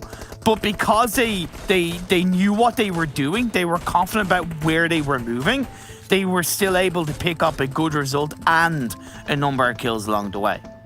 Yeah, I'm glad you touched on Lakonostra, right? Because the way they wanted to deal with GSG just could have been dealt with better. They could have just been a bit more committed to it, because they became an easy shooting range for the GSG boys, and that's always not what you want to be doing when you go into a shack where a full squad is, right? Just line up, stand in the open, and take a fight where they've actually got cover, where you should be trying to use the cover to your advantage, or just going for it as a team and maybe taking a risk with one player being slightly further forward and then everything else just playing out, you know?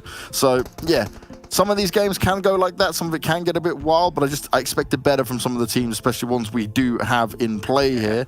But we've still got 2 more games to go, and we're moving on to the sunny side of Miramar next. But before that, we've got to go back with our analyst desk, and we're going to be back with Max, Kylaris, and some geezer that can't even say people's names properly.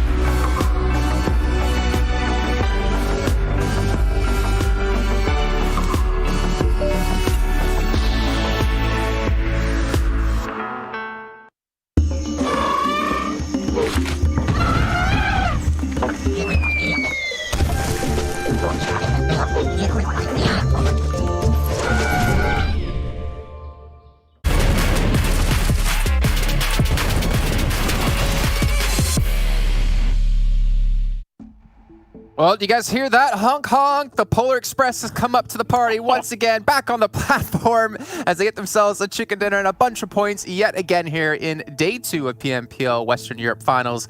Clara said it was very proud of me about getting the right sound effect to the appropriate machine. Let's take a look at the ranking, though, of the last match. How many points they did get, as well as some other teams out there, because we did have a couple of teams get extremely far into this match yet again. And we still have these leads lengthening for some teams out here. Unicorns of Love, 19 points. GSG, you know, again, I feel like I bring them up a couple of times here or there, but we're starting to see some like decent results out of them, though we're not seeing them have like those standout days, unfortunately. And I feel like you almost kind of need that if you're going to break through top 3 here. I mean, GSG is clearly a team that does not aim for the wins. They're a team that they aim to get consistent positioning points and get some strong positions in the circle, and off the back of that, get a few kills potentially off of that strong position, which they did in this kind of position. They got themselves 9 kills, 4 of those actually being on Nexus that we'll touch upon once looking at the second page, because they've been having a horrendous day right now for the side of Nexus. But yeah, GSG just, you know, staying in the middling part is nothing that's going to be allowing them to make into the top 3, but we mentioned that even before going into the finals, the GSG, this not top 3 level just yet, but this is good experience for them to try and prepare for the full split and even the spring split of next year in 2022. So they just keep on going. They're having a little bit of fun on their own, and they're improving quite a bit on their own side. Not quite the Avenger level threat, as Max would say, right, Cloris? That's right, yeah. I mean, before this... He do be saying that. He does do be saying that. He's really into the Avengers. 17 points here means that prior, I mean, they had 28 points. This bumps them up to 45 effectively. And right now, if they want to try and challenge for a miraculous top 3, for example, they would have to have huge games coming up to lead into tomorrow. But so, yeah, cool stuff. Lakonostra still showing up here, Jason. 7 points. It's not the highest of highs that they've had in the previous games, but it's a decent number to be able to keep them on the road. I mean, the downside is that Unicorns Love scored 19, but the upside is Panda only scored 9. So at least keeping their grasp in that top 3 potentially, but not falling too far behind some other teams. So yeah, not bad. And again, really showing that consistency. I wonder, you know, what happened from Super Weekend Week 3 till today, or yesterday, I should say. Like, how did they all of a sudden have this surge of points happening for them? So take a look at the second page here. Max already pointed out Nexus, but GODSENT only 2 points. A little bit rough, but again, they've already had a pretty solid day so far. They had a really big fight versus UDR Killers. They had a strong position to actually even probably take the win, and I was really rooting for GODSENT to take that entire game. I think they had a good chance. Maybe Polar Ace was the other one that could contest it away, but they had a big fight and they were clearly not prepared. There was some just amazing grenades coming out from UDR Killers, and then there was only one player that was left alone, and they just kept chasing him down. They cancelled the res, they cancelled the heal, and the final player just had to go down eventually. So yeah, GODSENT, strong position, but the defense was just not there in that fight, and that's why we saw them go down pretty early. At this point, those are our top players. At this point as well. To continue. Yeah, sorry, I do. Like for Nexus, outside of online work. I say it happens. But like when you look at Nexus, I mean, I feel like my fears are a little bit realized from day 1 to day 2. You know, like could they keep up with that kind of pace? And right now, it doesn't really look so. A little bit of a shame, but maybe they can try and make something happen later on. But I think that, you know, a team like this is just still a little bit volatile in regards to being able to keep up that kind of consistency here in this tournament.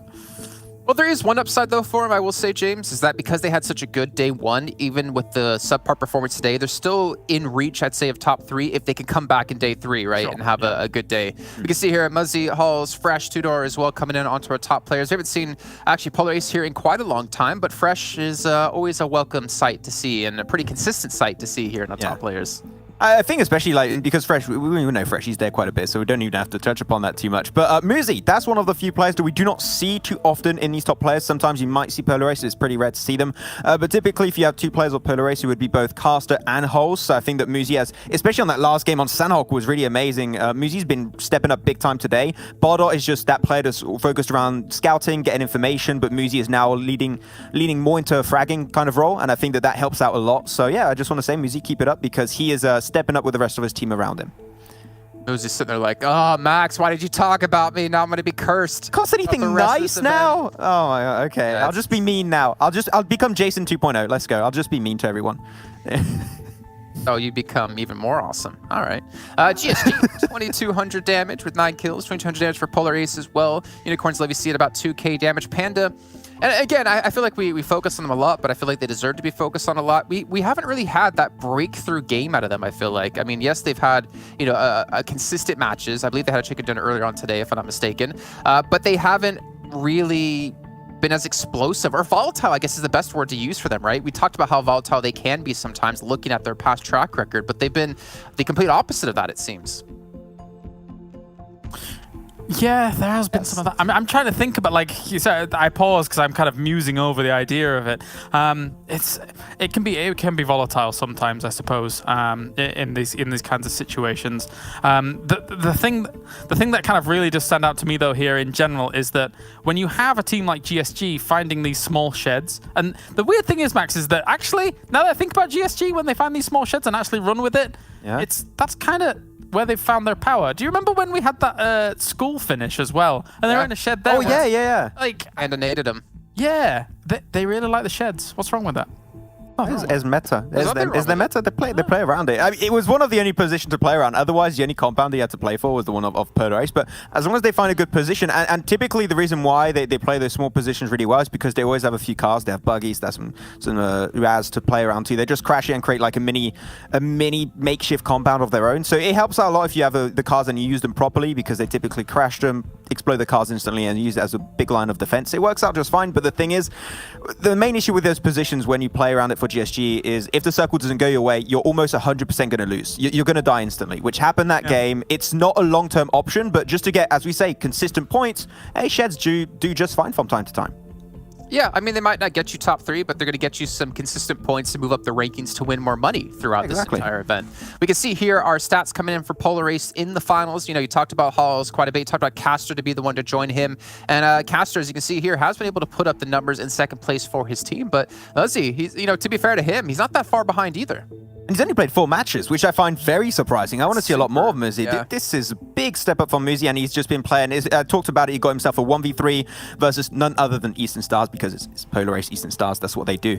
But Muzi, in only 4 matches, has been doing amazing. Atashi jumping in from time to time also. But this is the roster that I love to see. Holes, Caster, Muzi.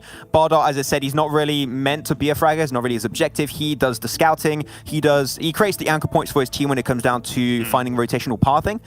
You have to have a player like that. Bardot is just the one to do so for his team. And Itachi, I haven't seen him enough to actually have an opinion on how he plays with the team, but I mean, the main 4 roster here on the left is working great, and they got to keep it up. But throughout today, they've been a little bit inconsistent, so they need to try and fix things on the fly today, I would say.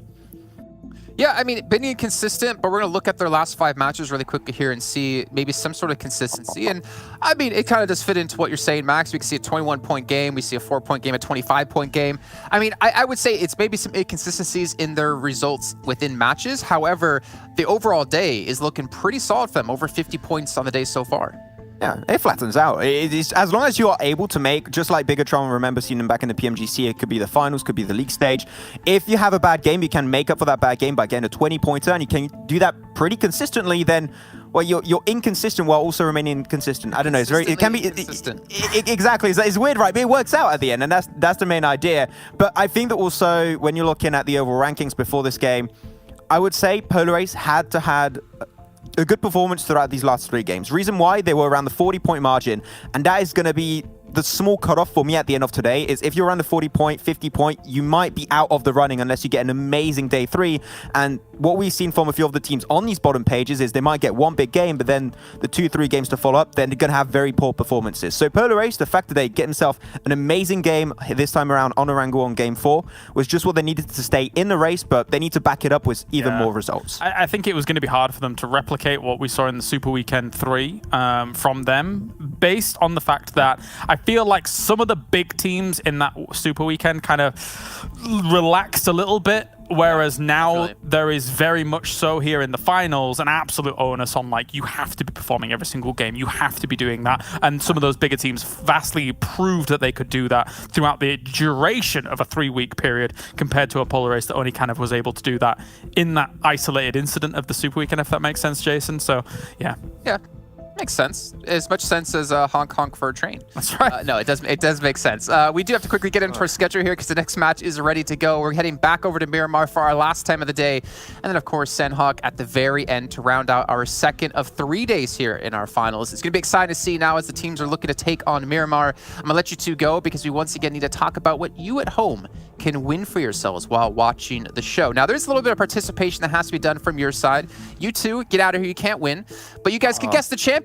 the PMPL champion. If you head over to PUBGMOBILE.Europe.official, you can find out the full details of how you can enter. But look what you can win. You can get yourself a 1+9 phone.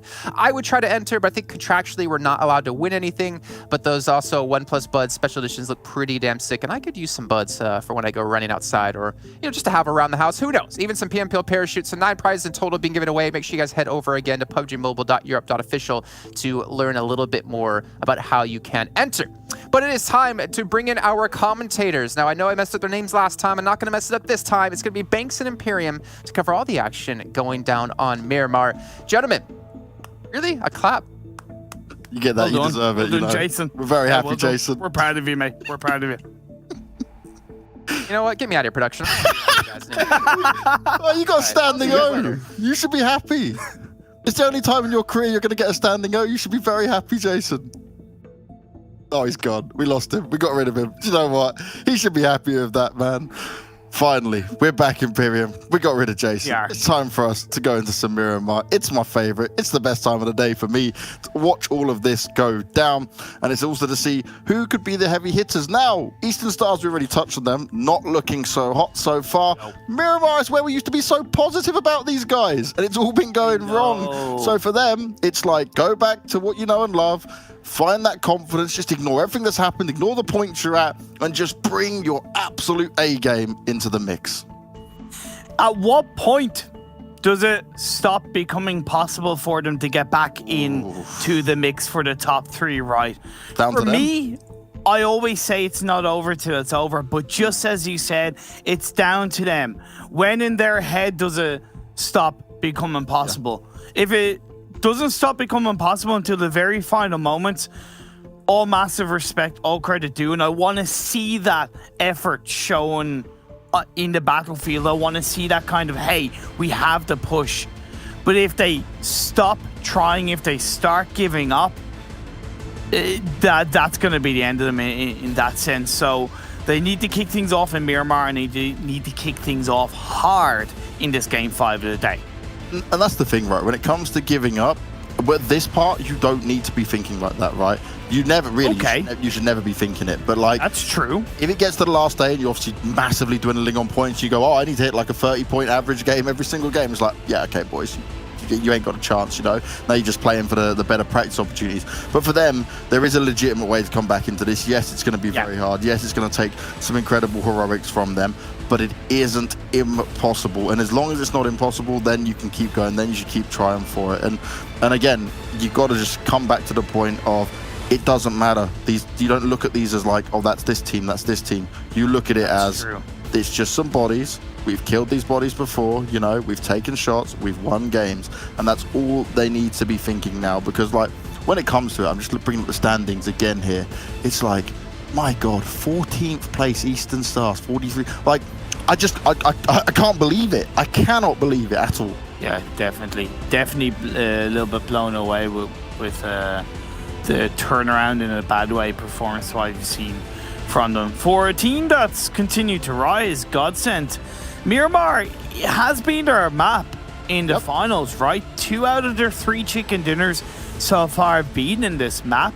Their rotation in the last Miramar game, I was a bit worried about it, but it worked out.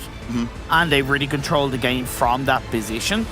It's going to be potentially the same in this game, because with this phase 1 being kind of the opposite of the playing path on that southwest side, they, for the time being at least, depending on when they choose to rotate, they know that they don't really have much around them on that southwest side. They only need to worry about the traffic coming in from the north, the northeast, and the east. So if they rotate somewhat early, get onto the high ground outside to Masera, they could very much control at least the first 10-15 minutes of this game in their own way. Yeah, and this is it, right? Normally when we get this kind of circle, and you see, obviously, Panda's more positioned out towards Valdemar, they have the split up around there. Obviously, when the circle goes up more towards the northern side, it's Trailer Park, El Pozo, where they'll spend some time up and go that rotation. When it comes more towards, like, Los Leones, for example, they go out towards Chumacera. Yeah. When they've had this one, they've always done it kind of on a bit of, it was normally, I think it was, this is going to be bad memory now. I think it was GK first, yeah? Normally they have them scout further ahead, and then they'll decide if they're going to take the hills of Tumasera and go from there. Otherwise, sometimes they go around and actually come through across the eastern side of it. So I'm going to be very intrigued to see how Panda play out this specific circle overall. Clash driving to El Pozo. Gonna start looting up there because of the harsh playing path. Outside of teams that, again, dropping on the eastern and northeastern side of the map, we are seeing quite a few teams, you know, being late to their looting phase, which will in turn have a domino effect on the rotational times of those teams.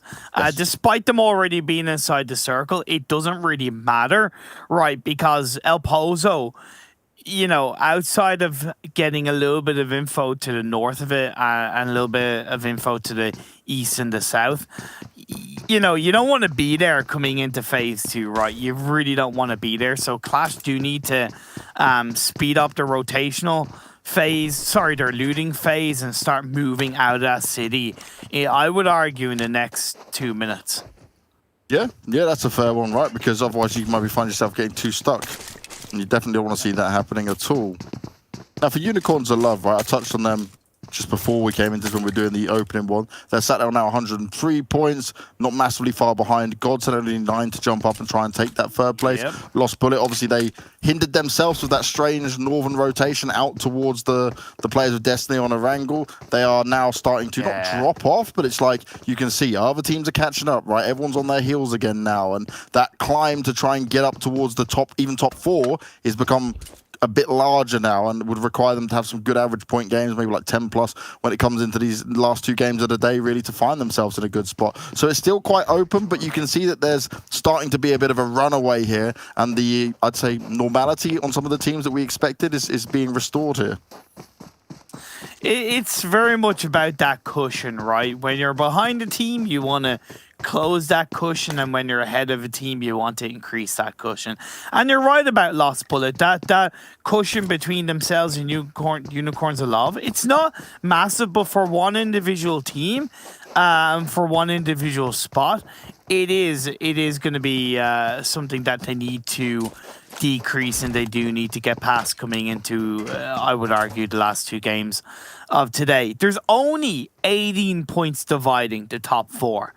Like, that is quite close. Now, I would argue Panda and GODSENT, they should be good for stability. They should be good for average points per game. I've no doubt that they'll hang around in that kind of top 3.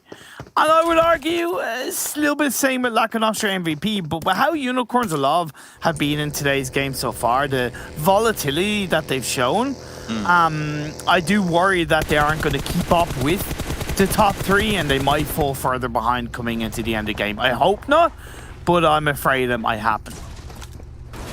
We'll have to wait and see how it all pans out. For me in this game specifically, I'm just all eyes on GODSENT and what they can try and do.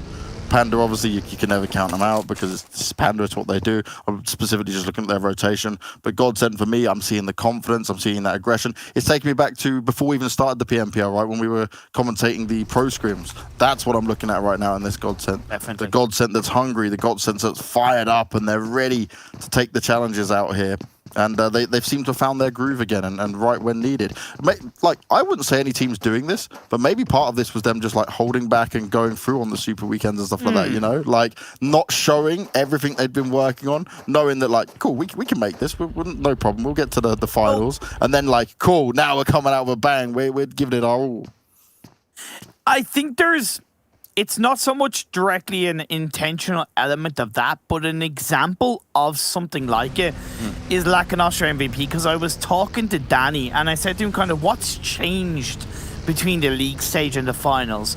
And he actually said we got complacent, right? Because we knew our spot was secured in the finals. We weren't worried about where we finished, but what he did say was not making it to the 3rd super weekend was a slap in the face for the team. Okay. It's exactly what they needed. You know, because they were like, oh, wait, you know, not only is it 3 less days of practice, but it's like, wait, you know, we can't let that kind of thing happen in the finals, that kind of failure to step up. And I suppose it's put a fire under their butts, and it's worked out in the finals so far, at least. Yeah, it's a very good point, right? Sometimes you almost need that little kick to say, okay, guys, look, you can have these bad games, but this is where it's not acceptable, and this is where we need to make sure we do have success. The few shots will be landed onto Ked there. He's going to have to escape. As it's GSG's Lau that's going to be taking the shots out towards him. It's technically just a 1v1 at this stage, while the rest of the teams are still maneuvering around. There's Game Lord, now under pressure. Oh no, Victor, you're not getting away with that one, mate. He drove on out, and Destiny, they jumped up over the ridgeline. They took all the shots out there. And now Game Lord already on the back foot straight away. Remember the game where GODSENT picked off Game Lord 1 by 1 in around this similar compound? Oh, yes, yeah, it was. It's a little bit of a repeat of that. Victor's gone down. It's not the exact same because 3 of the Game Lord players are there, but I couldn't help but have a little bit of a here we go again. Luckily, Linu's still alive for the Game Lord side, the IGL of our team. So hopefully they'll be able to retrace their steps. Phase 2 has shifted down towards the southeastern side. Los Leones is in play. It's centered up quite nicely, leaving Destiny in a bit of a firm spot. Nexus holding out quite strong outside of Chumacer. I believe it's the church compound they do control. And GODSENT on this phase 2 shift have pushed down towards the south side of this circle. The Lakonostra looking to try and grab themselves some extra points up here. They're pushing on round. They find the first knock, looking for more as well. He doesn't have much health. Really well handled, very well held. Lakonostra keep all their players going. Some cover fire was given from the teammates of Umbra, but it wasn't able to connect, and it's a swift 2 kills found for him here. And I'm just going to point one thing out while this still goes on, is that this time around, GK First was further away. He was out towards Minister Val. And instead, he's now grouped back up. And they're going to a slightly different route, but still back up towards the hills of Chumacera. So they don't deviate again too much from what they love and know. But they're sticking together as a team, I'm guessing, because they understand that this is going to be close quarters, right? We're already on phase 2. It's gone and shortened up again. So just a slower rotation from them, if anything, but they still don't sit within the blue, and they still sit within a good spot as well. You just got caught slipping, my friend, and no one is coming to save you just yet. And do they have full idea of where they all might be? Because Umbra, they're sat right at the top. Now they've given away their positions. More shots going to be fired off, but it's all here for Lakonostra to try and save their fallen friend.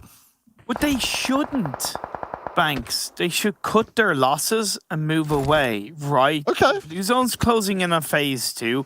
They don't notice, but we know that there is plenty of space into the circle. They can't presume there is.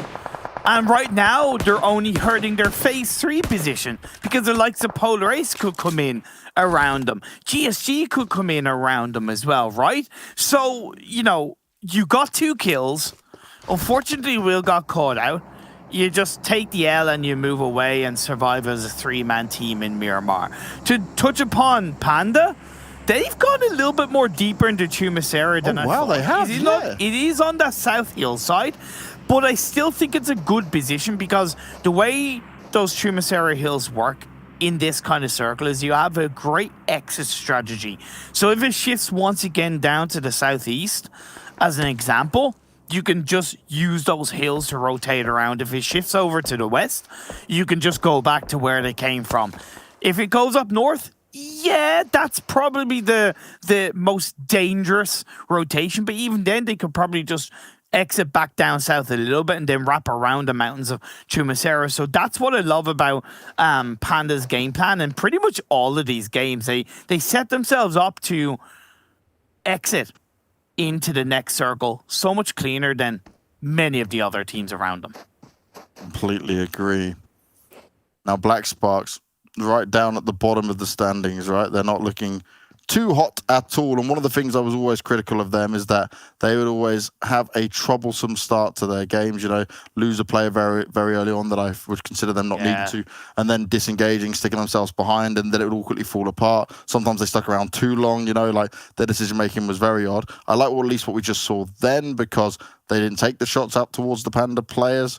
We're going to get quite the hard shift up towards the northwestern side here. And this actually still includes a lot of teams in there. There's going to be a big fight down in the south, depending on how many more teams want to move on up. And this benefits GSG quite well. Okay, maybe not the best areas to try and fight from on here, but it's an easy route in for them to look down on the rest of the teams.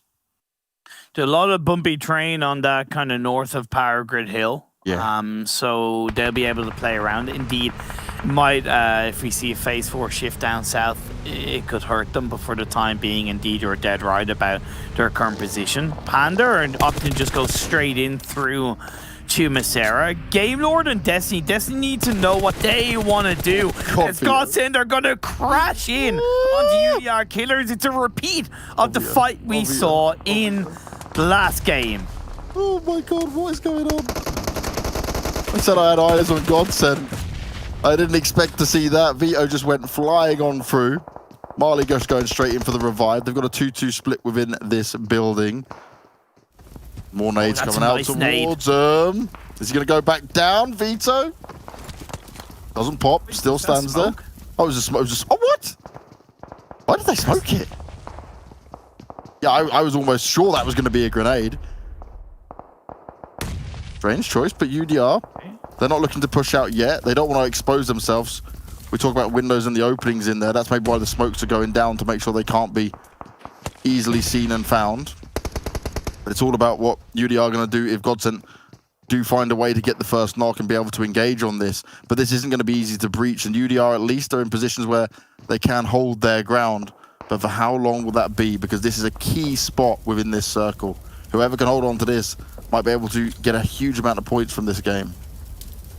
That's a nice nade being cooked by Ulysses in through the side of the window. Unfortunately, goes a little bit too far. Only tickles Vito. The fact that GODSENT have that 2-2 split, they have the angles where they can punish UDR on the side. UDR are aware of that, which is why they're committing to, you know, essentially that one side of the long building.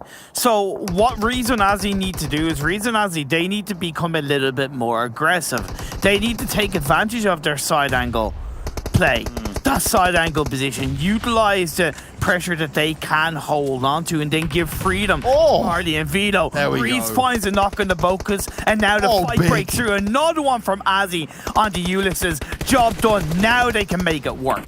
This is huge, but losing Azzy is not what they would have wanted there. UDR are going to try and fight back on this. Vito needs to be careful at the same time as Sebi trying his best, trying to hold on to it all. Got to go in and just do as much damage as possible. If he can get some finish-offs, this could be huge. Big damage being done, and Sebi, he comes through absolutely clutch for UDR, and look at his health. Oh my god, the clutch of all clutches. The fight lost by GODSENT, it shouldn't have been that way. They had the advantage. They got the first knock, they got the first kill, they got the second knock. And yes, they lost Azzy, but that shouldn't have been the reason why they lost. Sebi, clutch master, and once again the fight goes over to UDR between those two teams. The thorn in the side, the kryptonite for GODSENT in these finals seems to be UDR Killers, but as this game continues, phase 4 did once again shift up the northwest, favoring GSG Europe once again. Unicorns of Love are in a good spot as well, as they have a 3-1 split. Ked is in a fantastic compound, which the rest of the team should utilize. While Lakonostra MVP, they forgot about the fight against Umbra, indeed disengaging, but putting it into Picado was always going to be risky in itself, as now they have to use the fields in the open to try and get the advantage against Destiny. And Panda have gone all the way out towards this western side and finding their way in the meantime. Not looking to engage just yet. Didn't want to fight down in the southern side where all the rest of the teams are. Destiny got to be careful. They got some smokes to give cover here from Azaro, but he wants to join back up with the rest of the team for sure. He going to provide some shots out towards the Lakonostra players. Oh no, Polar Ace out in the smoke. Pinned between UDR and a few of the Black Sparks players. Okay, Black Sparks may be at the bottom of the standings, but the fight is still there. Sam4 is going to be exposed. Oh, nearly down. He's going to get the prone confirmation. A third party comes through. Does relieve a little bit of pressure as Vindex and Bilend looking to send it in one by one. That's a bit unfortunate. Black Sparks, if Sam4 was going to push in like that, it should have been at least another player with him, because that team fight definitely would have gone in their favor if that had been the case.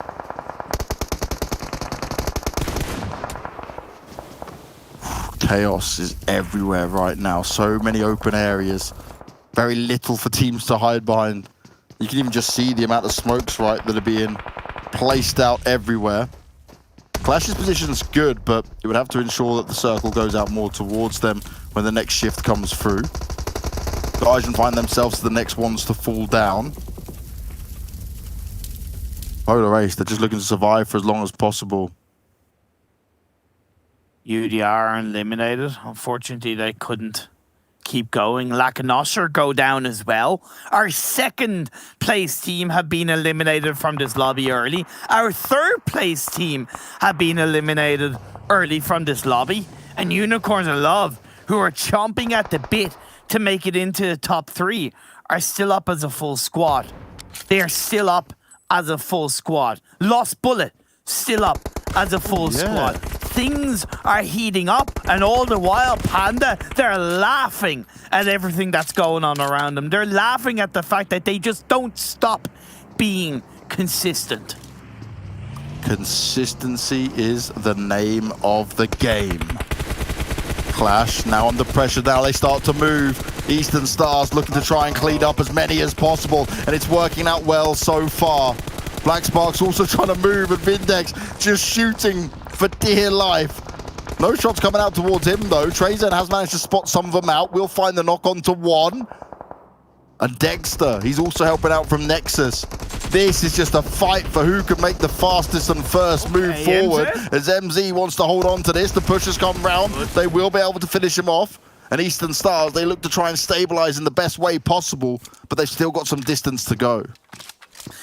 Finally, Eastern Stars show us that they can execute a team fight together in the finals. Much better. The only reason why MZ called out one of the players is because he was behind the hay bale, but the second that knock came through, the rest of the Eastern Stars team were there to respond. Once again, the circle has gone into favor of GSG Europe, but they're going to have a bit more company by their side. Nexus, the last player Clash, the last player of Black Sparks. Unicorns Love down in the compound below, and Destiny going for that wide rotation are down to 2 players. Oh, 2-door. Gotta hit those.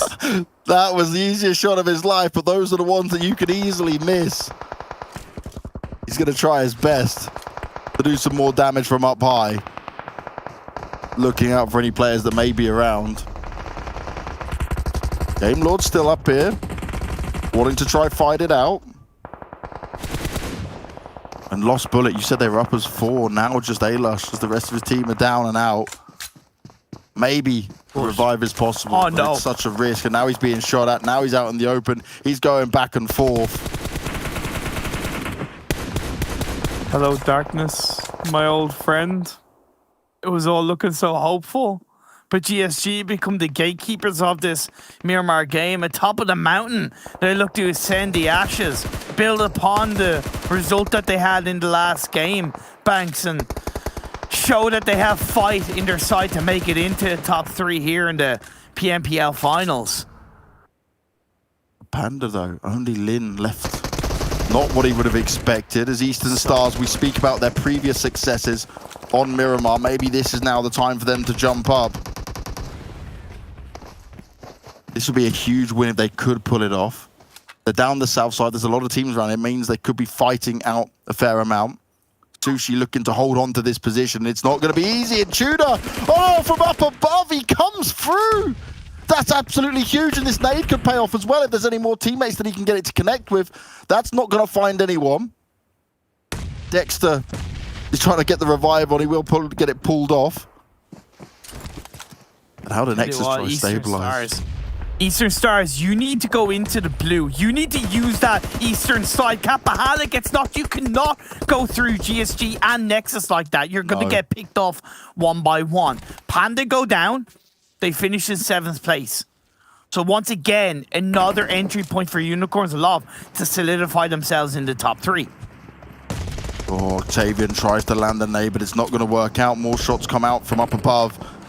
And GSG, they're just picking up the pieces here, doing so much damage. This is painful for everyone down below. Blend got a Shack trying to hold on. More nades going out. Can this one connect? Nicely done from Octavian. Only one more to find, but is he fully aware of how many players are there? This is their time to move. But still, while that's happening, Tudor was getting shot at. It's everywhere, all over the place. You can't take any risk. Good molly goes forward. Dexter is just about able to avoid it. Oh my God, Lau! It keeps him away, and Lau has ripped Eastern Stars apart. I said that you can't go through both Nexus and GSG. You nearly made it through Nexus, but GSG are the ones to send you back into the lobby. Still one player left up. Unicorns of Love fighting, continuing, but they need to push in. Last player of Nexus. Dexter is up alive. Bazzi is looking to heal up. We're down to our final 5 teams.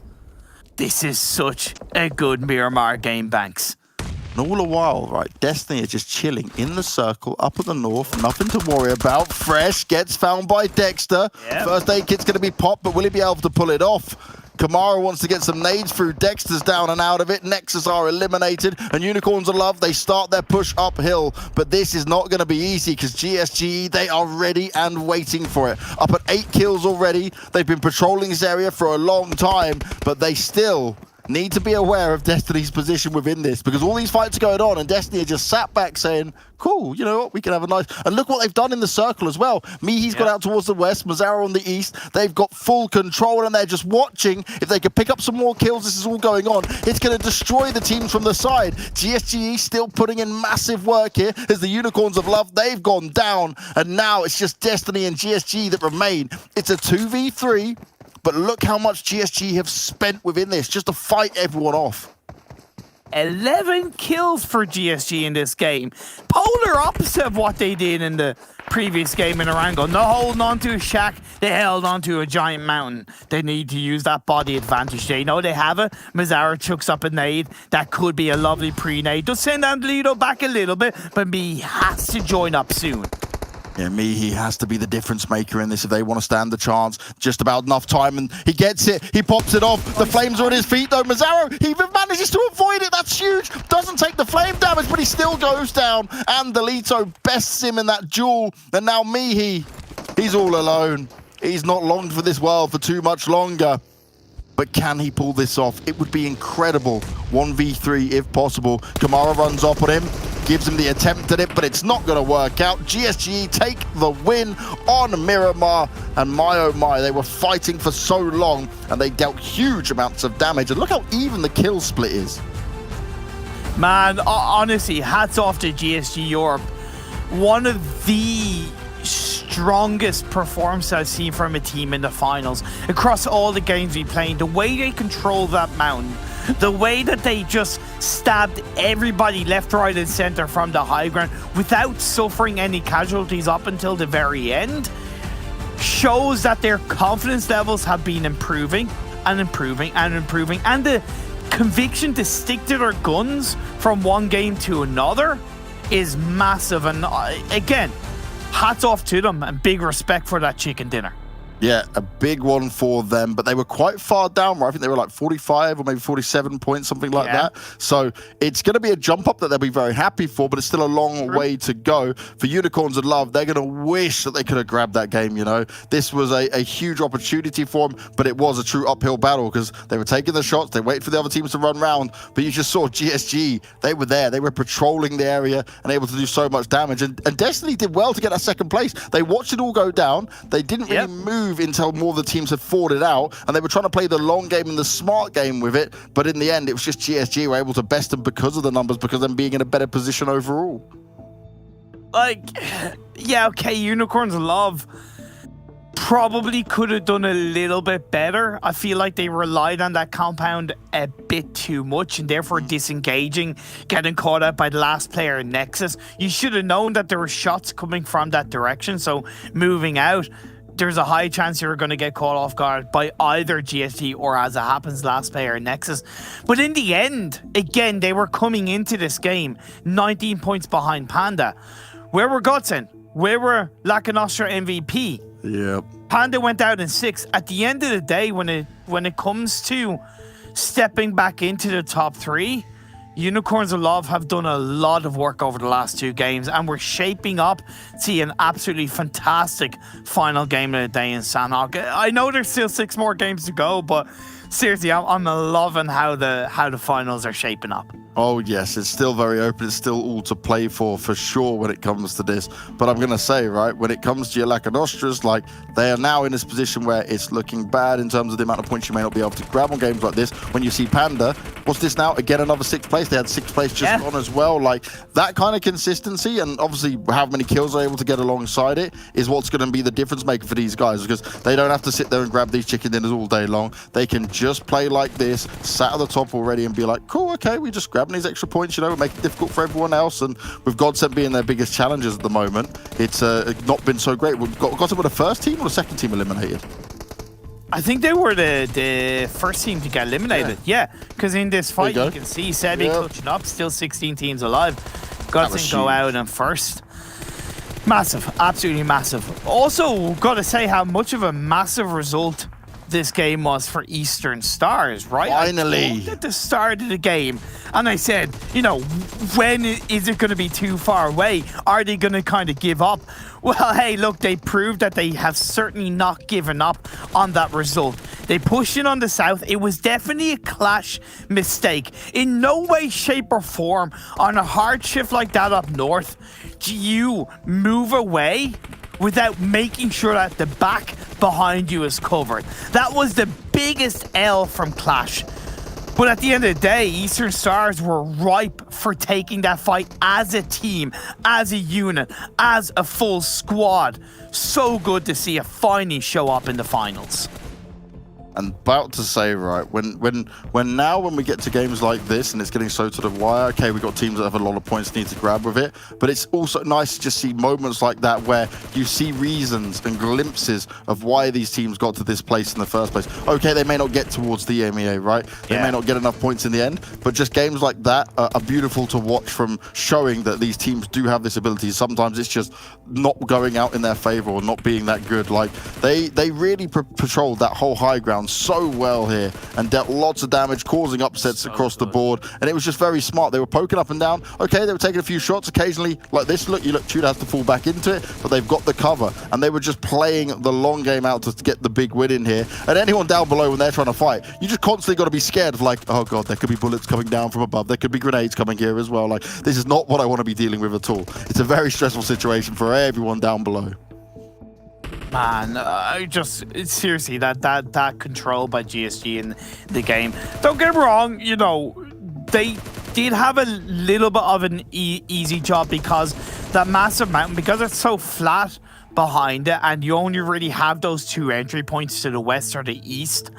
Technically, they knew where teams in some way were going to come from, but the fact that they started controlling that mountain from a very early part of the game showed that they were not taking it for granted. They were not resting on the laurels of the position they had.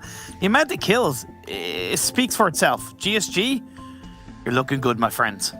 Certainly are looking good, and I want to see what they're going to be at when we come to these standings once we get back from the break, because that's one thing we'll be looking at to see how much of a climb that's been able to give them, and maybe that does give them a chance across the rest of today, which is just one more game of Sanhok, and then the 6 games coming up tomorrow. But we are going to head to a break, and when we come back, we'll be rocking it with our amazing analyst desk, so we'll see you in a few.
Well, it seems if we talk about a team, they're going to do well in the next match. GSG Europe pulled down a chicken dinner. A much needed time for it to happen as well to boost them up the rankings. But before we fully dive into our rankings, I once again want to talk about our sponsor here of the PMPL Western Europe of OnePlus. The OnePlus 9 series has the next-gen Qualcomm Snapdragon 888 chipset for the most graphic-intensive gameplay, alongside heat dissipation that keeps your phone cool enough to play on max settings. Hashtag never settle. And that feature is perfect considering it's getting ridiculously hot out here in Europe. It's 28 degrees in my flat, though it feels way hotter than that when you're wearing a long sleeve shirt and you're near a computer all day. But you know what?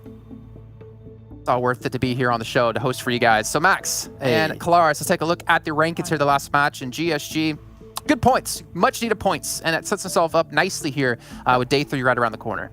Hey, Tudor's been doing really good today. He took some shots that I could only qualify as impressive, especially versus the likes of Panda. And they had a strong position. They just played around it really properly.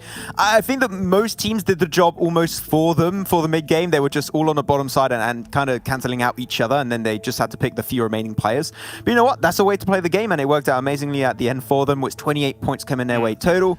They were part of that danger zone of teams that could very quickly become irrelevant if they didn't get any good performances today. Luckily, they got some. Now they're up to 73 points total, so they potentially still are in the running for top 3, but it's still going to require a really good day tomorrow. But at least they're still there. There's still a chance for GSG to make it happen. As you said, they kill off potential of other teams around them when these kinds of positions are taken. It is a gamble to take like a higher ground position in these kind of cliff finishes along some of these ridges, and then all these other teams have to kind of come around a very obvious angle. It makes it very easy for you to know where you have to be taking your next fight coming up and things like that.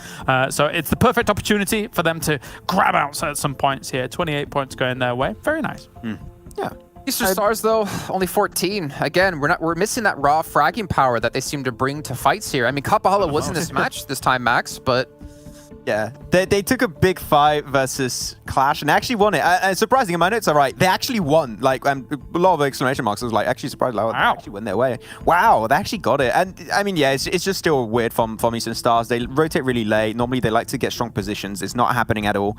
So hoping tomorrow we see Kapahala play, and hopefully they're trying to shift things up a little bit if possible, but now onto the bottom side. And I mean, GODSENT, yeah, a little bit of a lower performance here. They took a fight, but this time, you know, UDR still able to win it. GODSENT just cannot take down UDR killers for some reason, and yeah, GODSENT, that might actually cause them to not be able to make it in the top 3 at the very end, because that's a lot of points that they're losing because of UDR. I mean, quite honestly, there must be something going on that we don't know about for Eastern Stars to not be fielding Kapahala. If it's from my opinion, like, the guy is an absolute powerhouse, and we've seen it throughout the league so far. So something else must be happening. It has to be schedule conflict, right? Maybe something like that. I don't know, but you know, to not field him seems a bit ludicrous to me in normal circumstances. Yeah, I mean, they put in Fury, who's played 6 matches throughout the entire season until today. I mean, we did have Kapahala play this last match, but it didn't really affect him too well in terms of kills, but they still got some decent placements. But you can see here our top players, 3 players. GSG Europe, not quite the, I was going to say trifecta, the quadfectra, if that even works here. Is that a word? Probably not. 4 all players for GSG Europe. But he's going to make an appearance. But, you know, I feel like we talked about Andalito a lot before in the past. It's good to see Lau, and as you mentioned before, Max Tudor up there. Yeah, Lau was really the one clearing the bottom side of the cliff face. He had all that utility, he had the nades, he had the smokes, he had the mollies. He was the one to try and make sure that he could clean that entire position onto the bottom side to once again get as many kills as possible and to make sure they could not rotate into the circle. Because the only way for the teams down there to actually make it up north into the circle was to actually go around it. But Law was the main reason why that didn't happen. And I mean, in a position like that, you're going to have a lot of damage by default, and that's going to be almost 3k coming their way, 2.6 total. And conversion rate doing pretty decent too, but GSG, yeah, this is what they can do with a strong position. And I think that the players also know that they need to get a lot more kills, right? Destiny's bringing back their chances here. Like, obviously, you look at them yesterday and think, wow, you're in 10th place. I mean, but there are still, you know, opportunities where one big game would be able to push you back up the leaderboards. Have we seen one big game? We saw that first win. It wasn't I can't even remember the points that they were able to get from it. But the point is now, I mean, they've bumped themselves up quite considerably thanks to bumping up that average. I mean, getting themselves 14 points here or whatever it was. That's nice to have after a kind of a scrappy finish for the roster as a whole. And I think now Destiny is right back in position to start now challenging for that top 3 properly. Well, let's take a look at GSG a little bit further. I know we've done this kind of similar for a lot of teams out there before we do get our next match ready to go. We want to take a look at their stats here in the finals compared to the Super Weekend. And again, it seems like almost... Well, obviously, it can't be physically possible to have almost every team stepping up and improving from their Super Weekend stats. But this is another team that's been able to do it, albeit not so much over the course of these 11 matches, Max. But at least they're being relatively consistent when it comes to kills and points overall. I think especially if you took the stats only of today, it would be a lot better. So I think that yesterday was not a great performance. So it does kind of pull them down a little bit. But the big point that stands out to me is the average survival time increasing a lot because they take positions that make a lot more sense. And I think that they just put a bigger emphasis around scouting. And that helps get them positions that they're not going to get contested. They're not going to crash into the unknown. So yeah, average survival time, that's a big stat that at the end rewards you with extra positioning points, which helps them a lot to try and potentially get back into the race for the top 3. I would like another good performance today before heading into day 3, but it's a good way to kickstart your comeback, hopefully, in these finals. And you were saying Impressive, Colaris. Yeah, definitely. The fact that, I mean, you were pointing out before, Max, that Tudor's been able to put in work, and the fact that he did across 9 games compared to some of the other guys here is pretty damn nice. I mean, Andalito, for me, has been one of the guys that's been standing out as GSG has gotten better and better through the tournament. But yeah, Tudor, gotta give big props to him. Big props.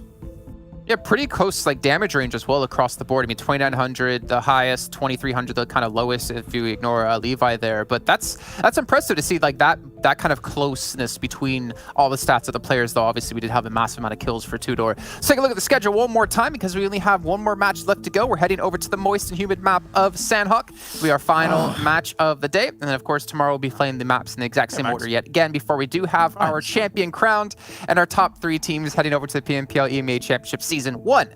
So Colaris and Max, you guys can go take a quick little break, and Max, you can probably get more angry at me for the amount of times I said moist today and yesterday. Okay, Imperium. Well, speaking of Imperium, let's bring in Banks and Imperium. As Imperium is ready to fight into this cast, and Banks is there to support him like a lovely wife does, apparently in their relationship. I don't know how it works. Banks, Imperium, last match. Take it away. Get away. Last game. Man. It's all love. There's no fighting in here, is there, Imperium? You got to be a good boy. I got to make sure you behave. I'll put the chain on you again and make sure you're on your best behavior. Keep it PG, my friend. Keep it PG. Keep it PG. I will not go any further. I will keep my tongue bitten down as we are indeed into the last game of the day. And it is definitely hard on these teams that we're ending all of these days, and especially the very final game of the final day tomorrow on Sanhok, because it's such an unpredictable map, right? It is very much about hoping you get the circle in your way. Yeah, there's an element of how you play it. There's a way of controlling the terrain, controlling your position. There's so many more variables in play that it's painful to watch some of these Sanhok games. Oh, just look at the last one we had, right? It was painful to watch that one go down. We thought there was no hope that Panda would be able to grab the win there, and they all got caught in the valley of death, and well, it all started to come undone for some of these teams in it.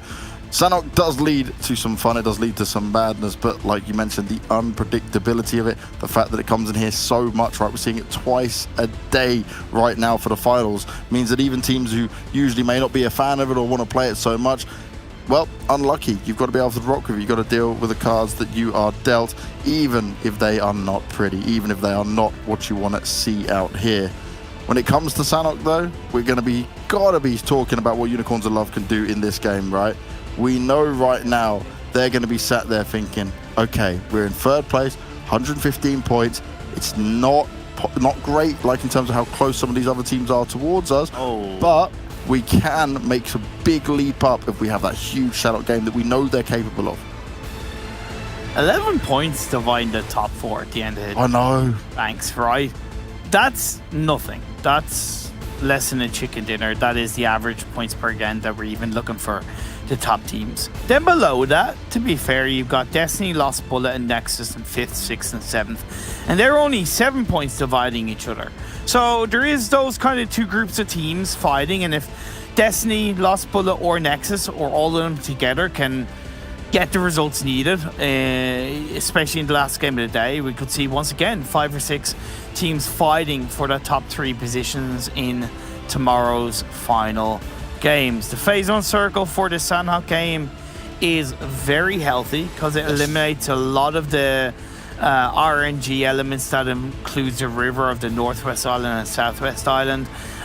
With Quarry in play in the center of this phase 1, the team should be quite familiar with how to position themselves and how to cover their rotational path lines. For Unicorns of Love, it's important, in my opinion, that they really look to control either Game Lord or Nexus. I would recommend Game Lord at this stage of the finals, because I think they're a little bit of an easier team to push back and to overtake. Okay. And if they do, it gives them a lot more of an ability to kind of move through the high ground of boot camp and even push back the likes of GSG. So Unicorns Love really need to pull that kind of control out in the early parts of this game. Well, let's see if they can, because it certainly won't be easy when it comes to it. But already we're seeing Valo down here with a bit of damage done out towards him, so some shots have come out. Not sure exactly where or who may have taken them out towards him or what's been going on. When it comes to... Oh, okay. So they had a little battle back. Yep. No one went down from either side, though, so it's not the end of the world. For Panda, I'm expecting them to do their usual, sit and wait it out, go across from Camp Charlie, come in late to the party.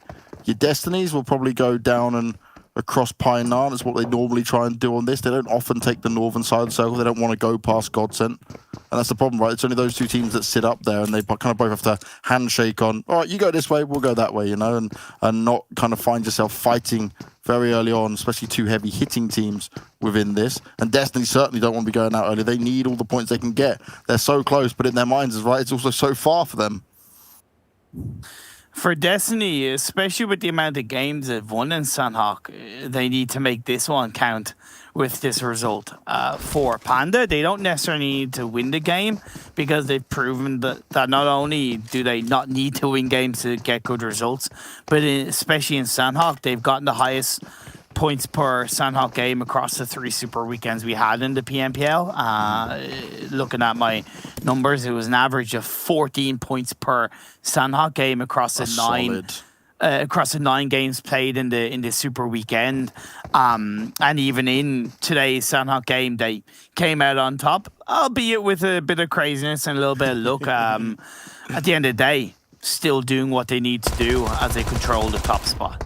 Now that is not what Eastern Stars needed at all there. Like, they're already on the struggle bus.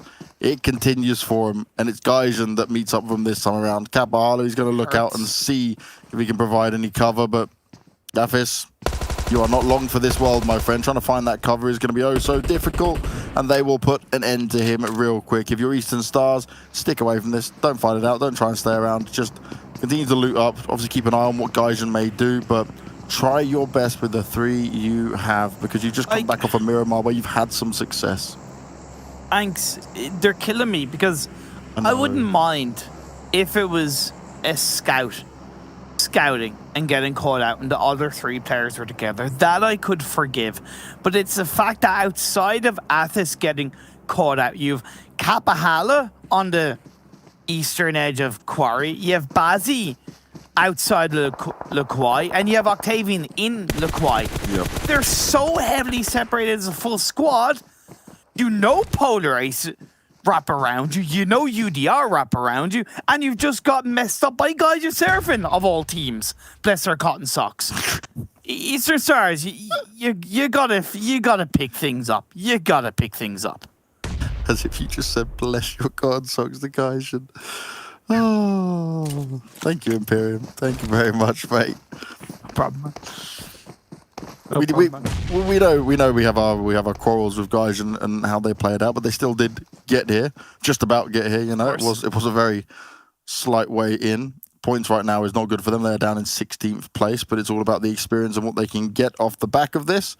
As Vitoni might want to try and be a slippery snake here for the side of GSGE, but with GSGE just coming back off that 28-point win game, you know, they'll be fired up. You know, they'll be ready. But will they be expecting all of Gaijin to be playing it out like this? Maybe if they spot one, they might decide to throw out some nades here. And actually, at the moment, some of the Gaijin players are close to each other. So there could be something you can work with there, especially Coasty, Lord, not too far away from each other. And it is 2 GSGE players that are split from the rest of the team. They've got the 2-2 going on for now. It's all a waiting game on this one. But I do love the fact that GSG disengaged away from boot camp fairly early. It's Yes, you've has questioned that, haven't you? Yeah. So I'm glad that they're kind of adapting again, just building on the confidence they've shown across the previous 2 games as well. Unicorns of Love let Game Lord kind of move down from Game Lord's drop spot, which although isn't a bad thing, worries me. Gaijin become the snakes of the lobby, catching one of the GSG players, and Lido has to backtrack now around, join up with the rest of his team and allow some kind of reset to come on board. Gaijin, they want to push this. They should push this. They've executed a 1 knock. Don't stay prone down. Otherwise, something like that happens. Nades going up. Players find themselves knocked down, but no eliminations coming through just yet. Kamara has to be careful because he doesn't have much health in there. But it's what GSG can do to try and fight back and bring him back into the mix. Because they just don't have the information, right? The smokes may be applied, but it's not ideal for them. Julie did pull off the revive, which will give them the numbers here for it. But look at the split now. This is much better. And Prada trying to sneak around the side at the same time. Lord healing himself back up, gone further away from it all. Kapahara, he's heard it all going on. He's having a look to see if anyone may make a move and he can potentially pick up some kills. And it's certainly what Eastern Stars need in this. Oh my, on the map as well. Are you seeing? So Destiny have actually gone out towards Panda this time. It looked like they were maybe going to rotate Camp Charlie with them rather than go across Pine Island like they normally do. My, oh my. Yeah, I was just about to start talking about that with Destiny and Panda getting close to each other. Yeah. However, I think for the most part, they will be separated by the hillside, either side of it. See how they will rotate. Both teams are using vehicles, so they will at least hear the sound of those vehicles around each other. Whether or not they know it is their respective opponents, time will tell, and how quickly they look to push upon that. GODSENT have a lot of space as they were not slow, but they just took their time rotating out of Hating. I do agree with on this kind of circle. Gives them a lot of space in front of them despite not having the information. And phase 2, where is it going to shift? It does center up quite nicely. This is a good way to build up the mid part of the Sanhok game, but don't let yourself get complacent, guys. Do not think this is all well and dandy, because we know Sanhok can give us a yeet, a hard shift, phase 3, phase 4, and you find yourself out of control and out of the lobby. All right, normality's being restored. Destiny just went a little bit close to Panda, and they seem to be going back out towards Pine Island like they normally do. So, phew, the big boys aren't meeting just yet. Staying away from each other. Because my problem is, right, when you get 2 teams like that meet up, no one benefits. Like, you're definitely losing someone on both sides. Whoever ends up winning, you're going to be wounded and limping throughout the rest of the game. So I always like those fights to happen a little bit later on, you know. Give us some more time of it. I love how you kind of reacted at the initial potential of it as well. It was so good. It was just that kind of natural excitement of, oh wait, they're coming close to each other. It was so I'm good, obsessed man. with rotations, man. I literally have my screen full of all the circles from other Sanhok games, and I'm looking. I'm like, oh, okay, this is what's going on. This is what could happen next. There is predictions. You know what I need? I need I'm going to draw a map in front of my computer here, right? Put a big sheet of paper up, print them all out. And you see them doing detective videos, they put all the lines everywhere. I'm going to do that. Well, we do see Unicorns of Love getting a little bit of sweet revenge onto Umbra and saving their game for the time being. They lost one. Again, kind of Unicorns of Love not doing what I suggested. Yes, going for position in the circle. That's good, but it's not control. And control is the name of the game in Sanhok. Yes. They've allowed Game Lord to wrap around them, and they're going to hear those shots. You have Nexus to the western side of them, and you have Umbra to the north, who are the ones doing the most damage for the time being. So, just, Unicorns of Love, just stop making those silly mistakes, please. Yeah, this is not great for them, considering the team that really needed to come off and do well on this final game. Yeah. Down on one player already. You don't want to be the first team to be eliminated. You're going to try and play the solo game all the way through. The fact that I'm also going to look to see if any team, especially like we're looking at Umbra now, but if any of these teams up in the north are going to be expecting GODSENT such a late rotation through. Obviously, they should predict it. This is always the way GODSENT goes for sure. It should be knowledge that they have. But it's just like another fight can be going on and GODSENT can roll up right behind you and just annihilate you very quick. The only thing that's going to keep Big for Mercy alive is if Umbra get distracted by either Nexus or Game Lord. Other than that, Umbra know exactly where he is, and Big for Mercy's a little bit of a sitting duck. Other teams' positions right now in this phase 2, as we're seeing the end of it near, UDR Killers being quite slow in their rotation away from Kampong, to be fair. I don't mind it.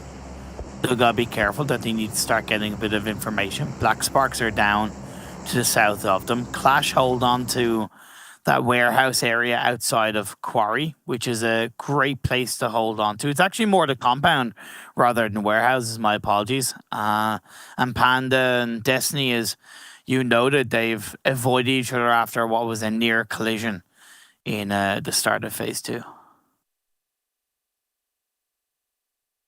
Destiny still being the ones that are further away of it. UDR's position is going to be oh wow, and the circle went out right towards them just as I mentioned it. I was going to say if it just goes central, shifts in, then they're going to have to move, but now they can stick to their guns on this, and they have no worries of any teams coming out from behind them, so they're chilling for the moment with it all.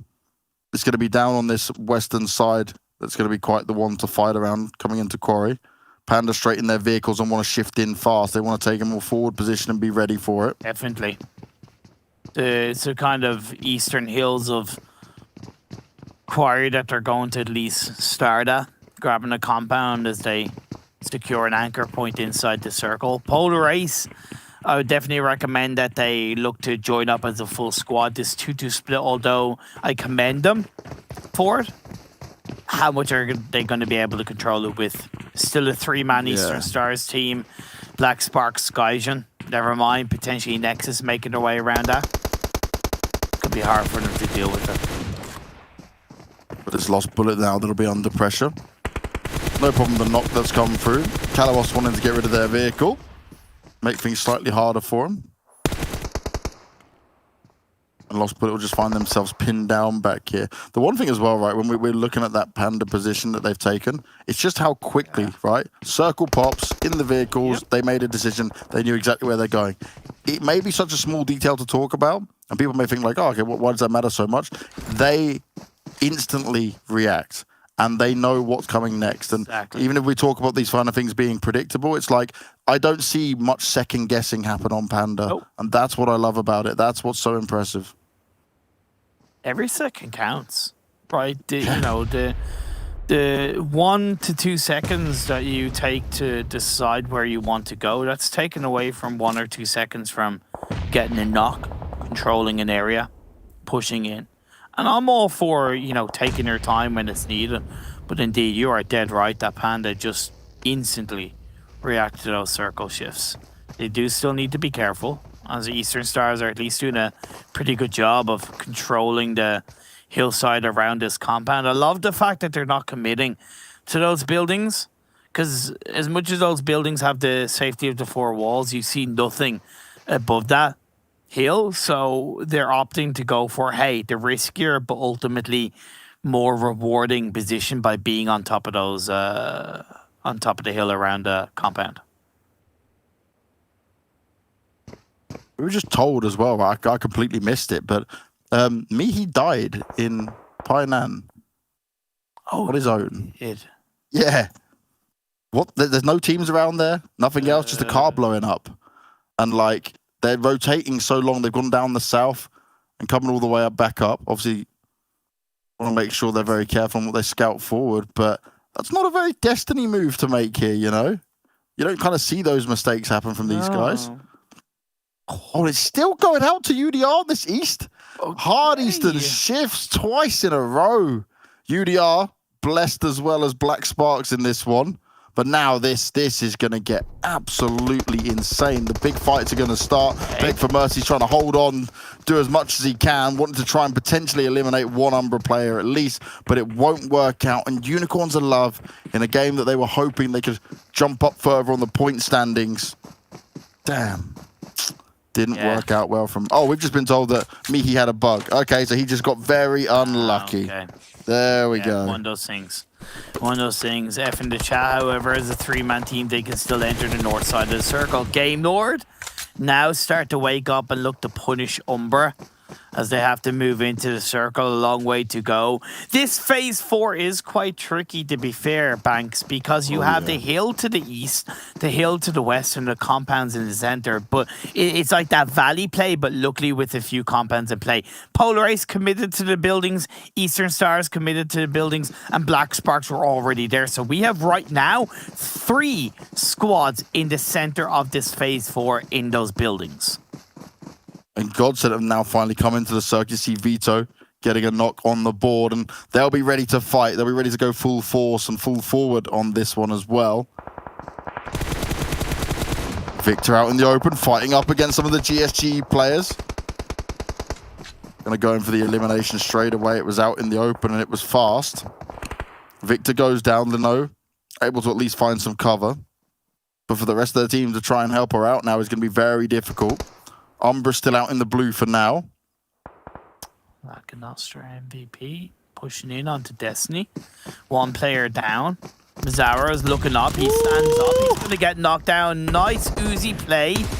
But in the end, Beast is going to return fire, getting the return. But either way, it's a 1v3 against Destiny. So Lakonostra MVP looking to once again continue to solidify themselves in the top 3 with a squad wipe on to Destiny, who are looking to break into the top 3. Another knocks down Danny.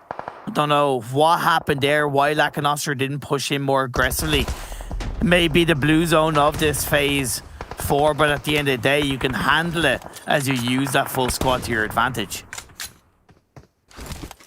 One team that can handle anything that comes to them, any rotation that comes on through. It is Panda who are now starting to get activated and take their shots. Hey, Coney up here, doesn't want to expose himself too much, has a great vantage point to shoot from, and he'll be a right pain to these teams as they try to run across. He walks away with that one. It's 4 kills for him, and he's doing all on his own for the team of Clash, but he still now needs to get inside the circle. And there are going to be fights on their hands as well as soon as he comes through, and Panda not too far away. The circle shifted towards the compounds. Once again, the teams on the north and the northwest have a lot to do. Clash get taken out. It was Panda that eliminated them, albeit Panda are not in the circle just yet. GODSENT are going to have to fight UDR killers once again. Their kryptonite is in front of them, gatekeeping them from entering phase 5 of this Sanhok game, the final game of day 2 of the PMPL finals. GODSENT will certainly want some revenge in that one with how it went down on Miramar.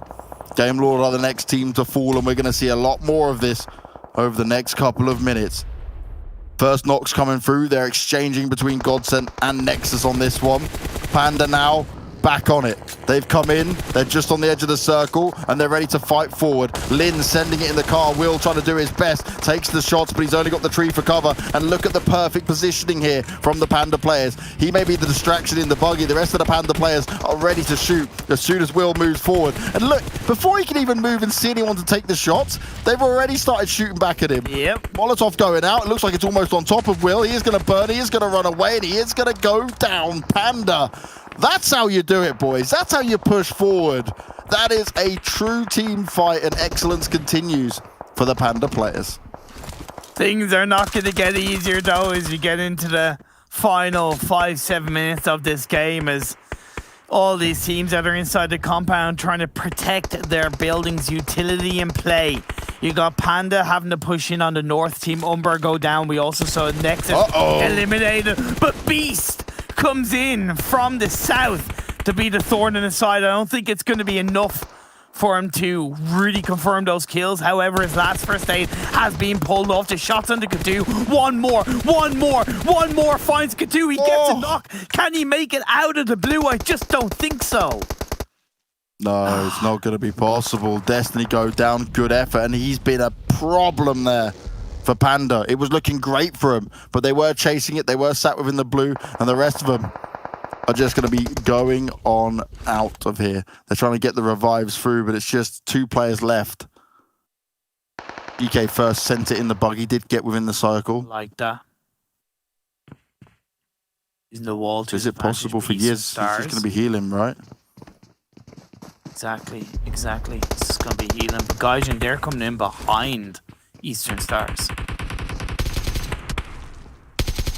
UDR still playing around the edges as well. Surprised Eastern Stars are still up, you know, considering how bad it started for him. Making the best of a bad situation for sure. Hole just watches that player run by, jumps on out the window. It's like, cool, easiest kill of my life. No problem. Thanks for that, mate. I'll take the extra point. No problem at all. Oh, UDR now. Smokes aren't providing him enough cover. GK first. He's still taking shots up here. Has to pop the first aid kit. Oh, his teammate got to him. Yiz got to him. That's huge. Easy if Panda do this again with 2 players. Obviously, it would take a hell of a lot for them to be able to do it, but that would be monstrous if they could. Nades coming through. Polar Race in a very good position within this. You said they were there very early on. Now they're outside the circle, will have to move. But what else can they get done? Big shots coming through. Bazzi pulling that off. Fair play. And they need as many points and as many kills as they can get. The chaos now starts. UDR have worked their way further down. Panda are down to 1 player, so Yiz didn't manage to stick around for too long. He wasn't able to survive. Oh, Muzzy out there burning, run straight out into it. Eastern Stars go down. It's not pretty for him at all as UDR. They've somehow still kept 5 players within this. DK first been able to grab himself some extra first aid kits. He's going to be healing up in the blue for as long as possible. And it's all about those extra points. It's all about this consistency we talk about over and over again for these guys. While UDR, they're on another mission. They're on the cleanup duty. They want to fight forward and rip everyone apart in front of them wherever possible. And Polar Ace, well, they're dwindling on numbers with only 2 alive. And thing is, oh, GK first! He comes in from back! He comes in and upsets 2. They're going to go in for these UDR players. And now this could be the time. Polar Ace, he could be going forward on this. That would be absolutely incredible. Poke's healing up. Sebi pushes around to provide the support to the rest of his team. It slows down UDR, but it doesn't take them out of the game. Polar Ace are giving a little bit of respite. GK the first continue to be the thorn in the side. Polar Ace are down. They're down, and we're down to our final 2 teams. And Panda have got away with a 2nd place off that. That is absolutely insane. A 2nd place with 7 kills at the end. I can't work it out. I can't make any sense of it. You're just better. How do they do it every time? You're just better. Yeah. Like, a simple thing of when 2 of the players from Panda got caught out, instead of GK trying to get the revive off in the blue like a lot of teams would, he's like, nah, I'm playing for Into the Circle. And he full sent it by the wall. That decision making, right? That little bit of knowing that time is against you, that the blue zone is gonna be the death of you, if not another team, if you try and go for those revives. And yeah, Yiz did join up. Yiz ended up getting knocked. And GK, the man of the moment, the legend within of this PMPL finals, just got his team into 2nd place. Of course, you know, kind of overshadows what was a fantastic victory from UDR Killers, controlling that eastern side. I think once again, they squad wiped GODSENT, if I'm not mistaken. I don't think because GODSENT were coming in from the north. Yeah. And then it was like Thanos snapped out of the lobby. GODSENT were, and UDR continued to control the eastern side. A little rivalry going down in moments like that, and UDR right now are coming out on top when GODSENT, they really want and need these points, right? They want to be able to make that cushion softer for them, make it more comfortable for them from start to finish. But I just, going on to UDR, right? They stayed on the edge, they patrolled it. It looked like it's going to be very difficult, because remember, they're going downhill to try and get into that position and fight to all the teams that already found the compounds to sit within. That's true. And yet they had that wall that they were able to use and got close to that, and then they just pushed in. And then you think they then have GK first come in, and he's shooting him in the back, and they're like, what the hell, where have you come from? Like, what's this all about? And they still managed to hold on to it, so they deserve a lot of credit with how they managed to do that, because it wasn't like anything benefited them circle-wise. They had a few benefits, right, if we go back to like phase 2 and 3 when it went over towards the eastern side, but other than that, it was like they had to run, they had to make it work, and they had to fight for it. So a really good win for UDR there, one they can certainly be proud of. But what another crazy game here when it comes to Sanhok. And I gotta say, mate, when it comes to looking at the position here for Unicorns of Love, they are in a bad spot, not obviously in the standings, but when it comes to this one where it could have given them a nice placement, right? They needed just all these extra moments. So right now, it's still wide open. It was simply put, it was just a wrong play style that they pulled out in the Sanhok game. I predicted that if they didn't do what I suggested, that it would crumble. And indeed, that's exactly what happened. But luckily for them, GODSENT did bad. Lakonostra MVP didn't do too bad. So the teams around them, except for Panda, crumbling a little bit. It's going to make the race for the top 3 a little bit closer coming into the final day. Well, Panda again have had success, and they've brought consistency into the gameplay today. Some of the best plays we see come from these guys. The Bamboo has certainly been strong with these guys from start to finish, but we're going to go to some stronger chaps, minus Jason. You know, he's the skinny one, when we get back from the breaks.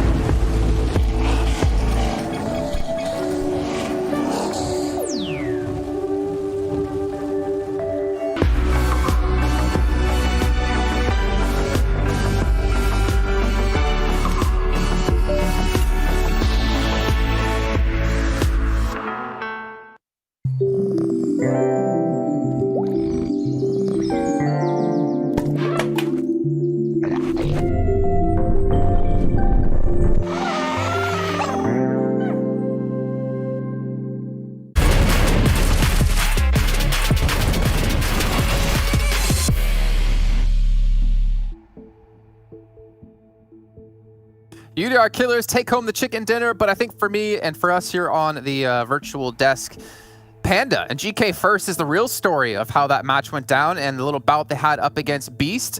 Crazy times, as it's just going to be me. You know what?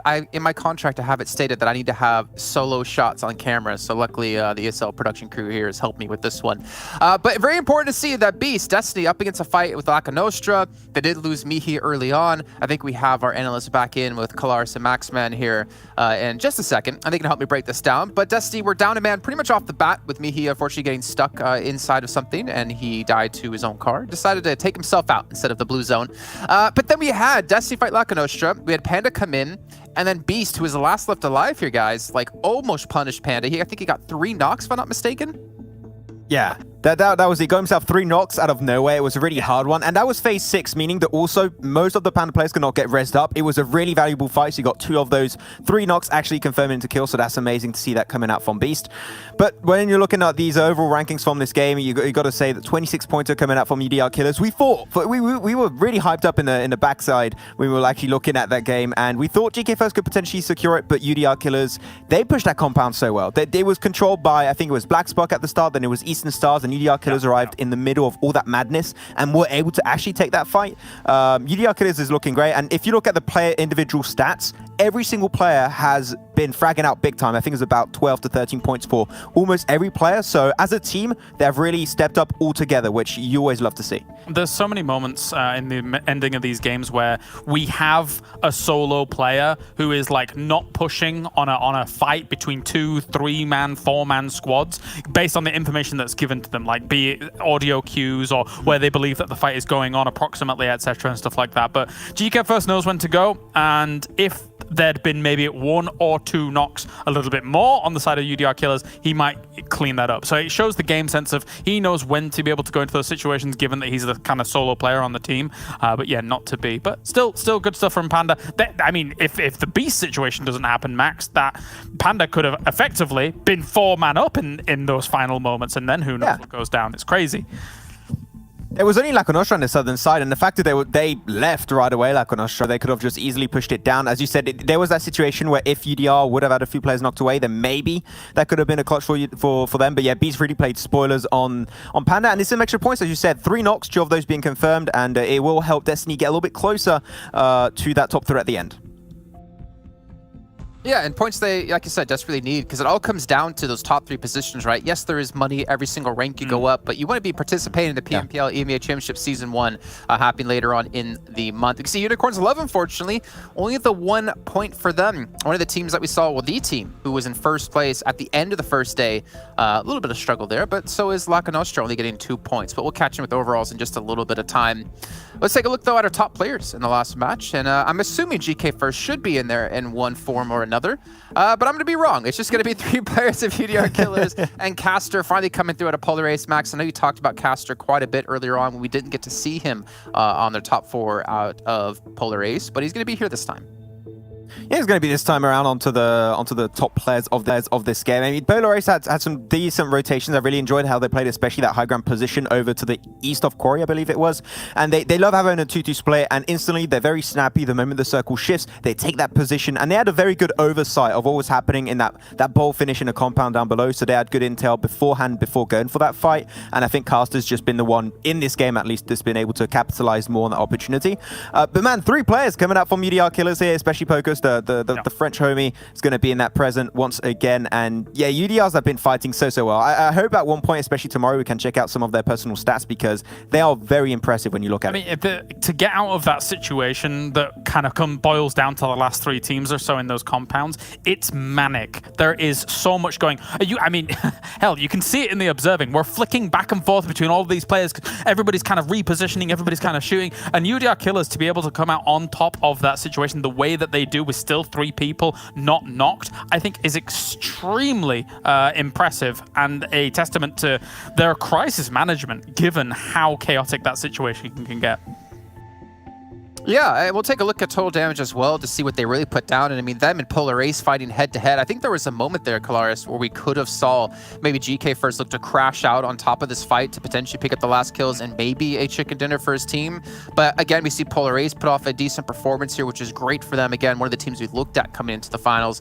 And UDR Killers keeping that 1 chicken dinner match per day alive. But I don't know if that's going to be enough for them when we get into our final day. Again, a lot of teams, I mean, I guess the prize difference between ranks here, and I can get your thoughts on this really quickly, is it's not that drastic.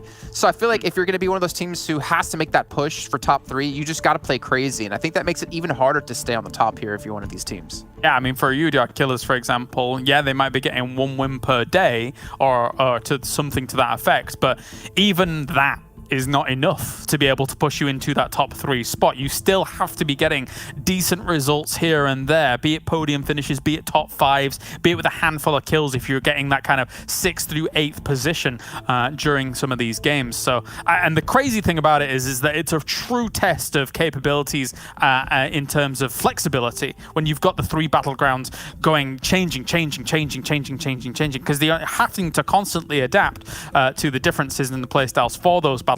So this kind of tournament, this kind of format really tests some of these teams to their full potential.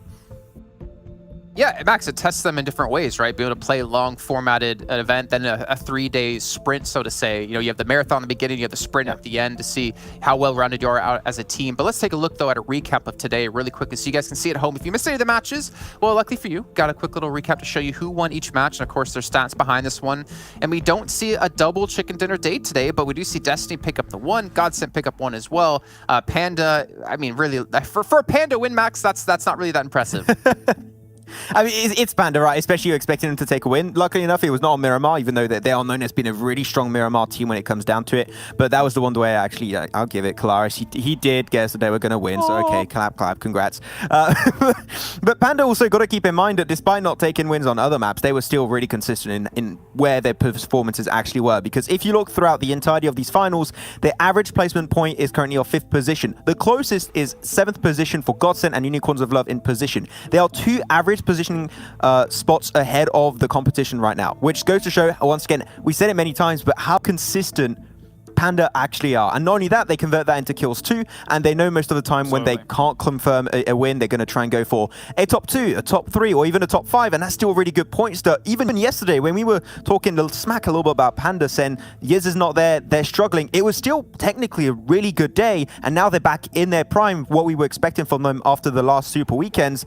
They are back in the running, and they're currently, I would say, first position here. That's the big problem, right? I think if anybody wants to challenge for the championship right now, I don't quite know what points that Panda are at, but I can only imagine they have a cushion up towards the top because of how consistent they are.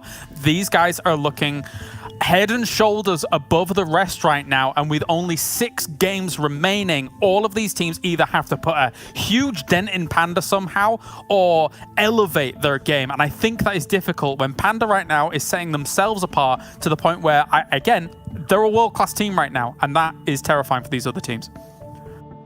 Well, you said you're not sure about how big of the cushion Panda has at the moment. We could take a look. Let's take a look at overalls and see how big of the cushion they actually do have. Now, in that last match on Sanhok, we were kind of wondering, are Destiny, and you even heard Banks and Parent talking about it, looking to potentially hunt Panda to deny them early points. And, well, cushion indeed. This is quite a massive cushion, 143 points. They've moved up 4 slots. They are in our top 3 at the moment.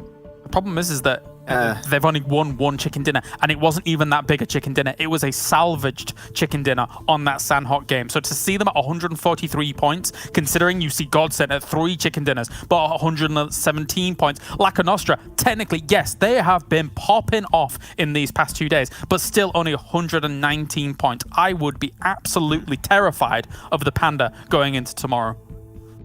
Without a win, that for Lakonostra MVP. So if they do secure themselves a win, which I still think that's one of the main issues for Lakonostra. They were a team that back in the first 3 weeks, really good at rotation. They improved on the aggressive side of things in these finals, which is one of the things that I wanted to see them work on. Now it's the close-off game. And I remember back in the PMGC, Jason, like we were covering especially Class DA, and they would get to the late game but not find closure. And I think that they have to have a similar redemption arc in that sense to try and actually confirm it. Because literally 1 good game, 1 win, and you can overtake Panda completely. It's still a little bit of a margin, right? But if they get themselves a win tomorrow, and hopefully we'll see Lakonostra secure their very first win in the finals, Panda is not too far off of jumping away from that first spot. I don't think their focus should be passing Panda. I mean, yeah, 10,000 is a lot of money. But I think the focus should be for these teams is just stay top 3, maintain top 3, right? Because that's when the bucks become even more pricey for you to pick up when we get into the PMPL UMA Championship Season 1. But yeah, I mean, that's a couple goals they could go for. But just to see, though, Kalaris, the 3-point difference between 2nd and 4th place, you just know that one bad game tomorrow, it could ruin you. It could take you out of top 3, and you could have no hopes to requalify. Sure, I empathize with what you're saying, especially. You know, you want your top 3, you want to go to the next tournament moving on forwards, but teams like Destiny, for example, they have then, you know, they were waning yesterday. They've jumped up 4 places today, for example, now at that 100 points barrier. It's not out of the realms of possibility that a team like Destiny, who again we have bigged up as this, you know, this championship level team, could then tomorrow strike out at the Panda tomorrow and try and get themselves a championship. Because I'm going to be honest, when you look at these kinds of tournaments, for a lot of the guys, sometimes the money doesn't matter. Sometimes it's just about being the champion. They have that championship drive, they have that competitive drive, and they want to be number 1.